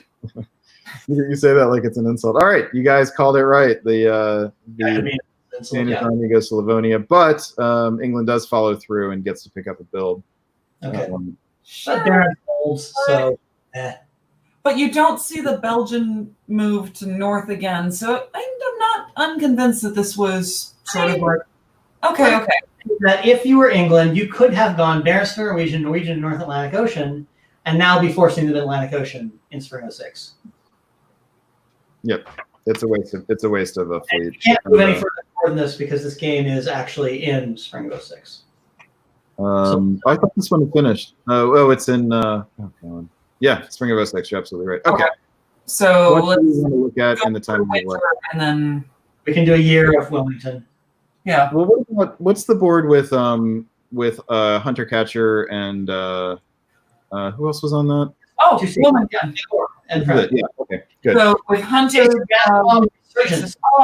shit, they let Jason back. That's right. That's right. Okay. So builds. We got an army here in Ankara, an army in Berlin. Okay, and we have the disgusting army in Bohemia. Right. Siobhan, here we go. Spring 1906. Okay, so it's a whole lot of nothing in the middle there by Austria. I'm not even going to try and make sense of all of the lines. These are convoy orders, by the way. Yeah. Okay, Hunter Catcher. You have ordered 1 unit to do a support. And everything else. I mean, if he thinks that this is likely, there's just no. But you write the orders anyway, just in case, right? In case the other side screws up. I have actually seen. I've seen this before from players in various iterations, where players have stolen their own orders from a box, so that nothing did anything. I've seen it in just was that completely illegible? Like, I've seen the very intentional, like, mass misorder. It's harder to do on an online platform. So, but I mean, what does he lose by doing this? I mean, nothing, right? Exactly. So that's why it could be. Yeah, gets to Western Med. But I think to a point that Andrew Goff would be making right now, there's no reason not to order these units to Albania. At the very least, order them all to Albania. Or Apulia, or maybe Livonia. Livonia, I think, is ignored in this situation like this. So. Syria, also. Yeah. Just a really good place to be right now. All right, let's jump ahead here. This looks like a whole lot of nothing getting set up. We're going to need to see some sort of strategic shift here in order for this game to stay interesting. This is a whole lot of nothing. I'm going to guess Hunter in France is trying to negotiate for the draw and is just like, see how little I'm doing? Why isn't this game drawing? Like that's I think his pitch. Yep. So, I mean, we've got a self-bounce in Holland over. And we're catching up again here, guys. We got to be careful. Oh, yeah. Yep. We should probably be going through these games a season at a time here because we were really hustling. Oh, man. I'm sorry. Yeah, I looked at the wrong one. Okay. Let's. We only got a few minutes left. Are we going to stop at 11 or are we going to keep going? What do you guys want to do? I'm here tonight. I can go a little bit longer. I'm pretty wiped out, but. Let's go half an hour longer. Let's go to Chris, if you need to tap out, by all means. I've awoken the competitive spirit. That's right. It just feels like some of these games might draw soon. So I'm just saying it's only 9 o'clock here. Lexington barbecue just drew. So okay. So now I'm not GMing anymore. Close that window. All right, Lexington Barbecue, Nicola Saho. Yeah, this one looked like it was heading for Eddie Brisson, the race to the stalemate. Oh no, I'm sorry. This one had the dramatic stabbing here. This was it's going to be a 6-way draw. No, it's not. Yeah. That's right. Austria really went for it here. So the question we had was whether Eddie could inflict enough lesson learning on his way out. Yep. Okay, so spring 1906. Chris Martin, you're up. Austria taking a swing at Munich. I don't get that. That's not making much sense. Italy being like, yeah, I'm going to hold the line, and then I'm going to make sure I don't lose too many dots back in Turkey to Austria. Austria being like, I need to be in the Black Sea. Yeah. And head in that direction while he takes Warsaw. I don't think these are terrible moves for Austria. If you're fighting Eddie Brisson, yeah. I'm okay with this. Yeah, the worry you guys had was that Italy could turn full throttle against Austria, and that could Austria's position could crumble. Doesn't look like. Instead, we've got England. Nicolas Sahoguet is continuing the fight against Germany, who is not seeming to do anything about it. If I'm reading that correctly, he's going to convoy that through Denmark. Yep. To what? Prussia? Maybe not. Maybe not. Because this is we thought Germany could be eliminated from. Yeah. Right? Yep. But he would like, I would assume, French help in doing this, and that doesn't seem to be forthcoming here. So let us see. Yeah, here it comes. Takes Kiel. Yep. Oh, and instead of going to black here, we have an exchange. Wonder if that was arranged. Suppose that's possible. I think they looked at each other and said, well, we can be enemies, or we can just trade some dots and be better for everyone. Yeah. So France here supports Kiel to Holland. Does not work because Holland has a power of 3. Yep. And in Berlin, these are Tim Richardson's, and he's got some bad guesses to make here. There's a perfect set of orders for him here, but he doesn't quite get there. And Warsaw walks out, although it would have been kicked out anyway. Yep. Mm-hmm. So Austria is even here, but now has a more defensible position. There's a much better border here between Italy and Austria. Yep. So, okay, let us jump now. We've got. Why did Austria build? Did they? Was there a piff? Lost Greece, gained Ankara. Never took it. Didn't take it out. They have one in the bank. Oh, maybe he had one in the bag. Yeah. 3, 4, 5. Okay, let's go count. Oh, he had 2 here, and he only. This is the year he stabbed. I remember when he said we argued he should have built. He held on to this that whole time. That's right. That's Okay. right. He should have built in Trieste. Yeah. That's right. We did spend some air on that. Okay, so the army. I'll take this one. The army leaves North Africa to John Jameson's great dismay, but France does continue with a somewhat quixotic attack on England. I think he would have been better served to just help pick apart Germany here. No, this is like Nicola, take the draw. Quit your shenanigans. This game is ending. Yeah. Or we will fight. Or, you know what, the rest of us will figure it out. But they could have had a 4-way draw, and instead it looks like it's going to end on 6, unless Germany. Germany could get eliminated here. Yep. All right, let's see. And Germany does not get eliminated. Oof. Okay. Has Berlin open, and yeah. I don't know if this was arranged or not, but clearly the AI has not gotten on the same page about how to finish this game. Yeah, you figure Venice doesn't go to Trieste, but Ankara doesn't go to the Black Sea. There's This is poor. The two. There's no reason for the two of them not to work out some arrangement and eliminate Austria here, or eliminate Russia, I should say. Austria. There's a lot of conversation in the after game on this about some missed opportunities around this point. Okay. Yep. Yeah, I'm not looking at that right now. Austria picks up a build from the German centers, and that's it. Yep. Winter 07. Okay, and what I have seen in other chats, so I'm going to guess that Germany was voted out of this because I heard it was a 5-way. That is correct. It's a 5-way draw with Germany out. Yeah. Yep. Survives to this draw. Yep. Eddie Brisson eminently eliminatable from this game, but so persuasive, right? So good at making himself seem invaluable to the resolution of the game.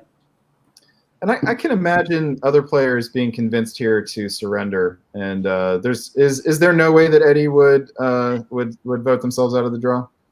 Yeah, if he's tired and he wants to go, and they're clearly on the path to eliminating him, and there's no conversation about it, then he'll vote himself out. He doesn't like it, but I mean, I learned my style for draw-based scoring from Eddie, and I remember years ago at Worlds in Dixie in 2014 when I kept a board of Brian Ecton and the eventual tournament winner Thomas Haver, I believe, if I'm remembering correctly, awake until like 4 a.m. like, hey guys, my scores suck this tournament. I'm not winning this.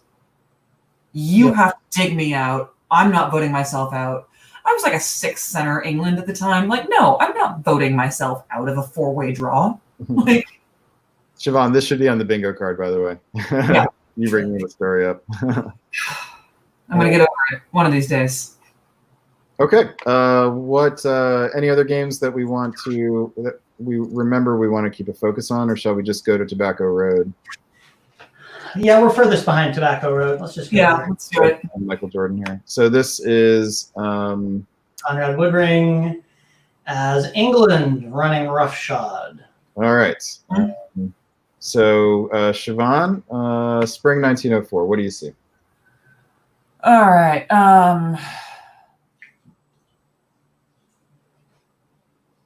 Sorry. Okay. There's a lot of movement in the middle, and not really clear who's working with who. And I don't remember when we last left this game. This is an EG versus an FR, at least at some level. Yep. Yeah. France gets into Munich here. Germany France takes Munich, while Germany takes Silesia and Burgundy. and Burgundy. That's right. Okay. I would make that trade if I was France. Yeah, Germany has the firepower, I believe, to retake Munich here. Yeah. No, that's all fine if I'm Germany there. Whole lot of kind of nothing down in the southeast. Smyrna goes to Eastern Med. Eh. Yep. Defensive moves. Yeah. We don't know anything about Germany here, right? The only player I know is Conrad, and I have not played with him in many, many years. So I really like the set of German orders. It's very dynamic. this is, yeah, I do really like it. And he gets a bonus here, a gift from Russia, moving Prussia to Livonia. I don't really see the purpose of that. There's no army up here that could threaten him. Oh, maybe he's worried about a convoy. Yeah, he was thinking convoy. Okay. Yep. All right, here we go. Fall of 1904. Chris, you want to break it down? Wow. Okay. So France, given the opportunity to swing at Liverpool, declines, and instead fails to force the Mid-Atlantic Ocean, loses Brest. That was a given. You were going to lose Brest as long as Germany was on board. Loses Munich, which you were going to do, which was going to happen. Your trip to Ruhr. Austria takes Romania. Italy takes Vienna, which looks like it may have been Russian at the beginning of the turn. No, it's Austrian. It was Austrian. Yeah. And Turkey gets into the Black Sea and says, "All right, let's go. I'm a late game power. I can do this." Yeah, the tactics around Liverpool and Mid-Atlantic are actually more straightforward than I think France made them. If he goes to Liverpool and Mid-Atlantic, he forces Irish to choose, assuming that English Channel is devoted to taking Brest here. Yeah, well, I mean, yes, Liverpool. If it works, then you stay even, and you've put a crimp. Otherwise, you're going to buy another fleet in Liverpool here for England, right? Mm-hmm. Yeah, and if it didn't work, you would be in Mid-Atlantic, right? Because you get bounced. So either way, you're better off. In this case, it's interesting. Germany, with the Burgundy to Paris move, helps ensure that England, his partner, gets Brest here. Rather than taking a swing at Marseille. Yeah, rather than taking a swing at Marseille. Correct. And he sets himself up well positionally in the Baltic. Yeah, Germany feels like he knows what he's doing here. So if you're France here, I suppose you You retreat, so you have the option of which unit to disband.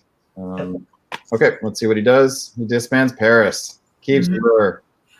We do get some relevant context in the comments that the France on this board is Australian and apparently just started crashing really hard due to weird hours of playing diplomacy. Okay. So spring of 1905. Siobhan, you want to break it down for us? Sure. No, Conrad gets into MAO.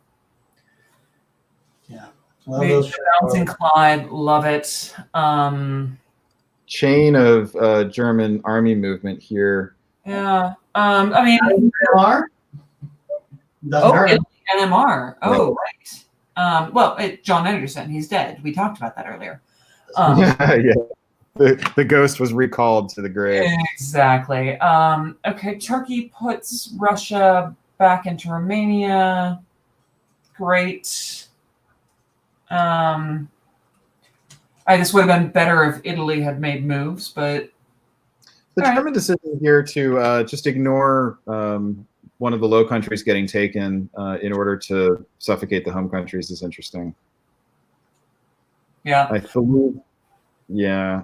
The Russian move to Silesia is interesting here, given everything else. Yeah, given all the other units coming at his centers.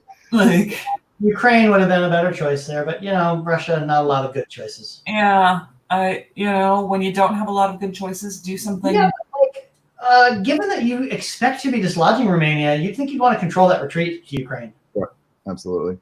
Yeah. Caleb's a learning player. Interesting for Turkey here. I'd probably expect Turkey to take Romania here. Tony Swinnerton is evidently a hobby legend down under. Down under, okay. That was France. Okay. Responsible for the Don Challenge Cup, which was the challenge to get Don Del Grande to not attend a World DipCon. All right, okay. Looks like we have some English NMRs here. Conrad NMRs. Here's this is a misstep by Germany. We've liked his move so far, but this is a misstep. No reason not to go to Paris here, unless he thinks England is going to. I should take that back. Okay. I wanted to say this last turn, but I like the idea that you ignore the French army in Ruhr because it can take one dot and that's it. Yeah. And you just have so much more tempo that you can do stuff with. Yeah, especially if you get both of these, you get a build, and then you just squash them. No problem. Did Germany steal St. Petersburg? Indeed. Yeah. Oh. Well caught. Yeah. Because So plus St. Pete, plus Marseille, minus Belgium, +1. Right? Yeah, I mean, depending on where Conrad's located these days, it is probably into the very wee hours of the morning. Yeah, he's England. He lives in London. So, London, I thought. Okay. And this game looks like it's messed up from NMRs. So Conrad says that the NMR was a backstabber interface mess up. Really? And that wiped out his order set. That's a likely story, Conrad. And more likely, you're just bad at this game. I have heard that before, and all right, and then it's challenging in that way if you're not familiar with it. Yeah. Am I looking? Oh, I'm looking at the wrong one. I'm sorry. They were still going. I thought we were. I'm getting tired. I thought we were. Nobody was watching that. All right, no, we saw nothing. It's fine. We need to go back to Kitty Hawk. We can do a year of Kitty Hawk. Yeah, let's do it. Kitty Hawk is where? 2D. All right, there we go. And Michael Jordan, we left in Winter 03, by the way. Should we do that? Yeah, let's do that. Actually, yeah. All right. Oh, and this is our Randy Lawrence Hurt game with the smirking Austria. Oh, yes. That's where we left Randy so happy and so joyous. And I hope by the time we catch up that he is not quite so. All right, I'll call this one. We've got Turkey rather getting into Bulgaria, at least for the moment. Austria moving forward into Romania. So this looks like it's 3-on-3. So Turkey can hold here if he wants to. But Turkey's losing Sevastopol here unless he decides to retake it. Russia has some strange positioning to deal with. And Russia, who is Russia here? Christian Padone pulls the unit in Denmark that gets taken by England didn't have much other choice there, and France walks into Naples, getting a big leg up on his assault of Italy. Could potentially take 2 here. We'll probably get displaced out of Naples, but we'll retreat into a forward position. In the meantime. Okay, fall 1904. Chris Martin, what do you got? He decides to try and hold Naples and succeeds, which is better in the long haul if you can make that happen. And actually, it looks like that was a lock from the starting positions here. Trinity Sea supports Naples can't be stopped. You wouldn't rather take Tunis here and let the fleet get displaced into Apulia? Tunis is an army. You can take it next turn. You can never not take it. Why take chances? You know. I mean, you'd have 3 on Ionian if you did that. Yeah, he's in Tuscany. He's got to build. You throw down another army in Marseille. He's doing fine. Yeah, something to be said for that. But look, Austria and Turkey are fighting. No rush. As we suggested, there's a standoff there. Turkey does lose Romania. And Russia successfully defends. Russia's going to get a rebuild here. Oh, no, he's not because... Oh, no, Turkey gets into Moscow. Yeah. But he did great. Jonathan Saul as opposed to Jonathan. Yeah, we do need to actually fix that typo. Turkey up. No. Decision to support them there. I'm just going to take a brief moment. Thomas Brown, I do see you in the comments. We are often wrong about these reads. We have no insight into the negotiation that is happening. We are making calls just completely blind. And we are often a little bit cruel. Sorry, we love each and every one of you. And if you want to discuss it, please find a way to message me later. I'll walk back through the game and I'll talk back through the commentary. But we're trying to roll through 9 games at once and give really fast and quick reads. All right, yeah. All right, so winter 1904. Yep. Army. Italy picks up Venice. Yeah. Yep. So has Randy Lawrence outsmarted himself with his aggression towards Turkey? Would he have been better off sticking with the AT? It turns out, yes. Yeah. I mean, we can talk about why, but bottom line is, it's enabled France to get much better position. England otherwise. Just completely rolling over this. If I'm England, if I'm John Saul in this position, I'm thinking solo because France is going to be committed into the Med, except that he's going to keep getting builds here. If the Italian is just a little bit stiffer, then England would have the opportunity to pivot right here and just punch into France with a killing blow. But then again, that's the whole Barents Sea hanging out there, being a good ally. That's right. Old Care Bear. Spring 1905. Siobhan, break it down for us. Spring 1905. Okay, looks like the AT is back on track. Oh, the Italian retreat to Eastern Med. That's a little painful. Sorry about that, Turkey. I mean, you can cover Smyrna from Armenia. It's fine, I guess. That really only benefits Randy. I was going to say something unfair about Randy last turn, but it looks like he's, I don't know, whether through negotiation or whatever. You can say something unfair about Randy. The whole kerfuffle between him and Turkey, I was like, hey, Randy, you were doing that grinning thing where you and I are playing a game together because Randy never trusts me. And he was like, oh, I've got one up on you, Siobhan. And then we do our classic we don't trust each other thing, and then it doesn't work out for either of us. And I feel like we're devolving sort of a personal anecdote rather than commentary. Yes. Okay. So Denmark for England, like it. Yeah. The setting up the chain convoy. Yep. That is, love it. Love it. The convoy straight into Kiel, right? Yeah. Or into Holland. Yeah, there's all kinds of good choices. So Germany walks into Holland for now, but That won't. Yep, that won't last. We have an Italian fleet in Rome being piffed here by. Is that what it is? Okay. Yeah. And forward movement in Piedmont. Yeah, France is setting up to a really nice position here. Yep. Love. Okay. Fall of 1905. Sees London with a quixotic desire to get to Syria. I do think that the French decision to support North Sea to Holland rather than the convoy to Holland is the right move. For France. For France, yes. If I'm England, I could force that and I do it myself. Yep.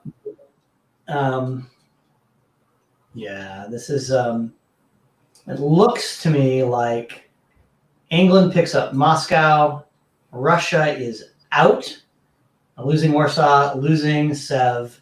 England picks up Moscow and Berlin. Yep. And Holland.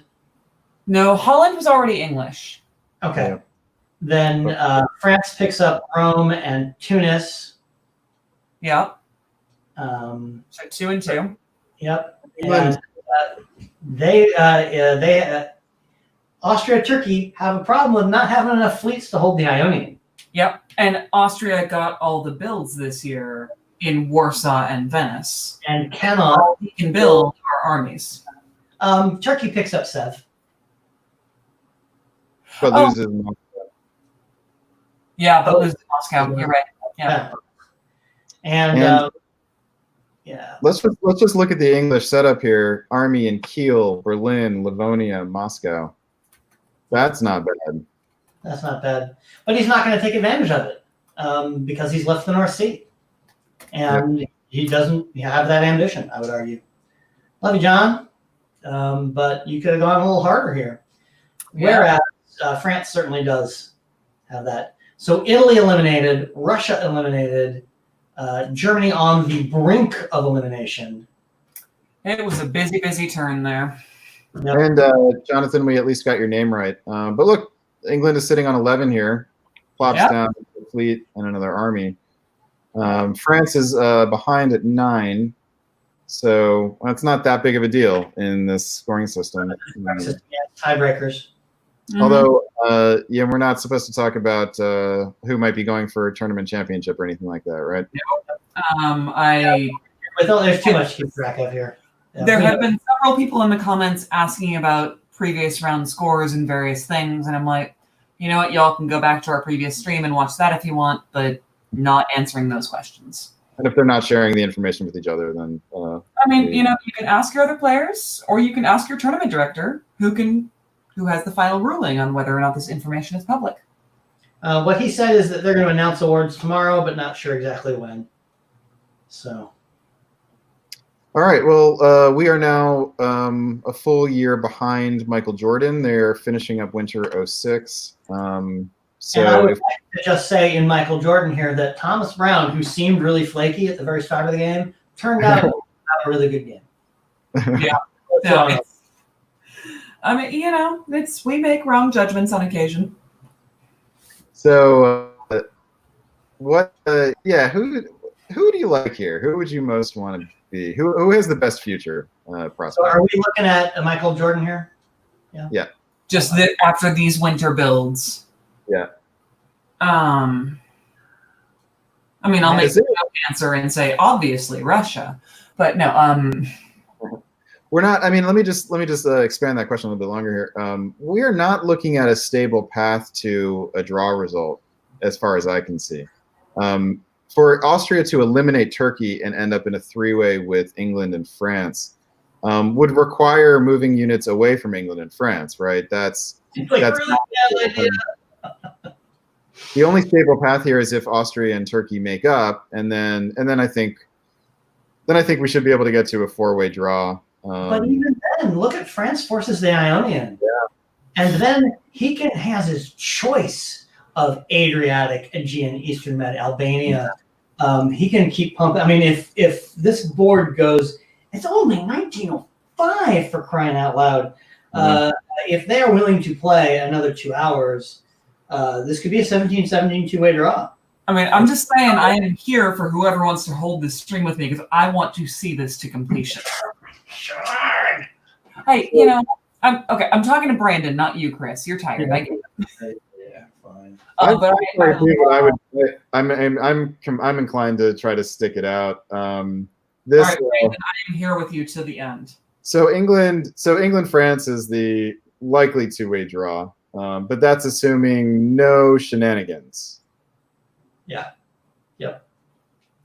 Well, I mean, there are always shenanigans, especially using an online interface, which all of the face-to-face hobby is getting used to. Yep. I mean, Hey, that's worth talking about for a quick second here, as we're kind of ahead of the game. This has been a smashing success, right? Oh my God, this has been problems with some people not being able to do their retreats correctly, but like on the scale of 20 boards of diplomacy, there have been no more misorders and NMRs and other issues than you would find in 20 regular boards of diplomacy face to face, right? NMRs, you think? Those don't really happen in face to face. Yeah, okay, fair.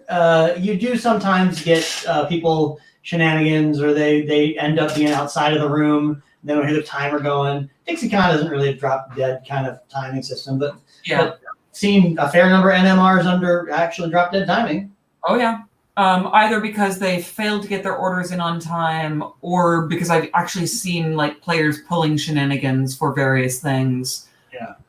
This has been amazingly successful. I mean, we're talking, what, 19 boards today? 20 boards. Oh, there were 11. Okay. Yeah, and we've been doing these live streams for like 2-board, like house or local games.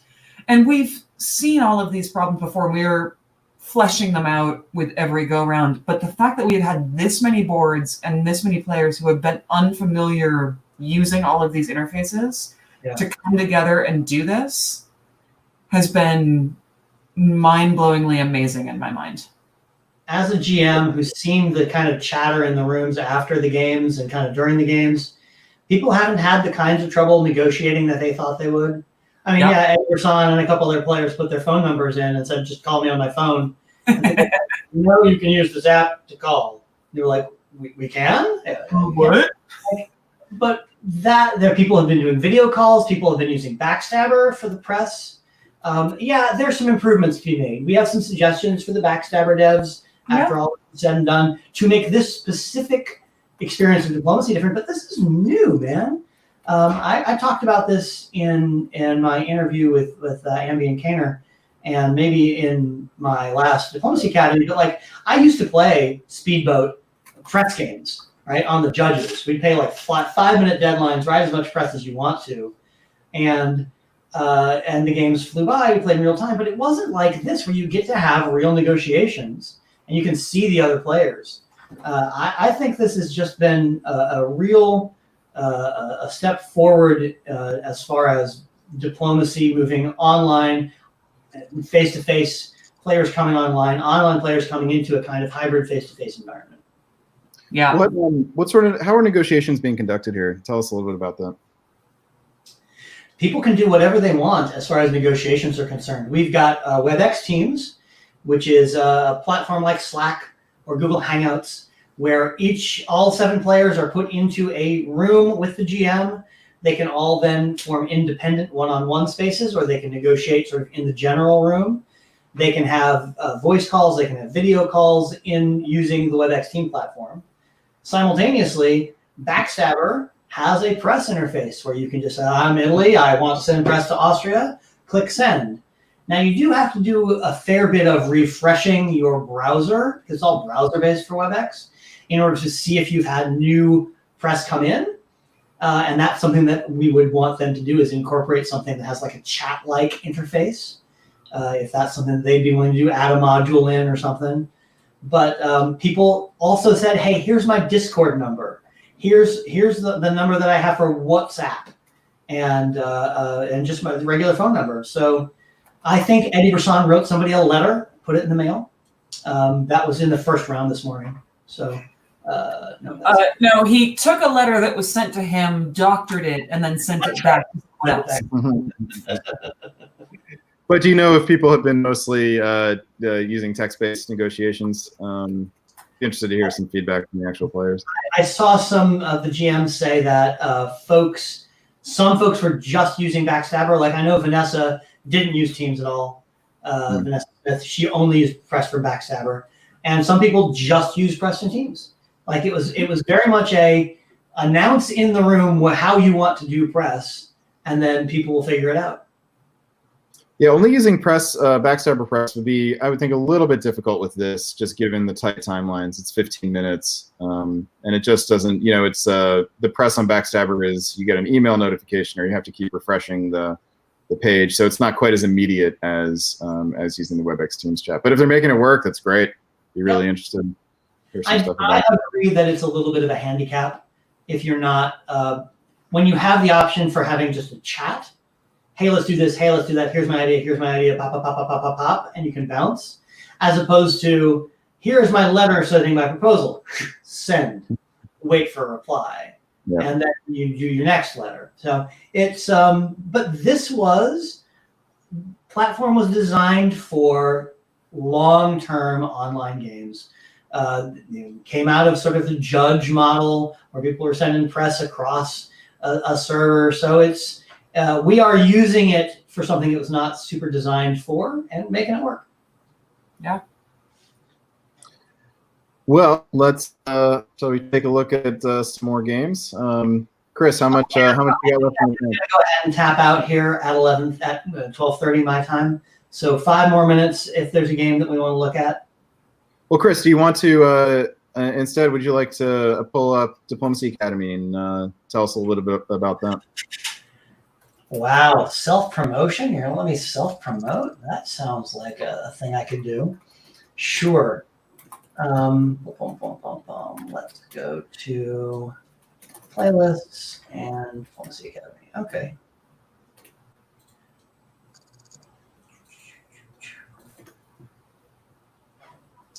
So let me know when you guys can see that.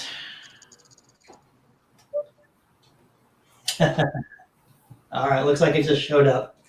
So the Diplomacy Academy is something that I started back in, I think, 2016, 2017, after I had finished the big World Diplomacy Championships series from WDC in Chicago. And I was looking for something else to continue doing with YouTube and diplomacy, because I had a really good feedback off of the WDC Chicago videos.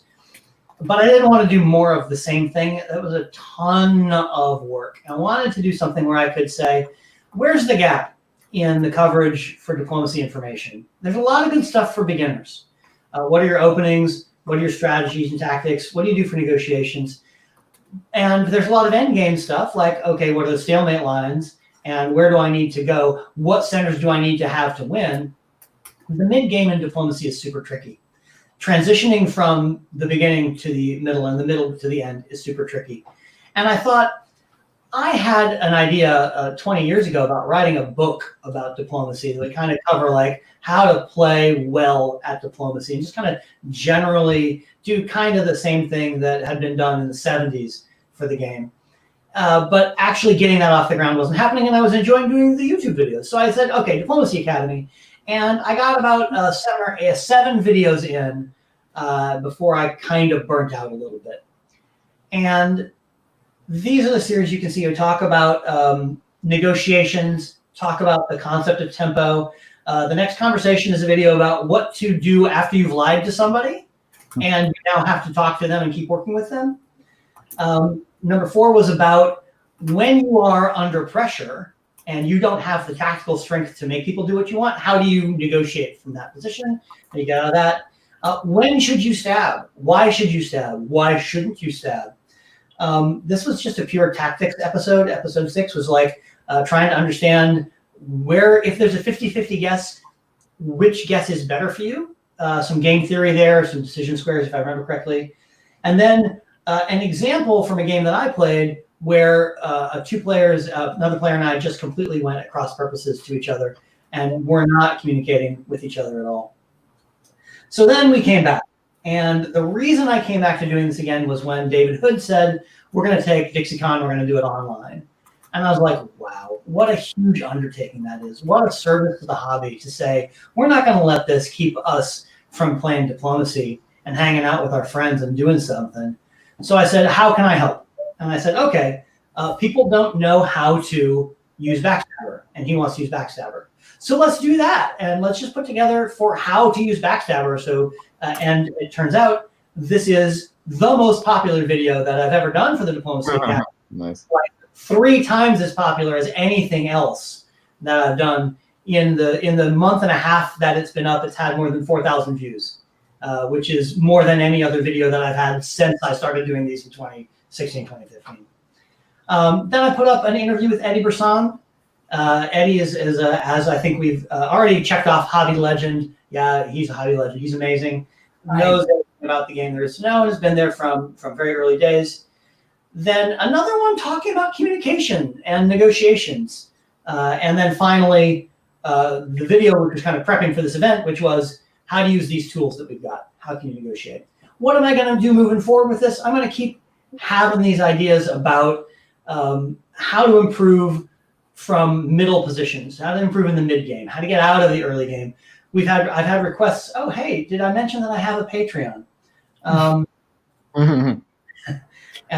Here's my Patreon. Support his Patreon. I mean this in all of the very sincerest. And what I do is I set it up so you can support per video I make. So if I disappear for a year and a half again, like I did last time, you're not throwing $1 into the jar every month. But I've had people on my Patreon request for how do I know when to go to the stalemate lines? How do I break a stalemate line? How do I know what I should build? How do I know how to read what other people build? Reading the board is a big one. So there's all of these things that I want to cover. I want to cover tempo. I want to cover patient play. That's something that we've been talking about a lot today. How top players can afford to be a little more patient and let the game come to them. And it looks passive, but it isn't. So all those kinds of things I'm trying to do with the Diplomacy Academy, and then the Patreon, which just goes to support the video. I got a new microphone. I've got some more gear I'd like to get to improve the sound quality. And that's what I'm doing here with these things. I mean, Chris, you've got someone in the comments. Carl, I see you. I watched the first 8 of these in the last 2 days. Great. That is how you prep for a tournament like this. You can't learn from anyone better than Chris Martin. I mean, he plays humble so much, but Chris, you love this game. You want everyone to love it too, and you want to pass on all of this amazing knowledge that you have, and I have always appreciated this about you. And so, thank you. Yeah. This game has been great. It's great. This game did so many wonderful things for me in my life. I was super lucky to end up in a kind of, I was in the right place at the right time to win World DipCon in '98. I think it was my 4th tournament ever, and maybe even less than that. And then that success meant so much to me, and that validation meant so much to me, that I had a place where I could kind of blossom and do things that other things in my life that weren't going so well mattered a little bit less. And I was able to be more flexible and to gain sort of a real confidence and a stride in my life. And diplomacy can really do that, right? It can really connect you with other human beings in a way that is hard to do as an adult. You make some great friends playing diplomacy, and that's really been fantastic. Yeah. So go ahead, Brandon. We thank you, Chris Martin, for taking the knowledge that you've gained and sharing it with us. And we thank you very much for joining us tonight and sharing that knowledge with us tonight. Yeah. Tim Richardson, the Old Republic story, I told on Ambi and Kaner's Patreon only part of the podcast. Go listen to that. Hear about the time that I put my foot all the way in my mouth with Tim Richardson. I was sad because there was only room for 1 foot in there. Subscribe to the Diplomacy podcast that Ambi and Kaner do. It's great. And with that, I will say good night. Thank you guys very much. Brandon, thank you for organizing. Sean, always a pleasure. Great stuff, guys. And I'll catch up with y'all tomorrow. Yep. Have a great night.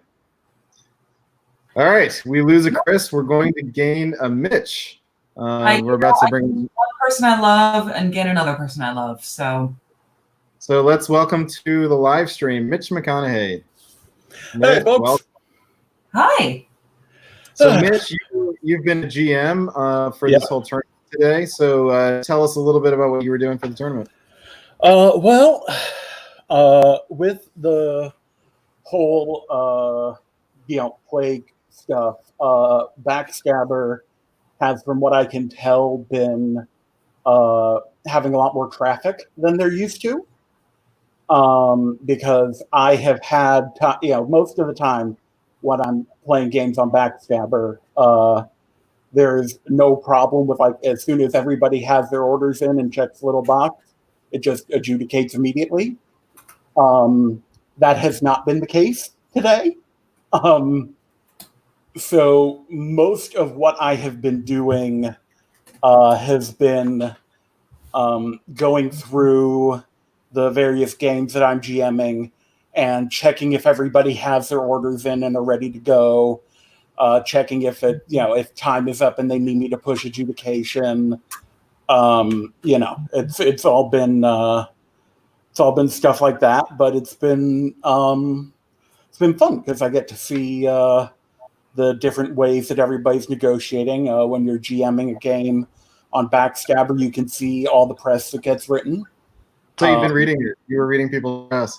I haven't been reading all of it because there's so much, but I have occasionally taken a look or two. But yeah, and then it got to a point where about 3.5 hours ago now, I was GMing 5 games at the same time because I'm adjudicating 4. I'm GMing 4 of the round 2 games, and there was a round 1 game that was still going a while in round 2. And I was cooking dinner, and I was captaining a trivia team on Facebook. Oh, now that's multitasking. Yeah. Well done. Yeah. Well, look.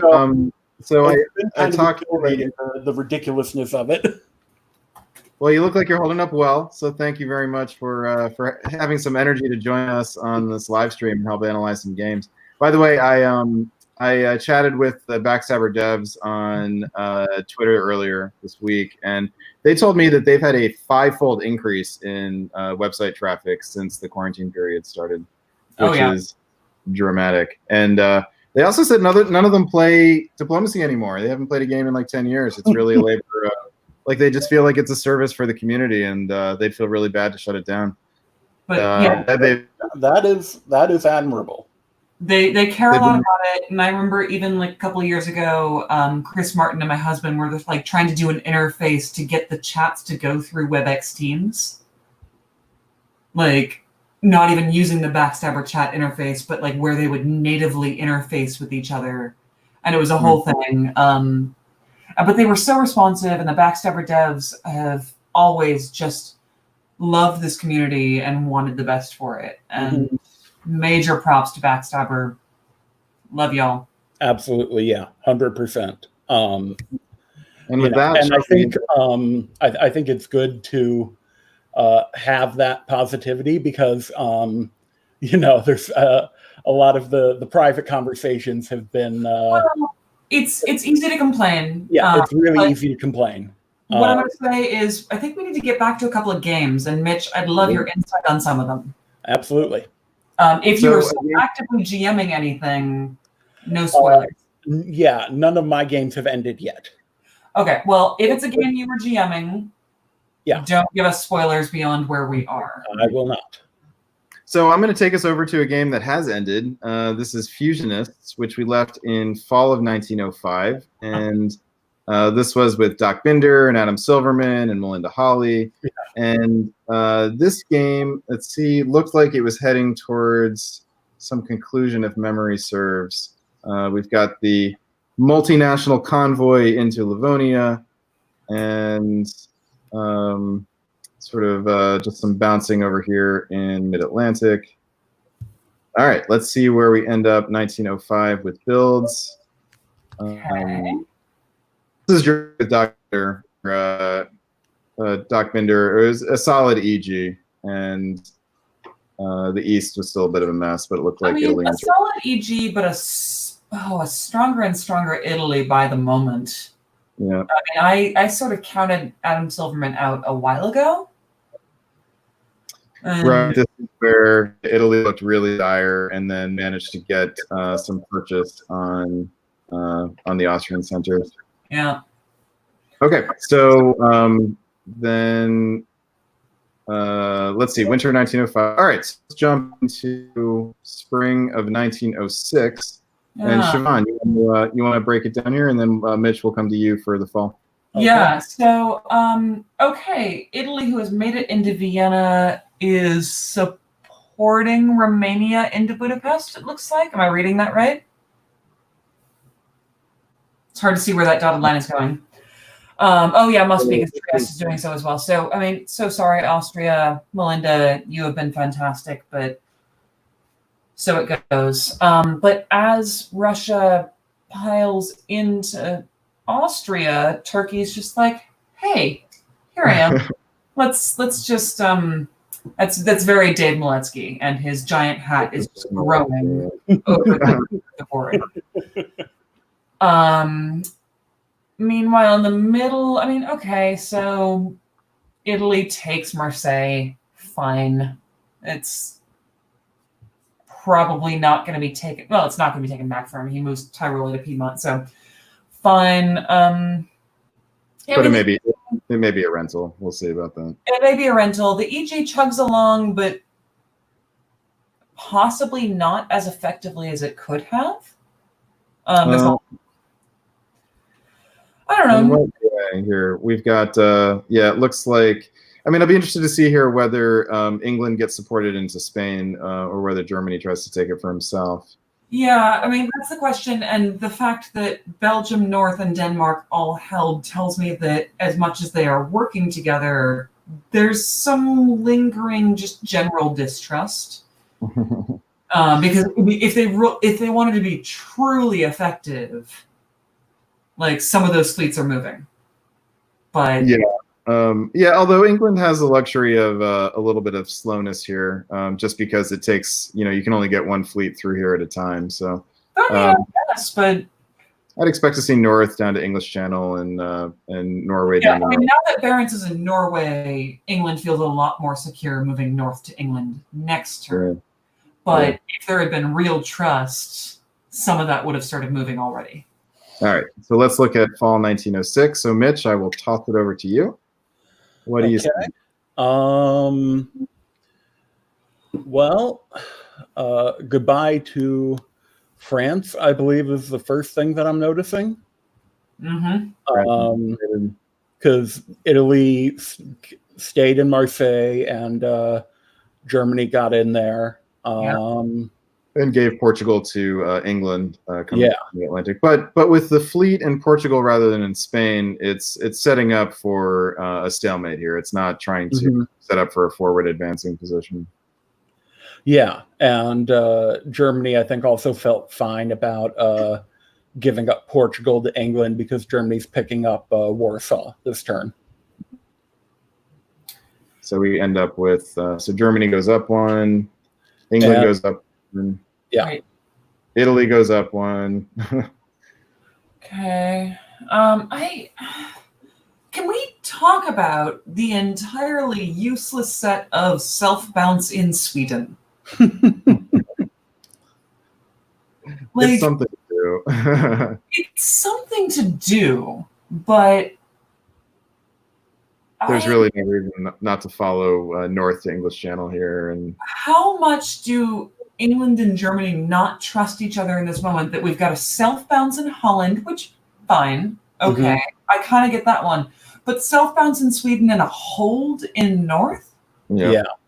Like, that is... It looks to me, I mean, it's inefficient, but it looks to me like high confidence that we're headed towards a draw. Yeah, it's mind-boggling because it's so useless, and there are better things those units could be doing, like, I don't know, putting the fleet in Spain instead of the army. But yeah, and I've noticed that there's kind of like a set of like almost kind of perverse incentives with diplomacy players sometimes, where like even if it's something like the self bounce in Sweden where literally nothing could affect that, like people just have this aversion to writing hold orders, and so like they think it's got to do something, but they're not doing the more tactically useful thing.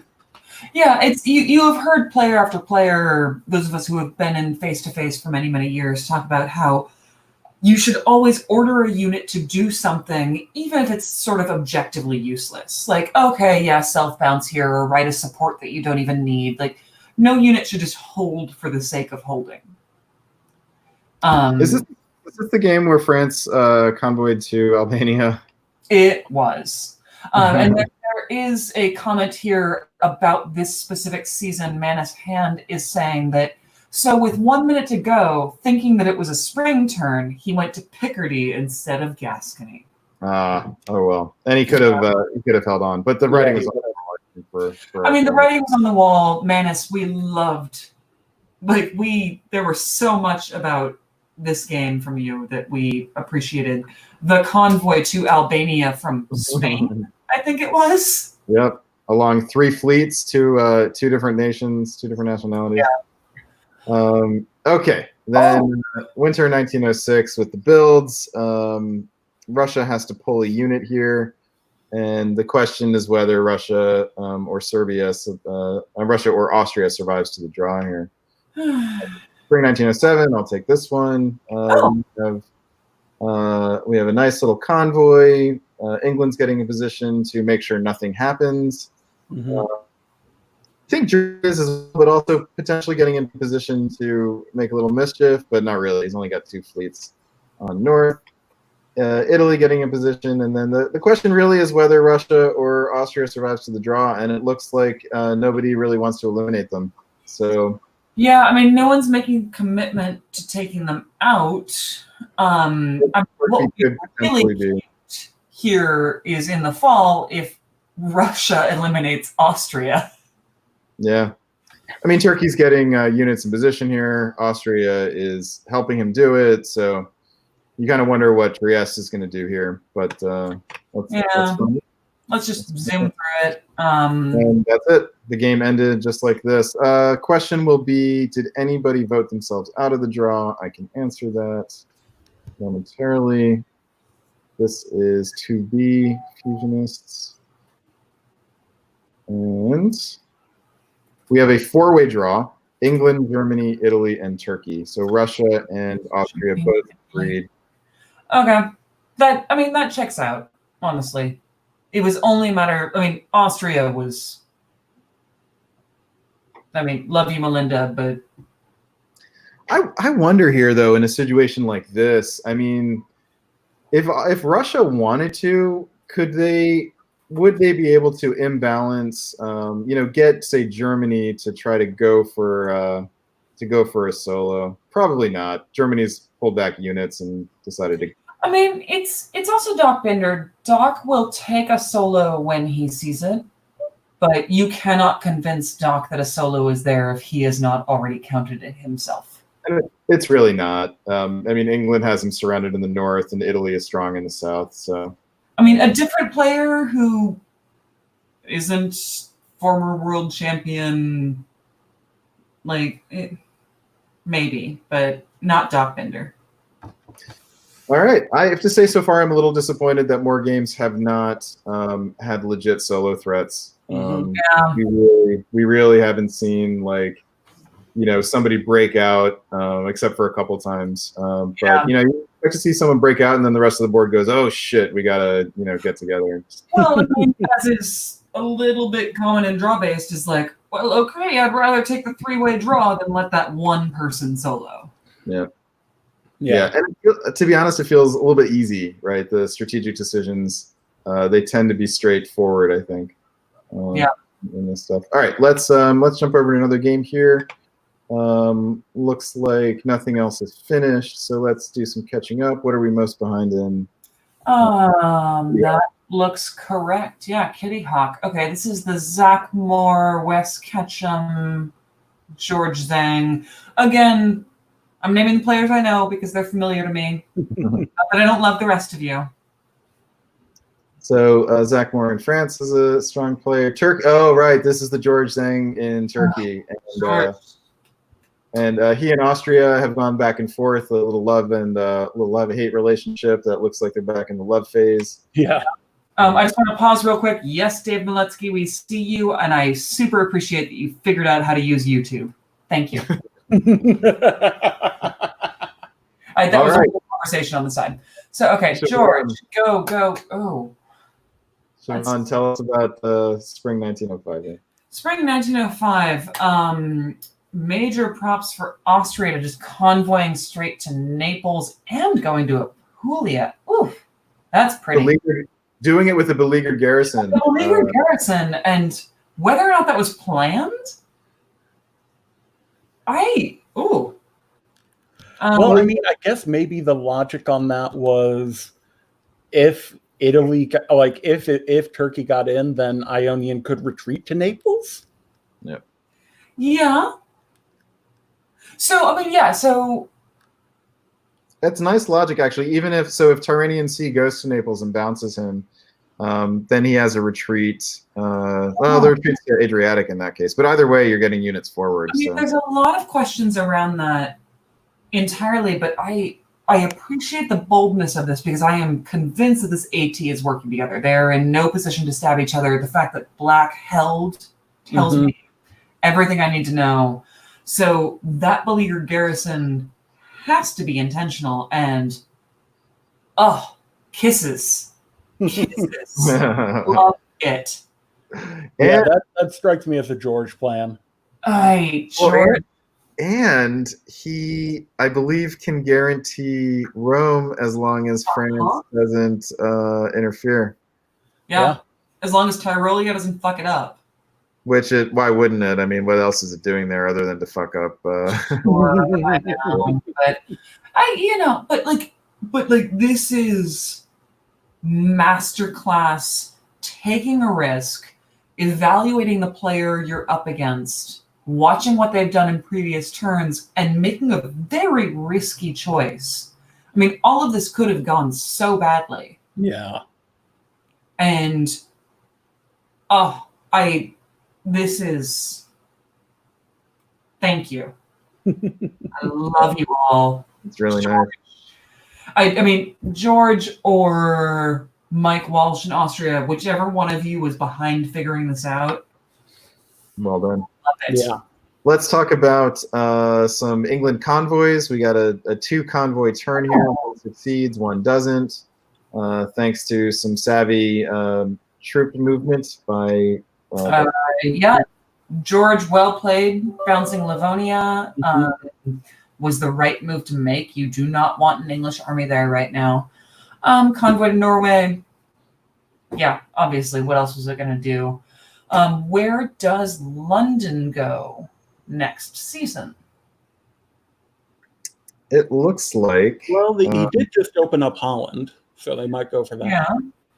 Yeah, but Norway, so Norway moves to Finland here, and you convoy into Norway, then you've got... Yeah. It might be a little congested up there, but... I want to see that lone Russian army do something unexpected to screw someone else up. Yeah, but he's probably... I mean, the bounce there is the best of all worlds for him. Yeah. Oh, no, this was the right move for Russia right now. Next season, Vanessa, let's look at our options and think about everything everyone could do. And so, and then Germany retreats to Picardy here rather than Ruhr, and creates a little bit of a headache for France, just having to cover Brest here. Okay, let's move forward. I'm going to leave this analysis to you and Mitch. I'll be back in just a minute. Okay. All right, Mitch, why don't you break it down? Tell me what you see. Okay, well, I called it on Holland. Austria helping France into Munich is interesting. That seems like kind of just kind of tired of having Germany around, and that was the most expedient way to get rid of them kind of move. And also get this French army out of my hair. I like the supported convoy into Prussia. That was a good idea. And rather than trying Livonia again, because I think he probably realized that wouldn't work again, it now has 2 on St. Petersburg. So at minimum, England and Turkey will have the same amount on St. Pete's. And we do have, and down in the Med. That's okay. Hold on, I gotta take a closer look and see exactly what the heck's happening here. So Austria takes Rome from Apulia and Naples, and is dislodged from Ionian by Turkey and retreats to the Adriatic, which is a perfectly fine place to be if you. Oh, absolutely, yeah. And now has 2 builds, I believe, while Turkey did not get any. So yeah, that sounds right. But Turkey is in the Ionian Sea and has fleets all over the place and really is really in fine shape. Yeah, and I think that dislodgement I think has to have been planned, just because Austria I think knew that he had to do Ionian to Turanian if he was to get Rome, because he had to cut any possible support. So I think Austria definitely knew that dislodgement was going to happen. Yeah, and it's only fair for Turkey to get him his or her units forward. So it does feel though like with Austria supporting France here that this game is headed towards a stable draw state of England, France, Austria, Turkey. And you even have France moving back to Spain here, which kind of only makes sense in the context of setting up for a draw. Yeah, that's a stalemate move. Making sure. So England's going to get a build in Kiel here, just 1. So yeah, this to me says don't get any ideas, England. Just don't get any. Oh, someone's gonna get an idea. You know they are. Oh, I hope so. That's what we're here for. Let me get the popcorn out. I mean, do diplomacy players do anything other than get ideas? So thanks for playing Germany. Yeah. Thanks for playing Germany. Who's Scott Joffrey? I want to see Vanessa and Russia survive. This is my goal for this. Oh no, Vanessa deserves to be in this draw, as far as I'm concerned. Yep, I don't have high hopes, but I have strong hopes. What do I want to say there? I want to believe is all. We have faith. We want to believe, though our faith has been shattered recently in the world. So I have high hopes, but not great expectations. There it is. Yeah. Okay. Austria building 2 armies, one of which is in Budapest. That potentially concerning for Turkey, but again, it's hard to see what Austria would really be able to do. Yeah. Sure, but it would piss me off if I were Turkey. Like, really? Yep. If you didn't need it in Vienna, just waive it at this point. Either we're friends or we're not. Yep.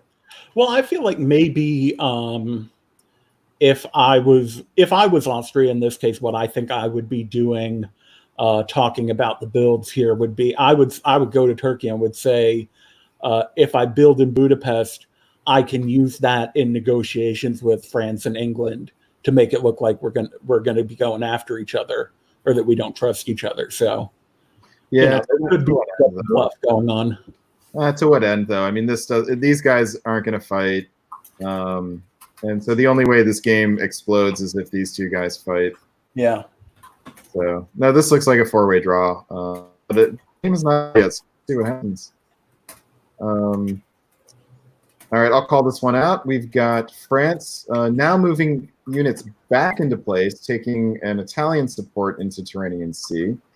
Very interesting, but likely not a long-term survival play for we have Russia surviving to fight at least 1 more turn, thanks to Turkish support, but with English fleets coming over and St. Pete not being able to be held from the south, the days are probably numbered.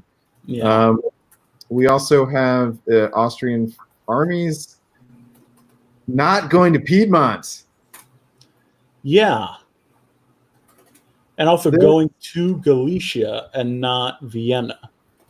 So I think if you are Austria here and if you're Turkey here and you want Austria's full fealty, you want to see this fleet in Naples, not in Adriatic, and you want to see armies going into Piedmont here. This is there's nothing to be directly concerning, but sort of indirectly concerning. Okay, Siobhan, I think you're up here. Yeah, I'm back now. Okay. I was not paying attention to the last season. I heard something was concerning, but I wasn't paying attention to what. Mitch, someone in the comments says that you're needed for GM duties. Okay. Right. Go do that.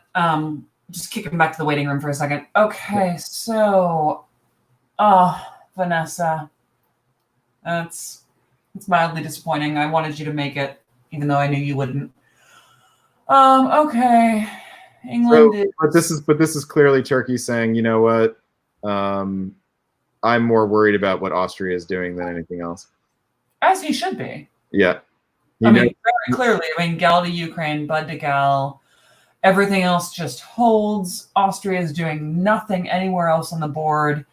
I think this is a possible failure of negotiation between Austria and Turkey at this point. And we're talking about how this might ought to draw, and they maybe are disagreeing on the details of it, where they should not be, because the only person this apparently benefits is England. Let's talk about England. Yeah. Has made the only moves that create potential future dynamism. Belgium, Kiel, English Channel, NAO. English Channel and NAO together. And gets a build here. From St. Petersburg. So, what's the build that you don't want to see if you're France, or does it even matter because of these moves?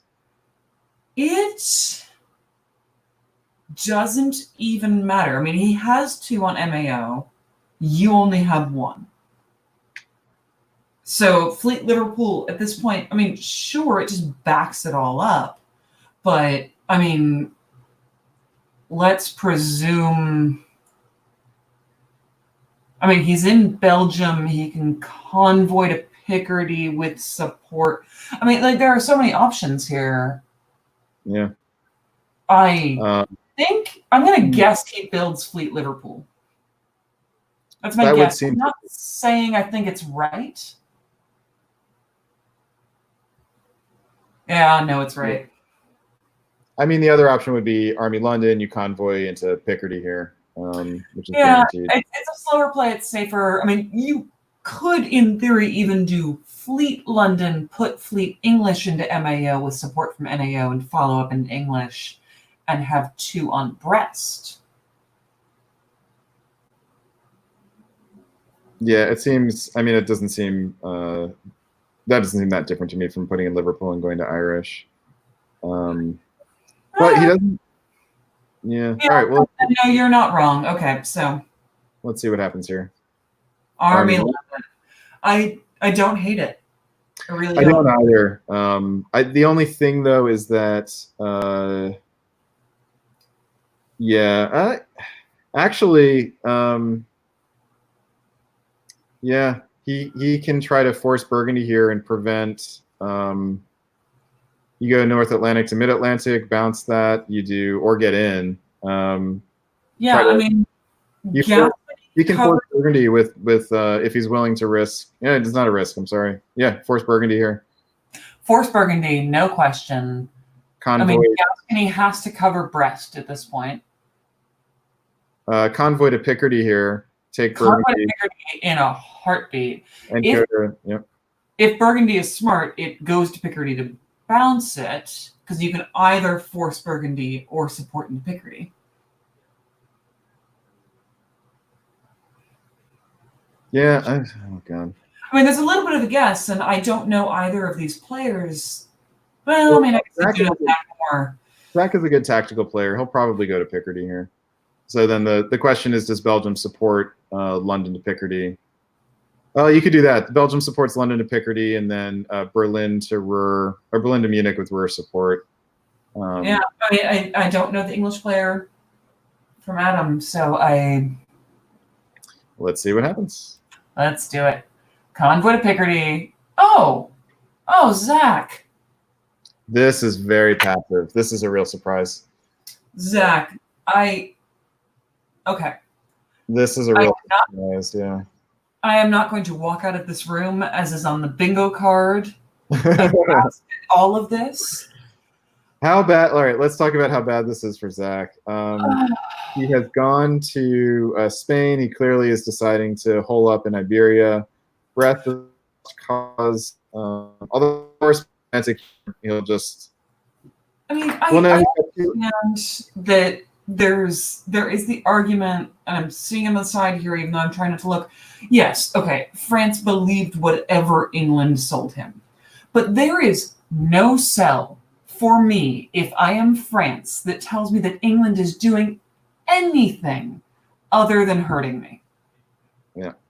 Like, I don't care what magic potion you put up in my face and tell me I'm going to have eternal youth or eternal, like, good health or what. No. This is not a situation in which no.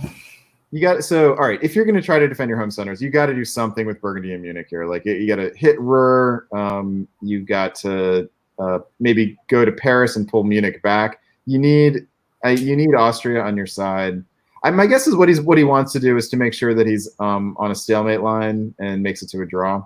Sure, but I mean, Portugal, Spain, Marseille would do that. What I would have done probably is Gascony would have covered Brest and Burgundy would have covered Picardy. And I get that there's an argument that would not have worked because Belgium supported it. But at least you're not just sitting there. Yeah. I don't know.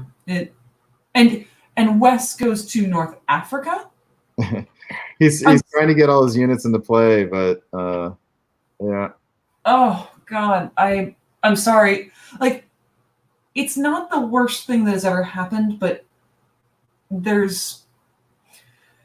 Well, it's look, they're on 15 minutes. It's late. It's later for everyone else than it is for me on the West Coast, so I get it. We have caught up. Oh, shoot, we caught up. Didn't mean to do that. Oh, we caught up. Okay, a new game. Yep, let's go over to Woolworths. We've got 4 years of. Oh yes. Let's go quickly with this one. This is Ariel's Army. Ariel's Bill Army.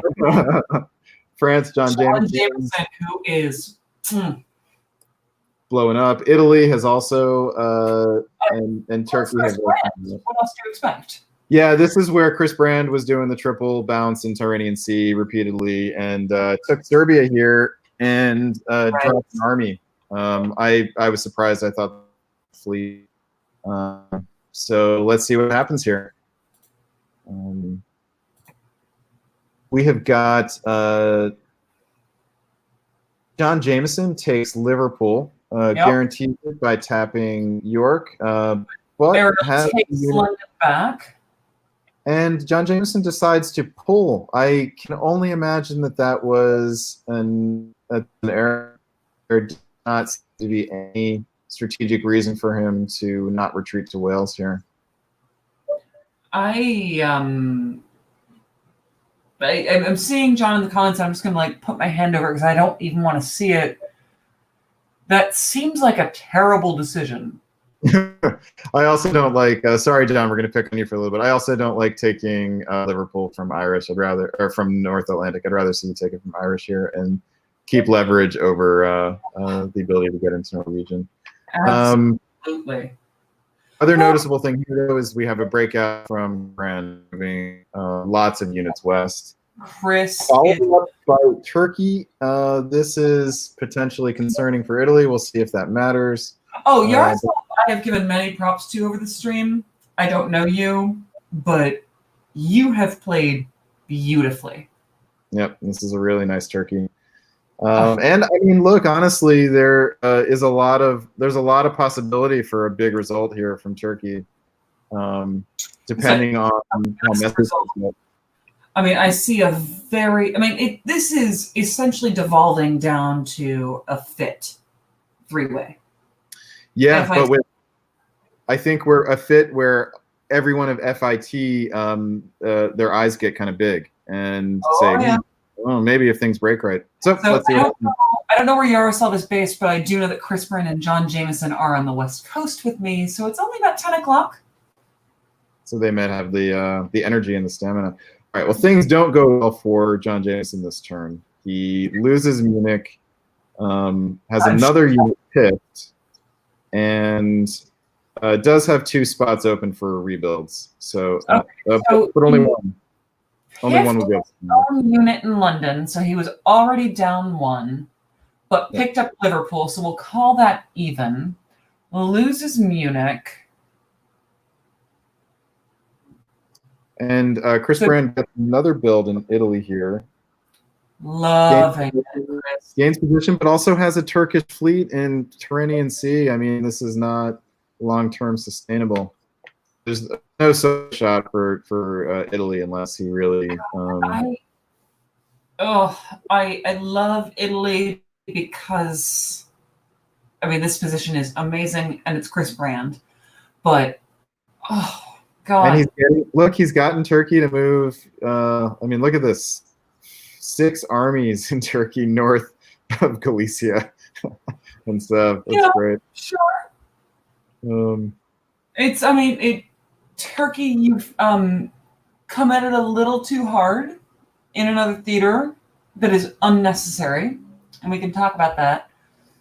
But Chris Brand is not going to stab for 1 on Turkey, which is all he can do. Yep. Now, let's see what happens. I don't see Chris stabbing here, but you never know. So, okay, Turkey self-bounces in Bulgaria to try and avoid a potential stab. Chris moves even further away as Italy. Supports Turkey into Berlin here. And now has all 6 units. Beautiful. Oh, very interesting. So John Jameson's position seems to worsen a little bit with each turn here. Crumbling by the moment, and as John Jameson would understand, Ed Smith does not approve. I wouldn't say it's crumbling yet, but it's it is degrading. Let's say, and here we get a further degrading with. It's further degrading with the English move, and John is not responding particularly well. And is this a brace here? How does it is a brace? Appears to be a brace, but yeah, Munich goes to Kiel, Kiel goes to Munich. Yeah, with Berlin support for Munich and Ruhr support for Kiel. And now this is a thing of beauty. The Turkish fleet into Gulf of Lyon now wrapped on all sides by Italian fleets. So now here's a case I think where Italy no longer has to worry for the moment. Yeah, well, but they also do not border any Turkish dots, and Turkey doesn't border any of theirs. And exactly. Yaroslav and Chris, this is Serbia, but he could. I mean, he's got the spare unit. Yeah, I mean, Greece borders Serbia, but I mean, all right. If they're smart, they can figure that out. And England gets a build in 1907.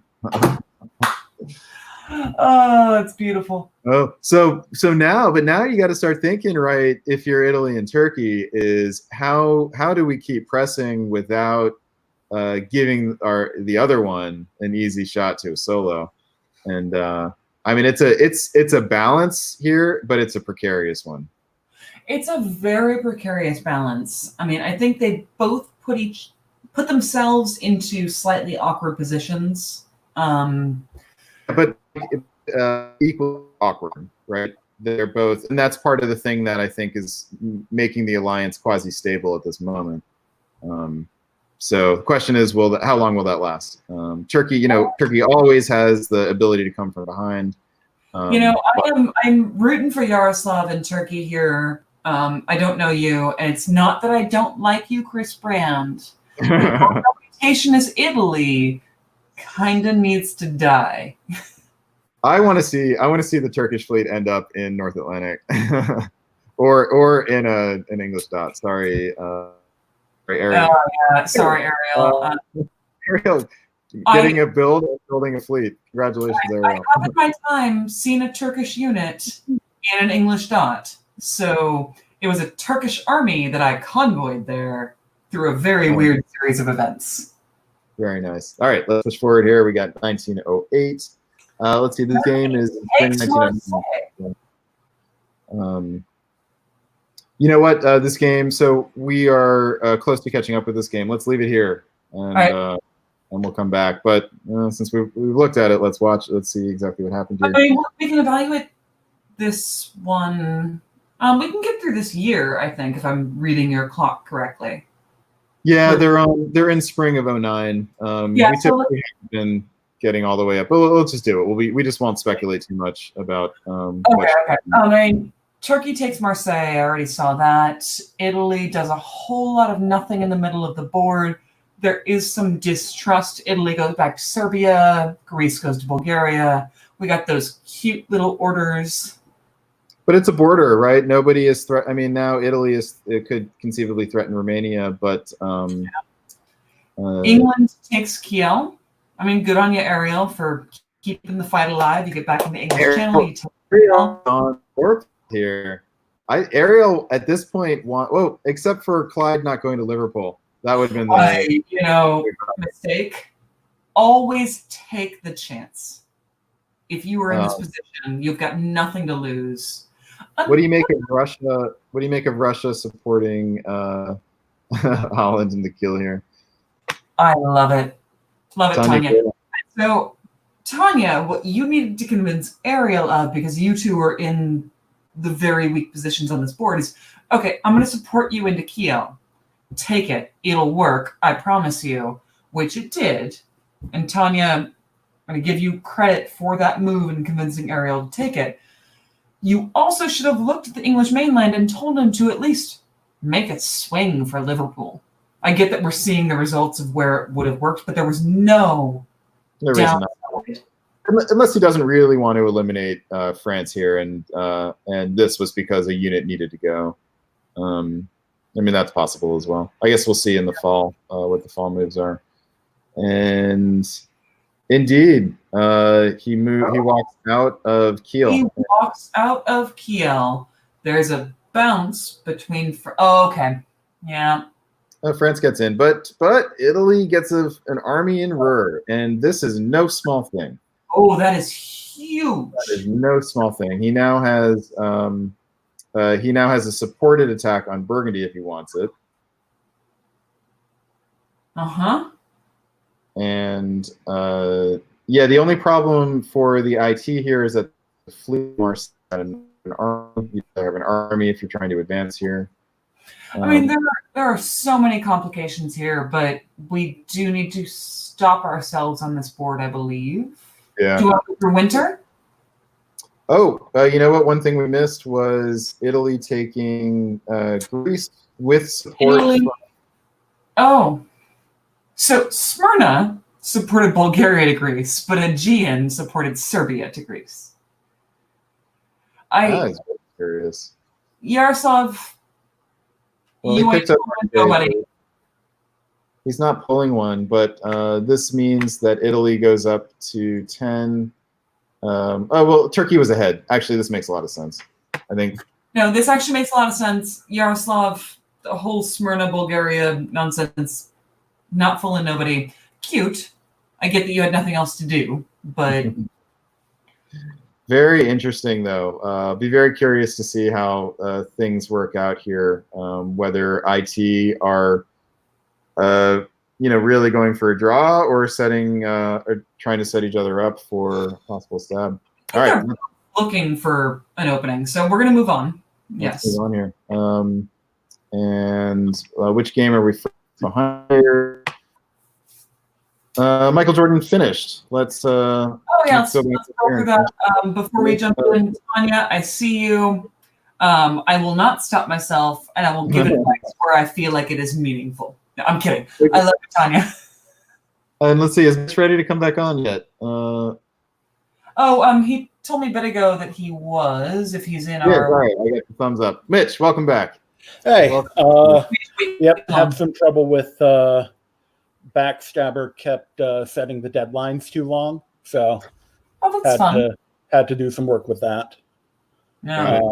By the way, the deadlines show up here. So if you see one of your games, has- Yeah, that has actually been incredibly handy for me keeping track of all my games deadlines. This Like, has been one of the most amazing things that you've done for us, Brandon. You have done 98% of the legwork for these live streams. This is top amazing. marks. Yeah. So anyway, so we've just come back to Michael Jordan, where we have Randy Lawrence hurt in Austria, John Saul, finally spelled correctly, Christian Klein. Oh, yeah, okay.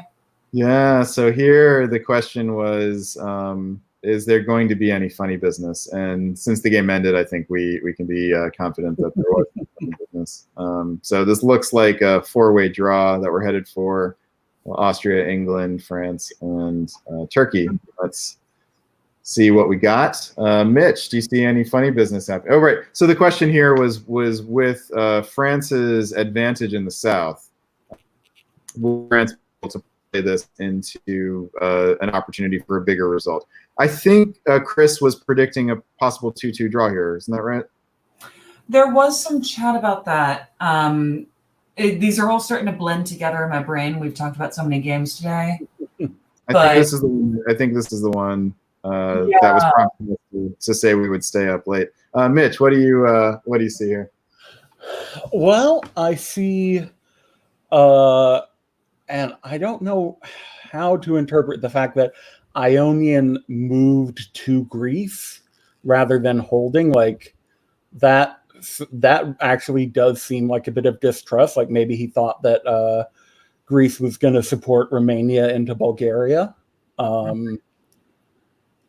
And let's see. The German retreat off the board is interesting because Bohemia was open to retreat to.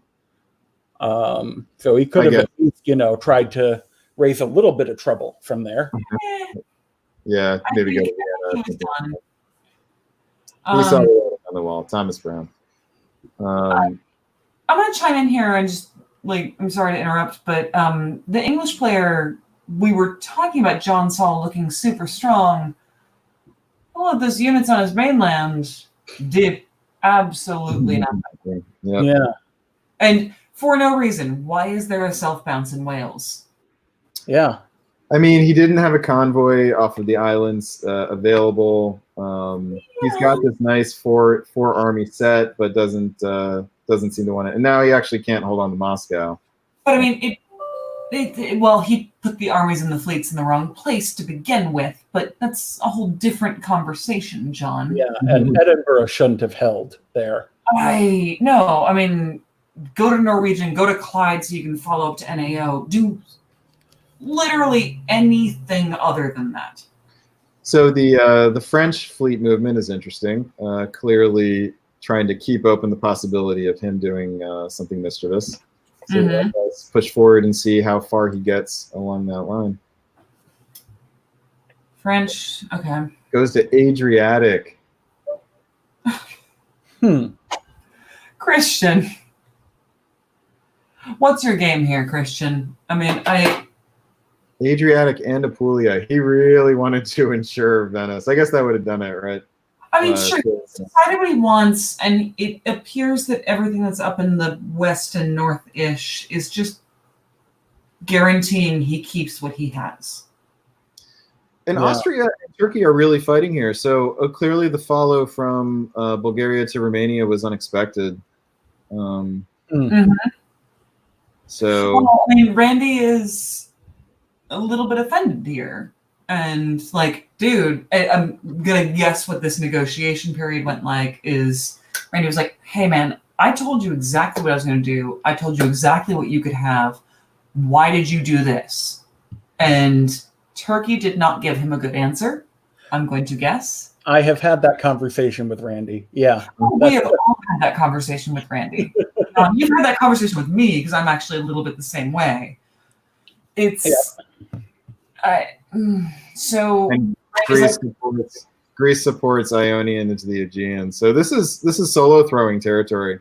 Mhm. Yeah, no, Randy's mad. Let's see how this works. He pulls So well. Yeah, actually, if he would throw solo, would have pulled Trieste and Vienna. So Yeah. these are disbands that help keep the English, the EF, more balanced. Yeah. But Christian Klein, true to form, looking for the option. So he built fleet. Bless you, Christian.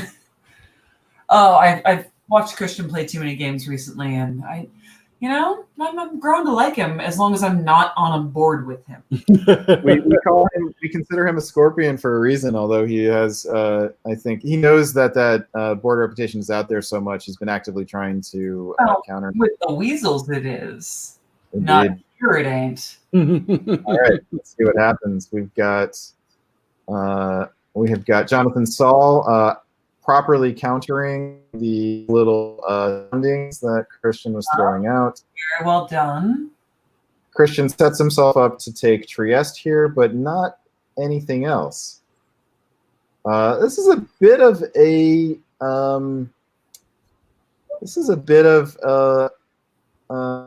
thank you from Christian for a big result here. Why not go to Eastern Mediterranean or take the offer of support into the Aegean? Yeah. This reads a lot to me like a board of players who is just tired.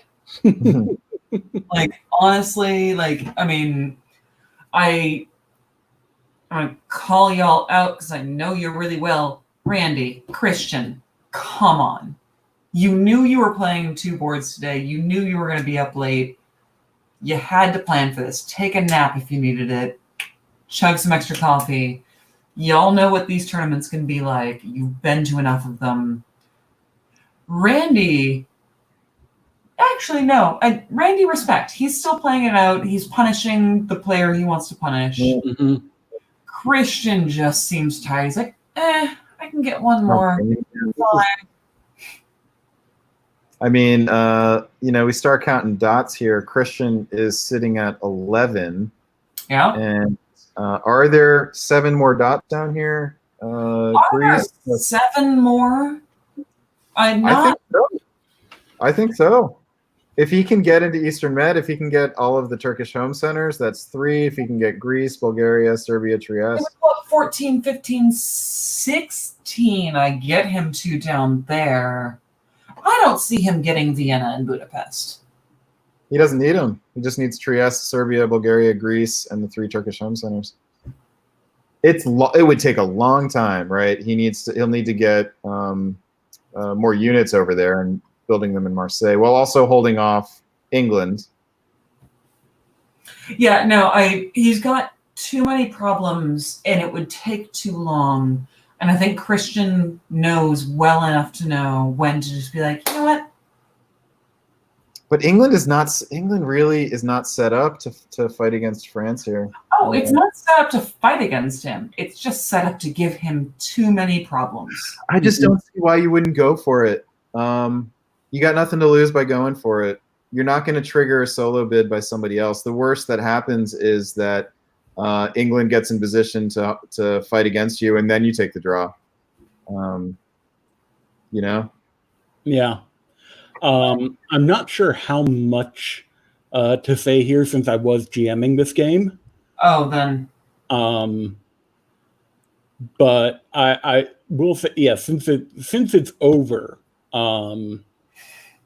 there was a point. I will not say which player or which dot was referred to, but somebody did in the general chat to all 7 players and also the GM say, "Give me back that dot, or I will start throwing." Okay. So, Brandon, why don't you and I finish this game to completion? Because as GM, this is the last turn. Oh, that's unfortunate. Look, Christian Klein gets into the English Channel, opening Brest for a fleet build. He's in Bohemia. I mean, he can now stop England from getting into position to battle him. The only thing that stops him is if Austria and Turkey make up. But he has put a fleet in Albania, so he basically thanks. Yeah, Randy, somewhere in the universe, you're either going to hear this live or you're going to hear it later. I need the answer to the question: would you have turned around and stopped Christian, or would you have just kept fighting Turkey? Someday, answer me that. So let's see here. I'm going to check the draw. If anybody said no thanks. The draw. Yep, there's the draw. This is. I think this is a lesser result than Christian Klein should have gotten. And we'll see if it comes back to haunt him at the conclusion of the tournament. Yeah, we shall see. All right, on to the next one. Yeah. What? Hang on, I'm checking some communication. So you and Mitch got this for a second. Yeah. Okay. I am looking. So of the 9 games, 1, 2, 3, 4, 5, 6 are done. So only 3 are still going. All right. And have we, of the ones that are done, we're caught up with 1, 2. Looks like Kitty Hawk, we've got another year, so we'll turn to that. But the other 3, we are done. Okay, so Kitty Hawk. This is Zach Moore. We were looking at this one just before, and it looks pretty clearly headed for a draw. Oh, right, this is where England was turning on France, and we didn't like France's defensive posture here. Oh, yeah, that one. So, yeah, so France looks like he's trying to get on the line. Spain, Portugal. It does not even contest Paris. So England could have walked in here. Austria takes the French dot, apparently also looking for the draw. And so the only question here is whether France makes it. And judging by the fact that the game ends soon, I believe he will. The question is whether Italy, does Italy make it with 1 dot? So, Mitch, what do you see going on? Did you GM this game? I did actually, yes. You did. Okay, I'll just take it home then. It looks pretty clear what's happening here. England gets in position to take Paris, and that's about it. All right, the game ends. Does Italy get included in the draw as some sort of consolation prize? This is Kitty Hawk 2D. And the answer is no. Italy and France both agree to not be part of the draw. Mm-hmm. A very surprising result, in my opinion, for France to not try to be in this draw.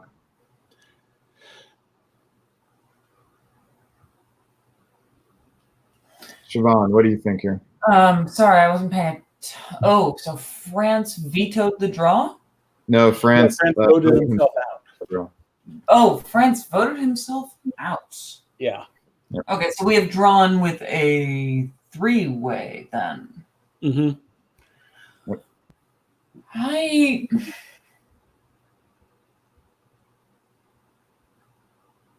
guess I get it. I don't know. It seems very defeatist. And I think Zach had the opportunity to say, hey, come and dig me out, while hoping to make someone else do something more interesting. Well, I will say, speaking in generalities, I think that given the fact that this one did just end like very recently, the time of day or night, as the case may be, was, I think, more of a factor than defeatism. Okay, that's fair. I think a lot of people are getting very tired, and we are getting kind of the end of our stream. Brandon, I think there is one more guest we should bring on, so maybe we should say I'm lining up a guest right now. Oh, yes. So, Okay. well, who were you thinking of? Text me in the thing. I did. You did. I don't see it. Okay. So Well, we're gonna let you go here. Thank you so much for joining us. Thank you so much. You have done so much behind the scenes today, and we thank you so much. This kind of work is not seen or appreciated, and wow. I'm very glad to help. It was nice hanging out with you too, and I really think that this whole event has really been, even with me seeing behind the curtain and seeing how much people are running around like chickens with their heads cut off. I do think that this has been a real success, and I look forward to helping run more of these. Yeah, There will be more of these. Yeah. And we look forward to having you involved. Mitch, stay safe and have a great night. Will do. Thank you, Love Mitch. you both. All right, joining us now is actually a player on this board who played England. His name is Russ Dennis. Russ, welcome to the live stream. Hey. Hey, thanks. And congratulations on your board top. So first, before we get into some other business that we want to talk to you about, tell us about this game. What was it like from the early part and especially in the end game? Yeah, I came into the game basically shooting for a solo because I figured that's what I needed when I found out someone else had got it. But we worked really well with France. Germany, interestingly enough, resigned. I think he probably had maybe 4 centers. And so after I kept taking some from him, he just quit. The person that they put in next actually had played with me the last game in round 1. And personally for me, I thought he should have stabbed and got us into a 3-way draw, the guy who became the new Germany. And he didn't. He supported Conrad. Somehow Conrad convinced him not to, and he forced us to have a 4-way draw. So when I had the chance, this new Germany that got in, we killed him. So I wasn't going to do that again. So that would have been, he probably came in about then, I'd say in spring 1904. Yeah, that's when he did it, because he was trying to work something out with me, and that's why he kind of moved away. So there was a player that I think we weren't aware of. You're saying someone in spring 1904. Do you know the player's name that came in? 1 second. Yeah, I do. His name's Liam. Okay. Oh, Liam. Yeah, he was either in the chats or on another game, at least this morning. Okay. Mm-hmm. Yeah. So anyway, Russ, I want to know about this turn right here, fall 1906. So the game seems like it's headed toward a stable conclusion with a 4-way draw. Is this the point where you said, well, I wanted to go in for a solo and this is my only chance? Why not? Well, I didn't think probably a solo was going to be there, but there was no way I was going to do a 4-way draw again. I was incredibly disappointed that we didn't do a 3-way draw on my first game. There was no reason not to, but Conrad worked his magic, and I was just not going to do that again. And so those guys, like Turkey and Austria, were basically of the point that, hey, we don't really want to play anymore. And I just told them, I said, I'm going to play 5 hours if I have to. I said, we're going to do a 3-way draw, and you guys can get on board with it or not. And so I kind of dragged them into it. And I didn't like, Zach and I, we've talked and we've played really well together, but Turkey and Austria just weren't going to stab each other. And I was in our first game, it was Conrad that needed to get stabbed. And in this game, it was going to have to be Zach if there was going to be a 3-way draw. So I did what, I had to do to bring that to a conclusion, but I wasn't going to do a 4-way draw again. That wasn't happening. So how did you get Zach to agree to not be part of the draw? Because it seemed like he had an argument. He's right on the line at the end here. Well, because I think he became convinced that Austria and I were going to play this through. And then Italy also said, look, I'll help. I don't know if he said it to France, but he said it to me at least. Look, I'll help finish off France also. and I'll surrender. So anyway, Zach graciously said, I'm not going to keep you guys up for another 3 hours if you're going to do it anyway, and resigned. So that was good, because I was committed with going through with this, because I just wasn't going to do that again. Well, so great. So thanks for filling us in about this game. There's something else that you're known for in the diplomacy community, and we'd like to hear about that. Yeah. So back in September, I started up the diplomacy briefing, and it's been great to see the response. I know I don't think, Brandon, you've written anything, and I'm not exactly 100% sure how to pronounce your name because I've only ever read it. It's Siobhan. Siobhan? Yeah. Okay. I don't make any sense when you see it spelled, but yeah. Okay. Yeah, so I know Siobhan's wrote a Champion's Corner, but people have really got behind it and supported. I'm thankful for how the hobby's done that. We've got over 550 subscribers, and I enjoy being able to produce it and all the people that help with it, and hoping pretty soon down the road to maybe get some editors, and because I think that will give it longevity, because it's a lot of work for sure, but I think if we get some more people involved with it and manage the load, we can keep it going. It's a weekly email. It lets people know everything that's going on in the online scene, and also face-to-face. So I try to keep up with everything, and I think it keeps everybody up to date. So whether it's variants, podcast, there's always a strategy article every week. So yeah, if you're listening, go to diplomacybriefing.com. You can sign up. It's free. Yep. There's no charge, though. If you want to support it through Patreon or PayPal, you're welcome to do that. I plug the money. Honestly, I've plugged all the money back into the hobby anyway. And so I'm looking to continue to do that, and then support also, the basic website cost and everything.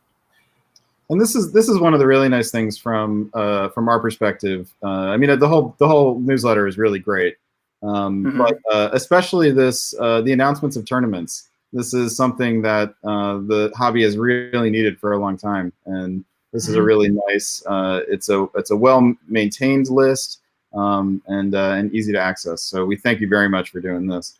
Unfortunately, we're not able to do not able to do face-to-face events right now, but.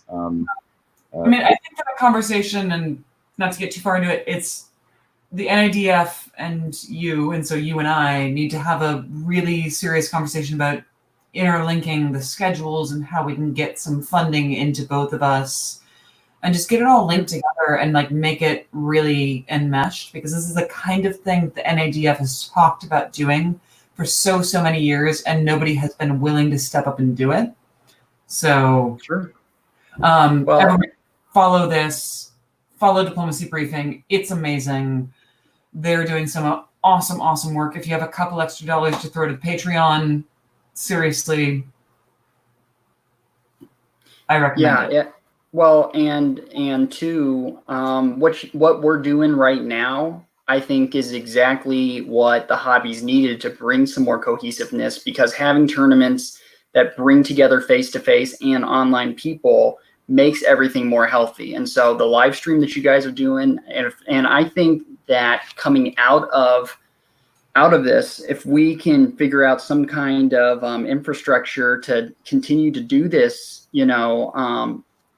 at multiple times, or even, twice a year or whatever, I think that's only going to continue to make both, especially face-to-face, but both face-to-face and online, healthier, because this is a lot of online players are intimidated with trying face-to-face. And I played 2 face-to-face tournaments and enjoyed it a lot.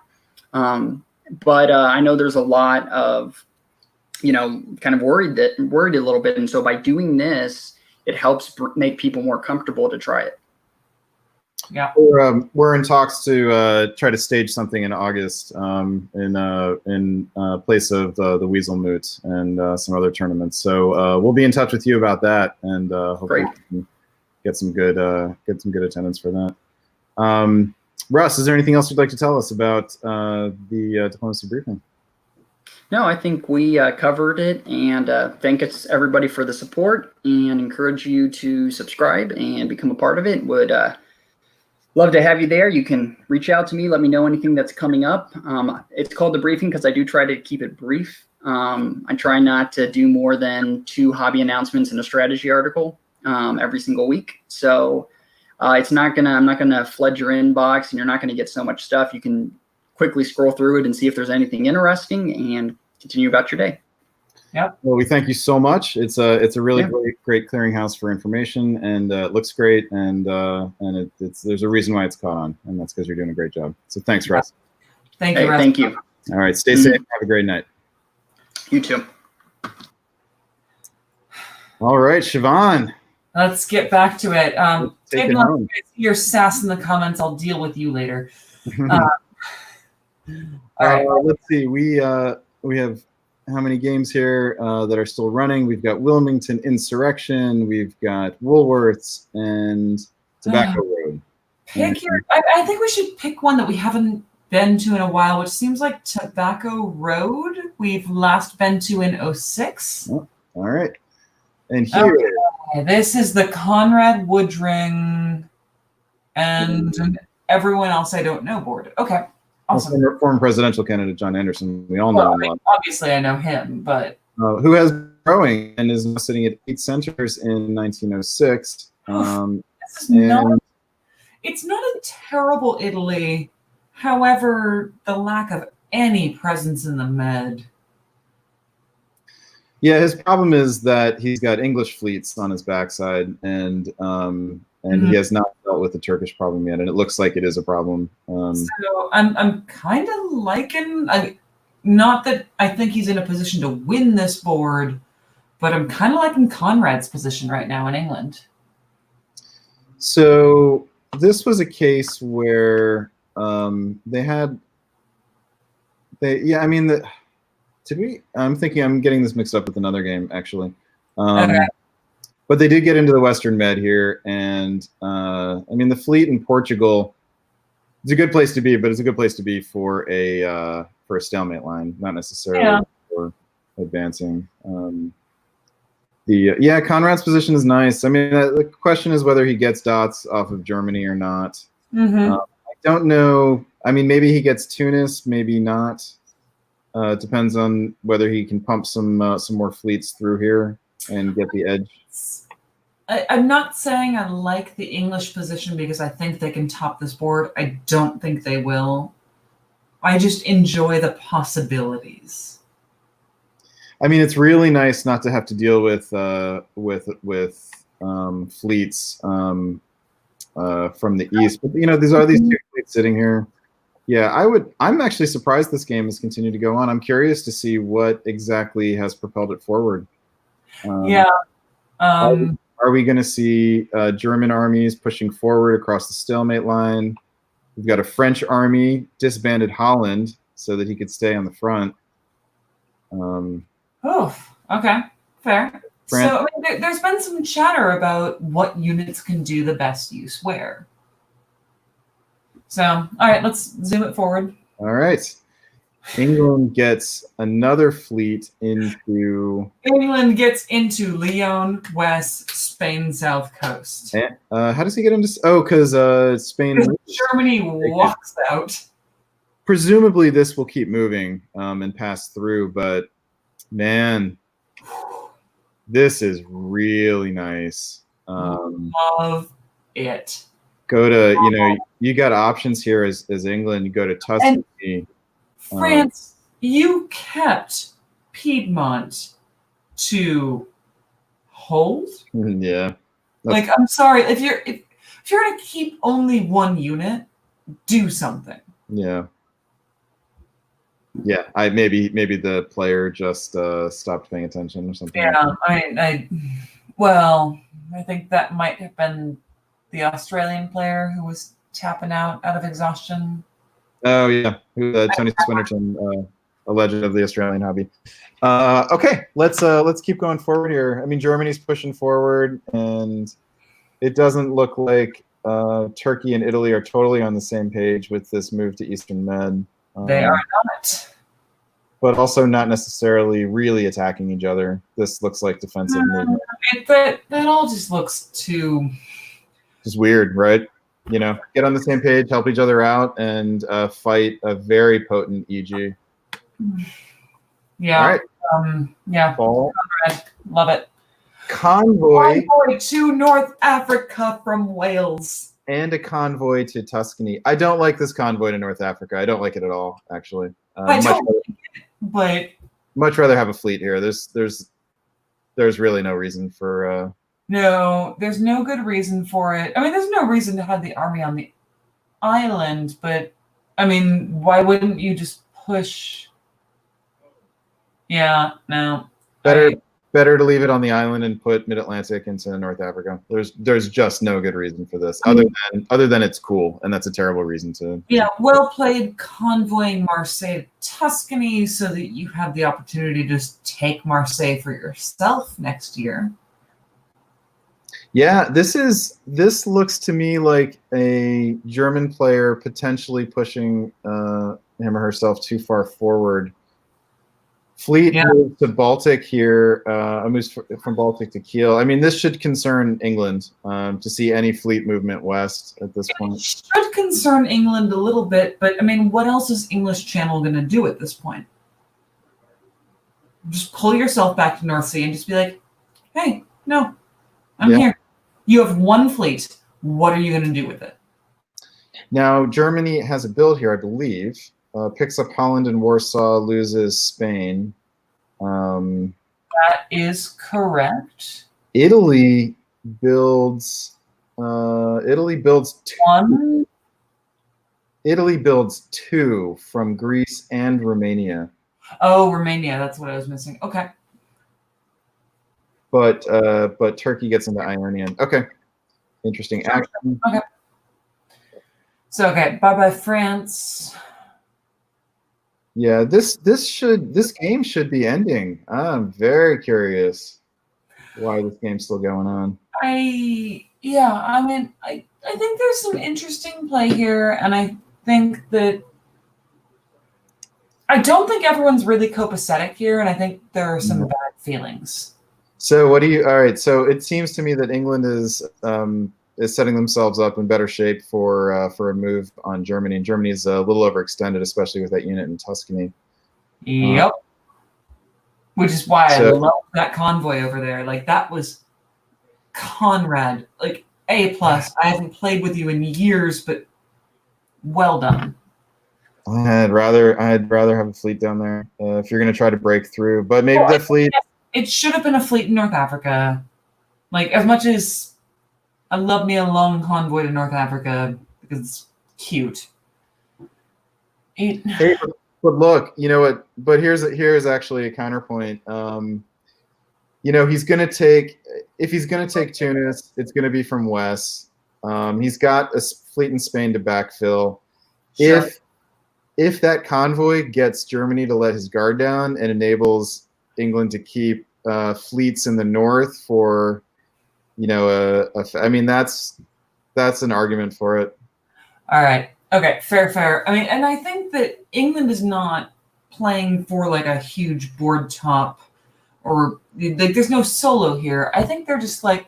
Or is there? I mean, if England can get fleets into Ionian and through there, that anything's possible here. Or is there? It moves to north. I think England is looking for a big result. Conrad. Okay. I like it. Let's just zoom through it. I mean, like we should talk about the East for like half a second. Germany is. Oh, England pulls back. Interesting. Conrad. Picks up Rome, though. How does he pick up Rome? Supported by No, Rome moves to Tuscany with support from Venice, displacing it and opening it up. Just walks in. And meanwhile, Italy is moving towards Turkey. Oh my God, I need to know all of the conversations that were happening here. You know, we could be, if two-way draws are really things that happen, then this is what we could be looking at being set up here. Yeah. I think you know, Conrad probably had a stab opportunity here if he was going to do it. It would have been a move to Denmark with a follow up into North. It's not necessarily a great stab. I don't. He would be looking to pick up 18 a hard way, but still, I don't know what the honestly don't know what the downside is. If I don't care what power I am here, counting to 18 looks really rough, and not sure I'm pushing it. Not in a virtual tournament like this, which changes the dynamic. When you're all in person, keeping people up until the wee hours of the morning is one thing, but yeah, in this case, all right. we're all in different time zones. I mean, just to finish this, right? I think the question, if you're going to go for the solo as England here, the question is, do I already have enough firepower in the South to do what I need to do? Or do I need more? And if I have enough, then I should be leaving units up north. And then the question is timing, right? But we're also looking at an England who's about to build two. Tunis and Rome. Yeah. So maybe the pullback isn't so terrible. I don't know. For me, that's maybe a reason to go for it. You know, you've got a unit in Denmark and North, and you drop 2 fleets or a fleet and an army, and I don't know. You're off to the races. All right, yeah. Let's see what happens here. Looking for, England is posturing as putting more units into the south, and Germany builds an army here. Okay, we're all just trying to get the draw. Fine. But this I'm not experienced playing draw based, right? So it seems to me that you could also have a strategy here where you each tell each other that you're playing for the two-way draw, the 17-17, and there's gonna have to be a moment at some point in there where there's a shot at 18 instead of settling for 17. So that's fair. I mean, the shot at 18 for Germany and England here are through each other, and neither one of them is willing to make a play on each other. Not yet, right? They may be just waiting for the opportunity. They may just be waiting for the opportunity, but they're also just trying to convince the other powers on the board to vote themselves out. Like, hey, no, we're England and Germany, e.g., we're good. We're going to spend all night digging y'all out if we have to. I mean, look at my builds. Here we have Italy with no order submitted, so this is unfortunate. Thank you for your service, John Anderson. Yeah. England convoys into Naples, and so we just have the growing fungus of the EG slowly covering the whole board. Yeah, it's dirty, it's gross, and well done, you two. Oh, and we've caught up to them. So okay, let's move on. Let's go over to Wilmington Insurrection. This is Doug Moore and Hunter Catcher's game still going on. Doug Moore does not call games that easily. Jason Massbaum, who is staying even here. Taking more. I mean, yes, he loses Romania, but he takes Sev. And keeps the army here. I believe this is a beleaguered garrison. It is. It absolutely is. Galicia's just like, hi, I'm here. And everyone's just like, yeah, we'll see. If he's able to get into Ukraine, then it'll pay off. Otherwise, I think he'd probably rather rebuild it at home. So up here we have a self bounce with a convoy.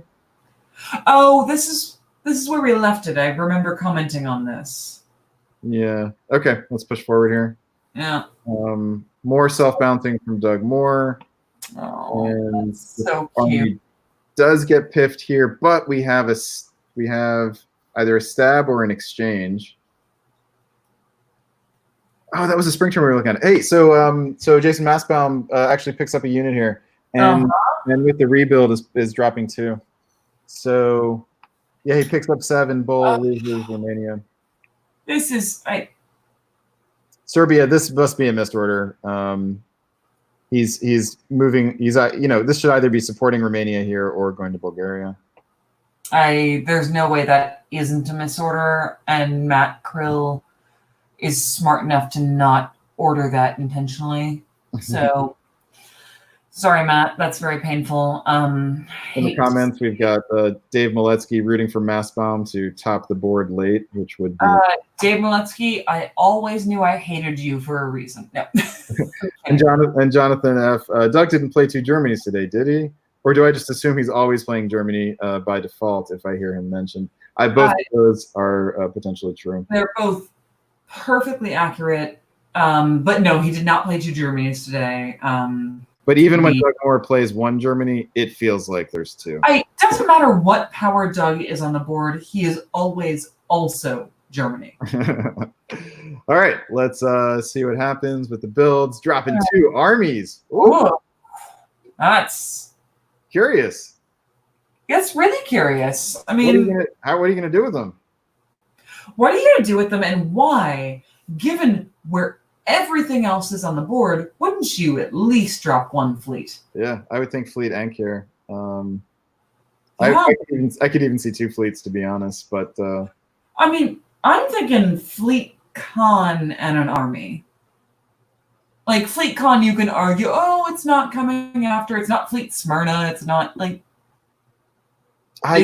Yeah, the thing is, right, if you draw actually fleet Smyrna army con, because you're on East Coast Bulgaria, so letting that go back to Black Sea is completely reasonable. But I mean, double army. If you're fighting with Austria, you want a fleet in the Black Sea. Yeah. And a fleet in Aegean would be really helpful if you want to keep fighting Austria here. Boy, this for a game in 1907, this center count is very very even. We are apparently playing for board balance here. All right, let's see what happens in the spring. So, Jason lucks out with it. Oh, damn it! Austria really lets him have his way. Oh, Matt Krill, you and I need to talk to because. So now Greece is guaranteed. So I suppose we're likely to see that. Greece is guaranteed, or Romania is guaranteed, or Romania is not guaranteed. Oh, not with the Russian there. You're right. Yeah, I think you drop your army into Greece and support the Ankh back into Bull, or just support Doug. What about we finally get some movement from Doug Moore, who looks like he's moving against Russia, and we'll have 2 dots out of this year. Yes. While Hunter Thatcher, his partner, is stuck in place. Yeah. Thanks to a very determined Italy-Austria line of fleets. All right, here's what happens in the fall. Matt, you finally figured out that some shit's going on with Turkey, so you finally pull Western Med back. But look, Jason Massbaum picks up 2 here. Oh, God, this hurt. Where is Chris Martin to go on a rant about Jason Massbaum? I love what Massbaum's doing here. What I especially like about Massbaum's turn here is that he worked out that he didn't need to worry about Russia. So he had the luxury to both take Greece and go for Romania. Given the spring orders, that was not obvious. Spring orders had Russia supporting Austria against Turkey. Okay. I mean, I love what Massbaum is doing objectively. I hate that it is Jason Massbaum doing. I'm not even going to apologize for those. Massbaum, you are a loved and valued member of the hobby. All right, let's. Anything else? Doug Moore, well played in Scandinavia. Yeah, it takes 2. Also gets into Galicia here. Yes. I mean, Well, but apparently Silesia is the important one. Right. If Silesia is nice for Germany to be in, I mean Galicia is really nice. Really nice, yeah. If you can back it up. If it just gets popped, then oh well. Okay, let's see about now Germany. So actually, back up here, because of this displacement, Germany actually only had one spot open for build. So you look at this move, Belgium to Holland here, and you kind of wonder if Hunter Catcher asked for Holland since Germany was getting 2 here, and whether this was ever in play. Italy drops 2 fleets, and Doug can only build 1 despite picking up both Norway and Sweden. Exactly. Which So is, I think, how he likes it. Like, it's I only built 1. There was only 1 place I could build, and y'all are gonna forget about that by next year. but if Hunter is like, I should have gotten Holland here. I should have gotten a build. Let's see.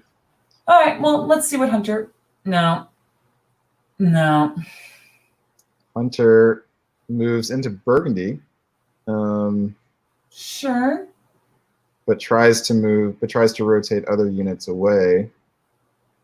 Massbaum explodes, tries to take Serbia here, and Italy moves into Vienna. We'll see if that is a stab or was meant to keep Germany from going there, something like that. Yeah. Boy, there's a lot happening on this board. There's a lot happening late here. Wow. I've got a message from someone off stream who's like, the salt that you're giving Massbaum right now is giving me life. So Jason Massbaum. I'm not doing this to hurt you, Jason. I'm doing this to build other people up. All right. So, a big question for me at this game right now is, what does Hunter Catcher do? Is he happy to play second fiddle to Germany? Is he playing a long game here, hoping to get something in the med before turning back? I don't know. I mean, this is very patient on his part. If he were to slip into the Irish Sea here, Germany doesn't have pressure on this side. All right. I mean, if you're Hunter Catcher, are you willing to slip into the Irish Sea to dot Doug more? The question is, where else is your growth coming from? And are you just happy to sit there while Doug grows and has an opportunity to learn? Yes. But and yeah. Yes, he is. Here we have he supports North. A bounce in North would have been completely reasonable. Would have been perfectly reasonable. Love whatever Doug did to get that support. Arrange a little bouncy bounce in Holland and Belgium. Jason loses Greece. Thank you, Matt Krill. Love you for that. Sorry you're losing everything to Ed Prem behind that, but yeah, I actually still Turkey's here. He's now in the Ionian. He can retake Greece. Oh. Austria has to pull a unit here. Jason Massbaum will be fine. Barring a solo, Massbaum will be in the draw. That's painful. Yeah, but so now Italy is building 2 here, and is back in Western Med. And now all of a sudden Hunter Catcher has, I think, no prospects for growth, unless he can convince Italy to turn around. And after Italy turned around and Hunter followed him, I don't see what would cause Italy to turn around again, unless he were about to get eaten by Turkey. But looks like Turkey and Italy probably work out an agreement here. Yeah, I mean, I don't think Doug Moore is calling this anytime soon. Yeah. You think Doug Moore is thinking solo in the long term? A possible solo or just really solid, like, board-topping, low power draw. So he's got a build in the bank. drops an army here, most likely. Let's have a look. Yep, there's the army. He finishes Russia off, and he just needs to keep Hunter at bay. And Yeah. Hunter's got a big Italian problem again. Hunter's been at bay and is even more so now. And Doug just has the role here. Yep. I'm going to leave you for 2 seconds to sort of roll through this. I'll be back. Okay, I will talk our crew through this. Here we have Doug Moore moving east. We have Hunter Catcher moving into Holland. Will be interesting to see in the fall turn whether that sticks or not. Also whether it was agreed to or not. So Italy and France were able to work out their differences, and Italy and Turkey looks like are going to be at fisticuffs here, rather than team up to finish Austria off. So let's move to the fall, see what happens. And Hunter does keep Holland. And Doug Moore in Germany convoys back to Kiel, which tells me that this exchange or this change of Holland may not have been agreed upon. Doug Moore stays even by picking up St. Petersburg, and Turkey gets a build by picking up Budapest, and Turkey gets into Greece here. So there's a bit of a dynamic situation here in the east, with Austria getting whittled away, but Italy and Turkey becoming, I think, more and more entwined in a battle. We also have, in a big turnabout here, we have France going back into the Mediterranean. So this is a possible sign that that Holland was agreed upon. Hunter could have said, I need another build here in order to make some headway against Italy. Doug might have agreed. And so, Siobhan, welcome back. Hi. We've gotten through 1910 here, so we're almost caught up to this game. A couple interesting things here happened here in 1910. Hunter got Holland, and you thought maybe this was agreed upon, but Doug convoys from Prussia back to Kiel, which suggests that this was not a welcome change. On the other hand, we have Hunter Catcher going Mid-Atlantic to West and Marseille to Lyon. So it's either terrible communication on their part, or there's no way Doug convoys back to Kiel if that was an agreed upon move. It's hard to see, right? Because it's a big loss of tempo. Yeah. And the bounce in London. They bounce in the spring as well. Yeah. Okay. So maybe that was agreed upon. Oh God. Okay. If you're Hunter Catcher and you're sitting here and you have just picked a fight with Doug Moore, you gotta go to Liverpool here. Yeah. You've got Italy backing off and getting deeply intertwined with Turkey. So, I see in the comments, what is MAO even doing? And that's kind of, yeah. That's my 2020 feels, is what is it even doing? You cannot, this will amount to a paper cut if this is a stab. Mm-hmm. In order to make this work, you need to get at least the switchblade out. And that's what Irish into Liverpool would be. It's not a killer stab, but it is something that shifts the balance of this alliance more on equitable footing. Yeah. All right. So let's get through winter of this, and then I think we need to move on to something else. Yeah. So the fleet Marseille. This is definitely a bid to get Doug Moore to. I'm so sorry. Yeah. But I also know that Italy's building, so I need to keep that. Even more reason, I think. You wanted to see Italy build and use that unit in the east. Yeah. Oh. All right. Well, spring of 1911 is almost done. Let's see. We still got both the other going. We're going to return soon, which might mean that it's time to sign off. But All right, so this is our army right. field in Liverpool, but Ariel has been coming Ariel's back. This game should be going to a draw. Oh, except that Chris Brand got into her. Yeah. No, that was what we were talking about and how he should be doing that, and then he did. So Builds Army Naples. Wow. Classic Chris Brand what the fuck move right there. okay, why not?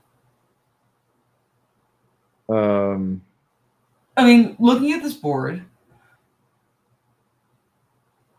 all that it does is it tells Turkey that he will not get anything by going to the Ionian without having the possibility of making Turkey nervous with a fleet that could itself go to the Ionian. Mm-hmm. I mean, I think the IT is strong here, and that's a very neutral move. Turkey it's just like, hey, okay, I had a build. Right. Turkey can retake Greece anytime he wants here. So anytime he wants, but I don't think he will. I mean, why would he need to at any point here? I love that this game is still going on. Oh God, I have been so impressed with Yaroslav in Turkey and Chris Brand as always in Italy. You are, mwah. So we could Turkey self bounces in Greece. Yeah, we could be looking at an exchange here of Greece for Marseille, which would make sense and get an army into forward position. Yeah. France gets into the Western Mediterranean. This is a mistake on. That's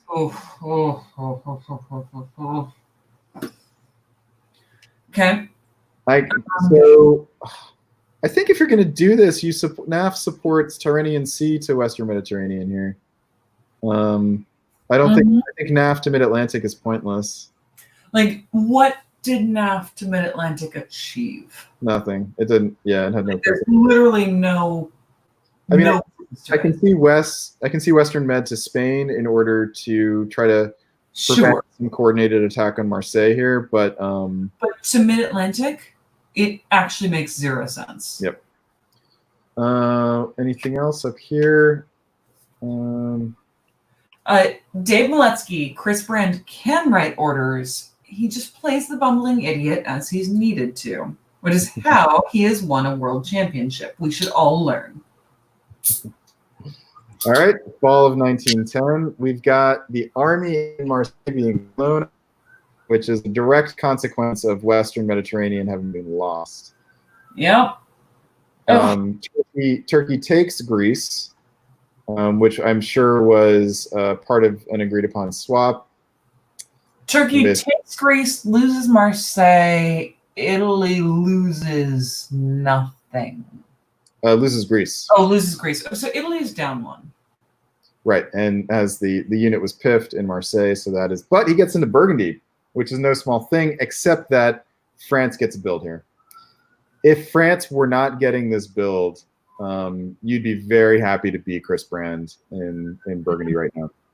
But this is a direct consequence of having lost Western Mediterranean. This is. I believe this game should be drawing, unless Turkey gets ideas. Should be drawing very soon. Dave Miletsky, you can say he threw the World Championship the year before he won. He still won the World Championship. Let's see. We do have another year, actually. They are finishing winter in 1910. Oh, France builds 2. Oh, France got 2? What do they have a piff? They must have. Or maybe one in the bank? I don't remember. Yeah, all I'm saying, Dave, is that you were on that top board and Chris won, not any of the rest of you.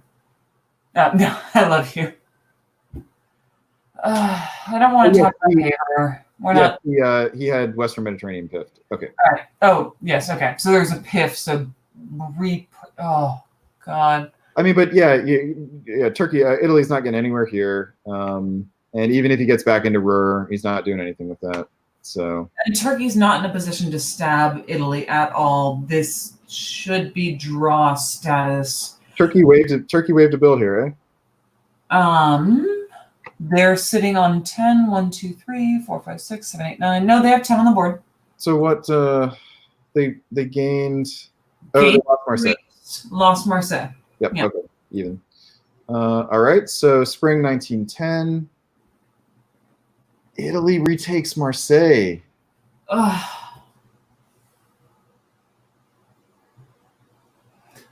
Oh, that was obvious. Why didn't we see that before? That was poor. Yeah, no, that actually. Yeah, he had 1, 2, 3 plus the tap on Spain. That makes a ton of sense. Okay. We're both getting tired. Yeah. But still, I don't think he's getting any further than that. Or is Spain under threat here? It's Chris Brand. Of course, he's getting farther than that. No, I don't. They shouldn't be able to. Spain. Spain has a support of 3, not including Mid-Atlantic, and I do love the convoy of Brest to Belgium by the English fleet of the French army. Yeah, that is nice. Just saying, that's cute. They've got their shit together. England takes Helgoland.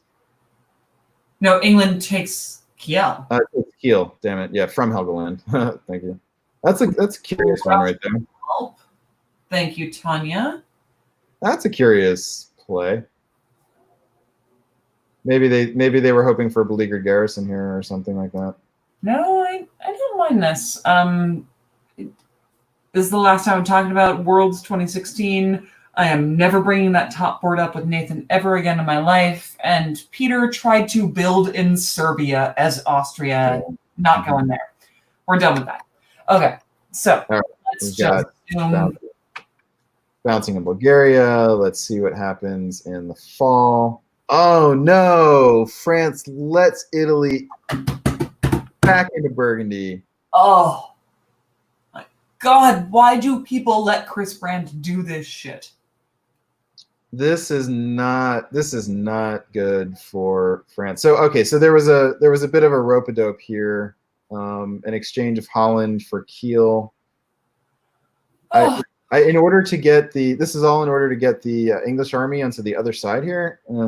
I don't hate what they're doing necessarily.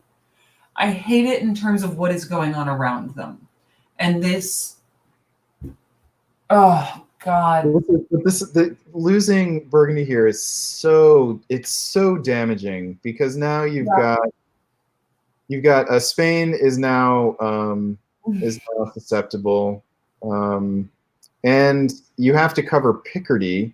Yeah, no. If you're going to displace, so let's see. If you're going, you got to rebuild here. Ah, damn it with this.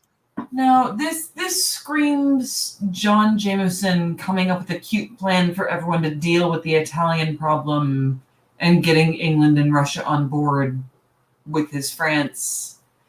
And then, I'm sorry, John Jameson, I love you so much. You know this, but Right.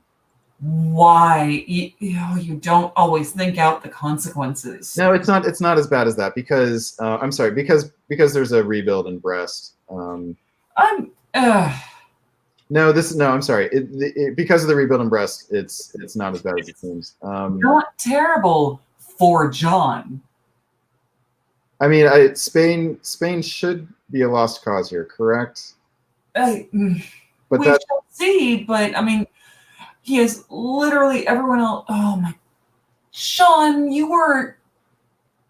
It is Brandon's job to call people this, but John, you are a motherfucker. Like,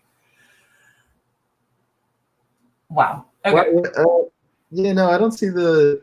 Why are you calling John motherfucker here? Oh. I mean, he's organized. He and England together are organizing a resistance. They're going to get a line set up. It's going to be a little bit further on their side than it probably should be, but. They're organizing a resistance, but I've seen setting up a stalemate with John Jameson before, and it's never that. And he's got Tanya supporting things, and she is getting nothing. Like, Well, she's got nowhere to build. I mean, she's. I actually like what Tanya's done here. She has gotten herself behind the lines. I mean, she's not really. They can't really eliminate her. She's made herself essential. oh no, she is essential, but where's she going from here? And so that's the question. She's just been hanging on by her fingernails, trying to survive to a draw. And I have been there, and girl, do not vote yourself out. I don't care how few centers you are on. You hold them here until forever and make them dig you out at the risk of giving something to Chris Brand. Yeah, I don't think they'll do that. I think this game is going on because Chris Brand keeps getting armies west of Switzerland, and he wants to see how far he can push this. And I don't blame him. I really don't. No, if I'm Chris, I'm pushing this as far as I possibly can. And I am not over my skis. I am giving life advice. I am great at giving life advice. Did somebody say you're over your skis? So yeah, we do live advice, not life advice. Yeah, we've caught up and we're tired and a little bored, and so we probably. Is there a game? Okay, so we finished 2G. We've finished 2H. There's that. Oh God. We don't have a full year to look at. Okay, that's fine. I mean, we can go to spring here. Might as well. It's the only new thing we have to look at, I think. Spring 1911. Well, why aren't they should? Let's see. It's still showing spring 1911. Maybe we're waiting for a retreat here. Oh, okay. Yes, probably the retreat from Serbia, it looks like. And Greece. Yeah, correct. Okay, so see, yeah, we already did 2E, okay. Fine. Well, I mean, there's a little bit to comment on here. It looks like Doug Moore and Hunter Catcher are just fine for the moment. Yeah. And Hunter is making a play for Tunis. That will work if he's willing to give up Western Mediterranean. I mean, we'll see, and he should be. If it's just a matter of wanting a dot, nah. I continue to be disappointed at how much y'all are giving Jason Maswan. But No, he doesn't have to risk West, actually. I take that back. Sorry, but we're close to giving live advice now. Is this? yes, you're right. Okay. So This is the position. yep, so that one, and then we got some stuff to look at here. So this was Oh, right. Yes. Conrad Woodring, and right, this is the EG that's going to take it to 1717 maybe. But we've got more movement west from. All right. So Conrad in England picks up Naples. Yeah. That's it. Nobody else. Well, okay. Germany picks up Trieste. Russia picks up Smyrna and gets a build. Okay. Wow. Okay. Now you have Piedmont moving to Marseille here. Maybe that was supposed to be a support. If you were going to get any funny business, you'd think that Marseille would go to Spain. But I mean, look, do either of these players have any reason to fight each other right now? Probably not. No, I don't think they do, and it's just to get a jump on the other.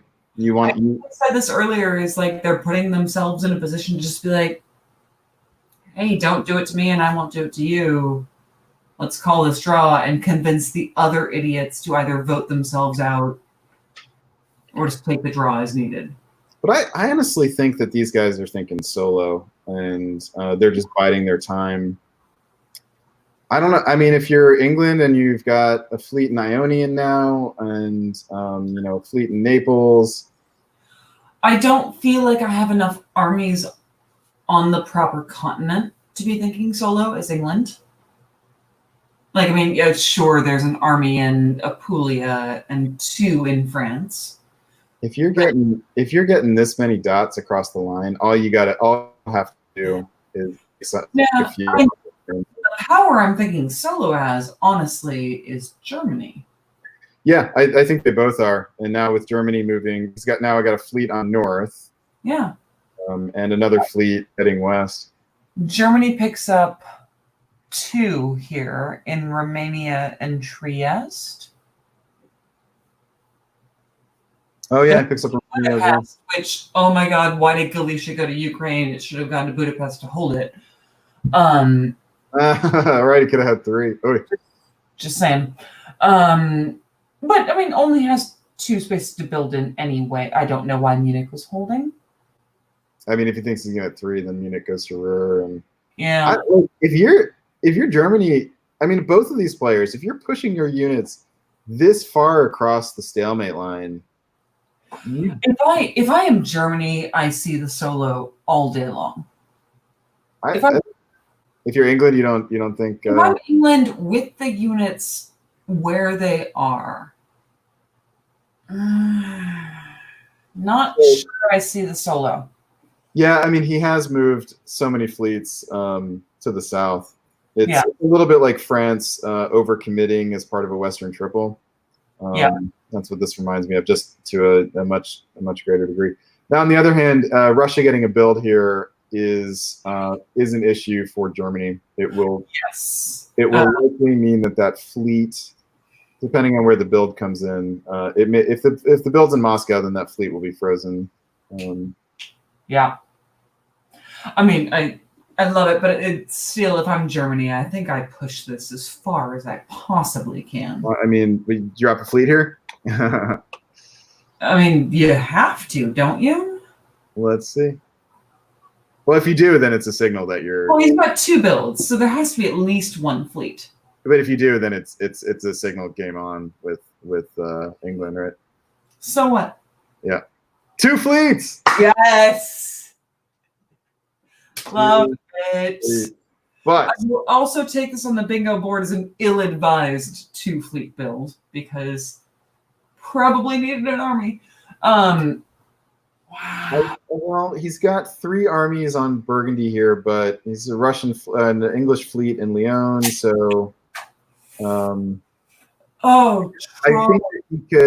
I think that he could employ another army here faster. But the fleet, he'll get into position. So no, respect. I actually really love this, and sometime later we'll hear why Chris Martin disagrees with me, because he will. And he is usually more correct than I am, but I don't see a reason for both of them. I haven't seen a reason for them not to go for it. Yeah. But okay. So talk tactics. No, we can, because they've already had spring. Let's go. Okay, here would be my proposal. I would say, if I'm Germany, you get your fleet into Sweden here. If he goes to St. Petersburg, you send Ukraine to Moscow. Yep. Or you take Sevastopol. You just let this army do whatever it wants. Sure. All you care about is getting your fleets onto north and threatening Norway. You might have a hard time holding Belgium here. And at the same time, you probably do prosecute your war on the Italian centers. Why not? Well, I mean, he's on 13 right now. Let's just take the count. Moscow 14, Sevastopol 15, Budapest. I mean, like Budapest, Serbia, like those are easy centers eventually for him. Bulgaria almost certainly is his. He doesn't need a lot in the north. He just needs to hold that his center's getting taken. Losing 1 for a moment, As long as he's getting builds and can, so if he can, if he can drop some armies and retake, say, Warsaw, if Moscow takes it. Exactly. So Ukraine goes to Moscow wherever Moscow goes. Doesn't matter. Yeah. I'm there. What are you going to do about it? Vienna to Budapest. Maybe he takes Venice here as well. Yeah. I mean, I said this morning, and I was wrong that time, but this is Germany's solo to fuck up. So then the question is, can Russia and Italy team up to fight him? They've got the units to fight him. They do. But they've got 2 Turkish units that they haven't been able to eliminate yet. So there's been too much chaos between the 3 of them, and I want to believe that they can do it. Well, England goes to Adriatic here. Germany actually could have a hard time holding on to those. Okay, so Germany's not okay. But it's worth a shot. Oh, I think I'm taking this shot all day, every day. These chances don't come across often. And there's just no downside. I mean, the worst that happens is you end up with, you end up in a draw, not as big as you could have been, but probably still the biggest on the board. Yeah. I mean, I think unless everyone else really figures it out, Germany has a huge board top and can convince for a small draw size. So I don't see a downside. He should go for it. I think a smaller draw size is less likely now. I think he's traded a likely smaller draw size for a chance at the solo. Okay. We'll see. Because it's just going to be harder to eliminate people if he's on the verge of soloing. Okay. All right, let's see. Let's check out some spring moves here. Wow, I like this least of all of his options. Okay. Oh, Troy. Wow, Conrad convoys to Albania. Okay. Conrad wins this turn, by the way. Yeah, in Germany, we need to talk. Why are you going to Warsaw? The answer was always go to Moscow. No matter where he goes, you can chase that army down later. And Moscow going to Sevastopol is golden because you built the double fleet and then did nothing with them. Nothing. No, this is South Coast. Okay, well that's over. This is terrible. Conrad snaps. I actually don't know if I love. I mean, Conrad's looking to grow here, not necessarily stop. Yeah, but I mean, it worked. Oh my God, bad TV right there. And Germany self-bounced in Ruhr and then tried to move Holland to Ruhr. So made 3 units in a. I think Germany just. No, Holland, I think, actually moved to Belgium here. Oh no! Yeah, Belgium and Munich bounced in Ruhr. No, there's no justification for these fleet orders. No, it's Troy. This is of all of them. I feel like this is the worst because Sweden is a really key place to be here. Like it had to be Kiel to Helgoland and Berlin to Baltic. It had to be. Yeah. And Sweden, and just move Ukraine to Moscow wherever Moscow goes. Yep. You can deal with it later. Yep. Now, other goings on down here, Italy and Russia have decided that taking out Turkey is more important than stopping a possible solo bid. Well, apparently they were right. Does Are we seeing a possible shifting of the balance of power in the EG, and solo chances back to England here now? I'm not sure I see a solo chance for England still. I know that you have seen it. I need to be convinced. Oh God, I mean, we should stop speculating here because we have caught up with them. We have caught up with them. No, I'm sorry. They are in spring of 11, so we have fall and winter. So we've got some time. I mean, just for this season, Germany, I had so many hopes for you. You did pretty much, aside from like one thing, you did pretty much everything wrong. That said, Germany is here sitting on 3 more dots without anyone having the ability to kick him out of any of them. Sure. No, Serbia, but Vienna can support it. So Venice is cannot be displaced here. He needs to open up for builds, so that's a bit of an issue. Not guaranteed except for Baltic. Why do you double fleet build as Germany and then just support okay. I know that Chris Martin Rants was on the bingo board, but If I were a ranter, I would rant here. But look, England can move to Skagerrak here. It's probably better to do that than moving to Helgoland. I love England here. Norway. So all right. So Germany. There's no chance Germany could get to 18 this turn, which is what I think he would need to do in order to solo. I think otherwise England will be able to counter whatever he does. Yeah, I mean, oh God, Brandon, I don't know how much longer you have in you, but I need to.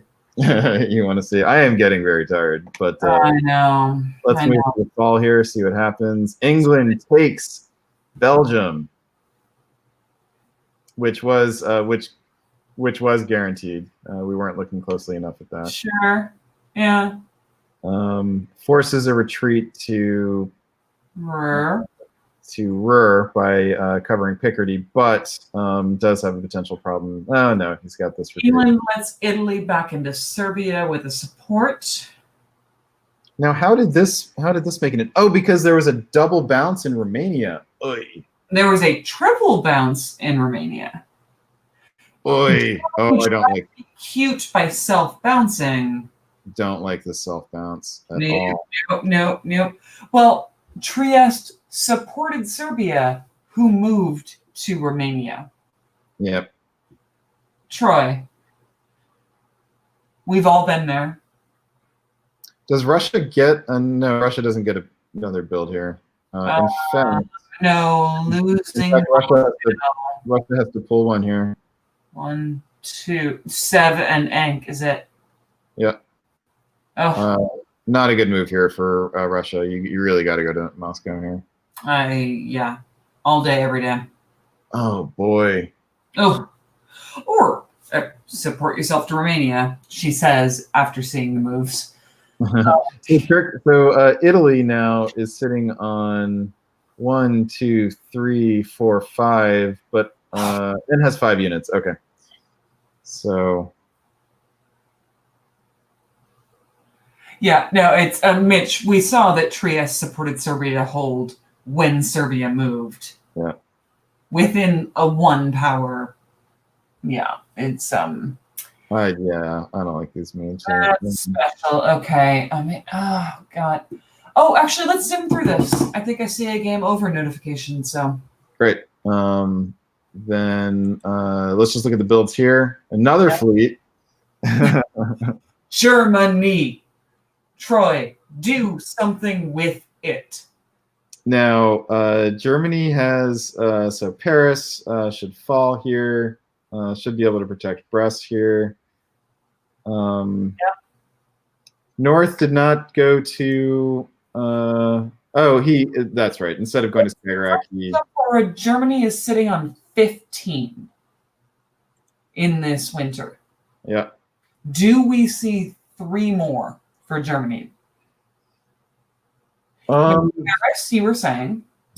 Paris, yep, and he can back it up with a follow-on from Munich. England has been helping Italy, so Serbia probably not.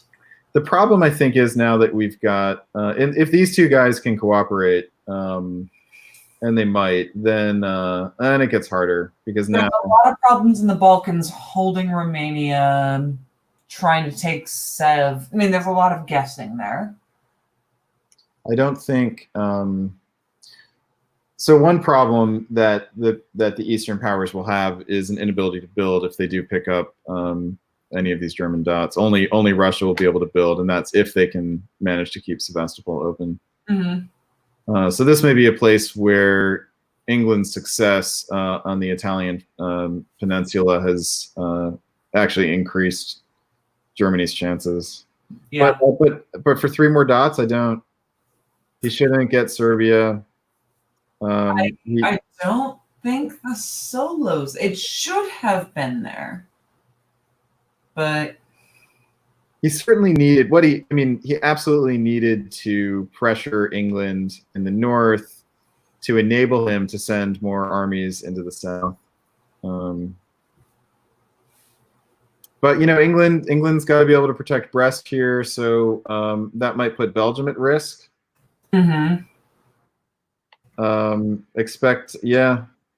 Actually, England's a little bit more vulnerable here than he probably wants to be. Yeah, Conrad, we'll talk about that later because apparently you need diplomacy advice from me. Let's see. This game is in Winter 11, so there's another full year. Let's go over the additional fleet build from Germany, Fleet London.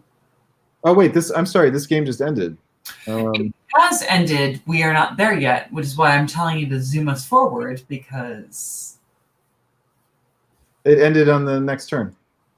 Spoilers. Well, no, this is where we were. So yeah, okay. I know. I can read the left side of the screen as well, but okay.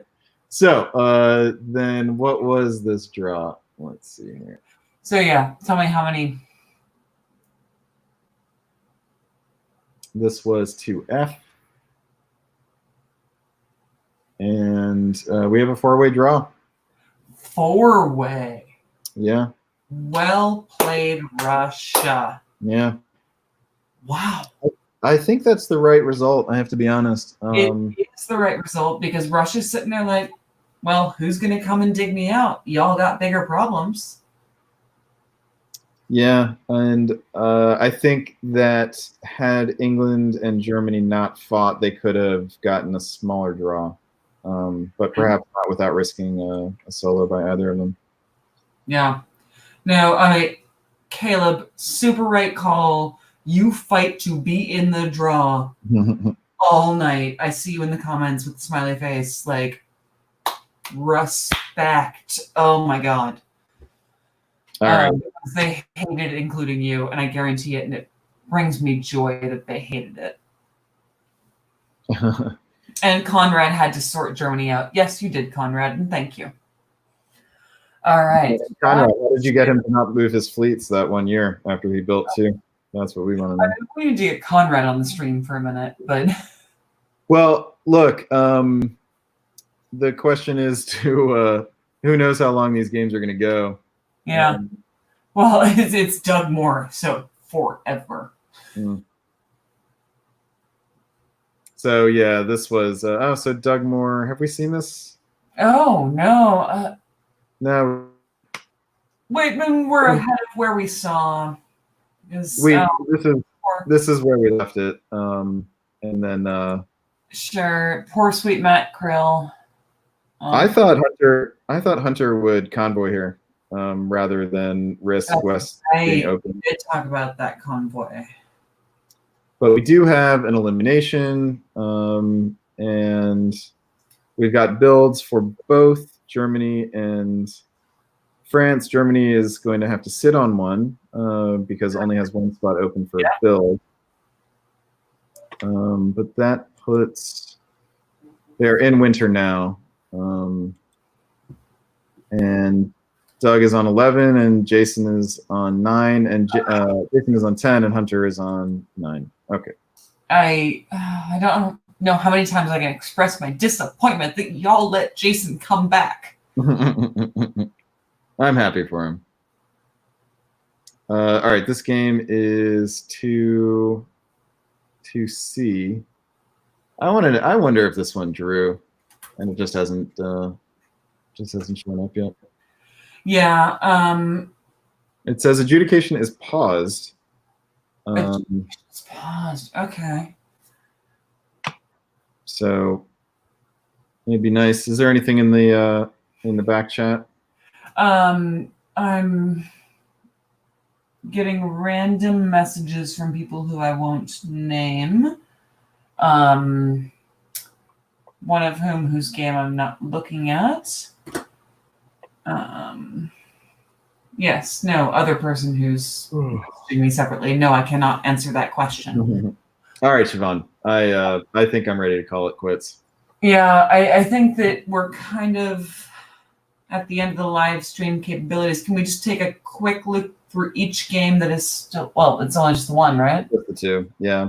Yeah, so I mean, did we did not see this turn yet, though. This isn't. No, we did not see this turn. So Chris Brand gets into Spain, but loses Burgundy, which was predictable. And sure. This should be it, right? There are three fleets holding on to Mid-Atlantic, and the only other thing they could do is somehow get an army into Spain and try to get up into Gascony, but we've got Paris and Ruhr. Yeah, I mean, there's a lot of play here, but I think there's a line set up here. I think this game should draw right now. I don't see where IT can break through from here. Yeah, well, but it's Chris Brand. I'm kidding. But look, if this build had done, we were talking about this, we didn't realize a rebuild here. Yeah, that's right. That made all the army squirts up in the pick. Either the army squirts up in the pick, or English has to cover it, in which case Mao becomes susceptible. So. Yeah. Okay. Well, take me back one more time to the only other game that is ongoing, and then I will let you go. Yes. Okay. Whew. And this adjudication is paused. I'm not sure what that means, but yeah. All right, Siobhan, at 1:52 a.m. Central Time, for about 2 hours later than I thought we would go. It's double 1:52 a.m. over here. All right. Have a great night. It was wonderful doing the live stream with you, as always. And thank everybody who has been watching and commenting. Yes. And, we will see you guys at some point in the future. Minnesota is having an online game on June 6th, and that is open to anybody who wants to play. And that is an online face-to-face game involving a lot of video and voice negotiation. Yep, I already have one inquiry into that. I'll message you tomorrow, Brandon, about details about who you get in touch with. Yeah, contact us on the YouTube channel or directly on WebEx Teams if you want information on how to play in that. Mm-hmm. And guys, thank you all for watching. And Siobhan, thank you for commentating. David Hood, thank you for running an awesome tournament. That was extremely successful. Yep. Thank you, Corey and Mitch and Chris Martin, for GMing. Yep. And good luck. Before he leaves us, let's all give a major, major thank you to Brandon, who has done so much work into making this live stream interface what it is. And it's amazing. And I've gotten so many questions about what is it that you're using? How do I get a hold of it? So Brandon, you have been invaluable, and you don't give yourself enough credit. So thank you. I wrote this software, so it's not available. Sorry. All right, guys.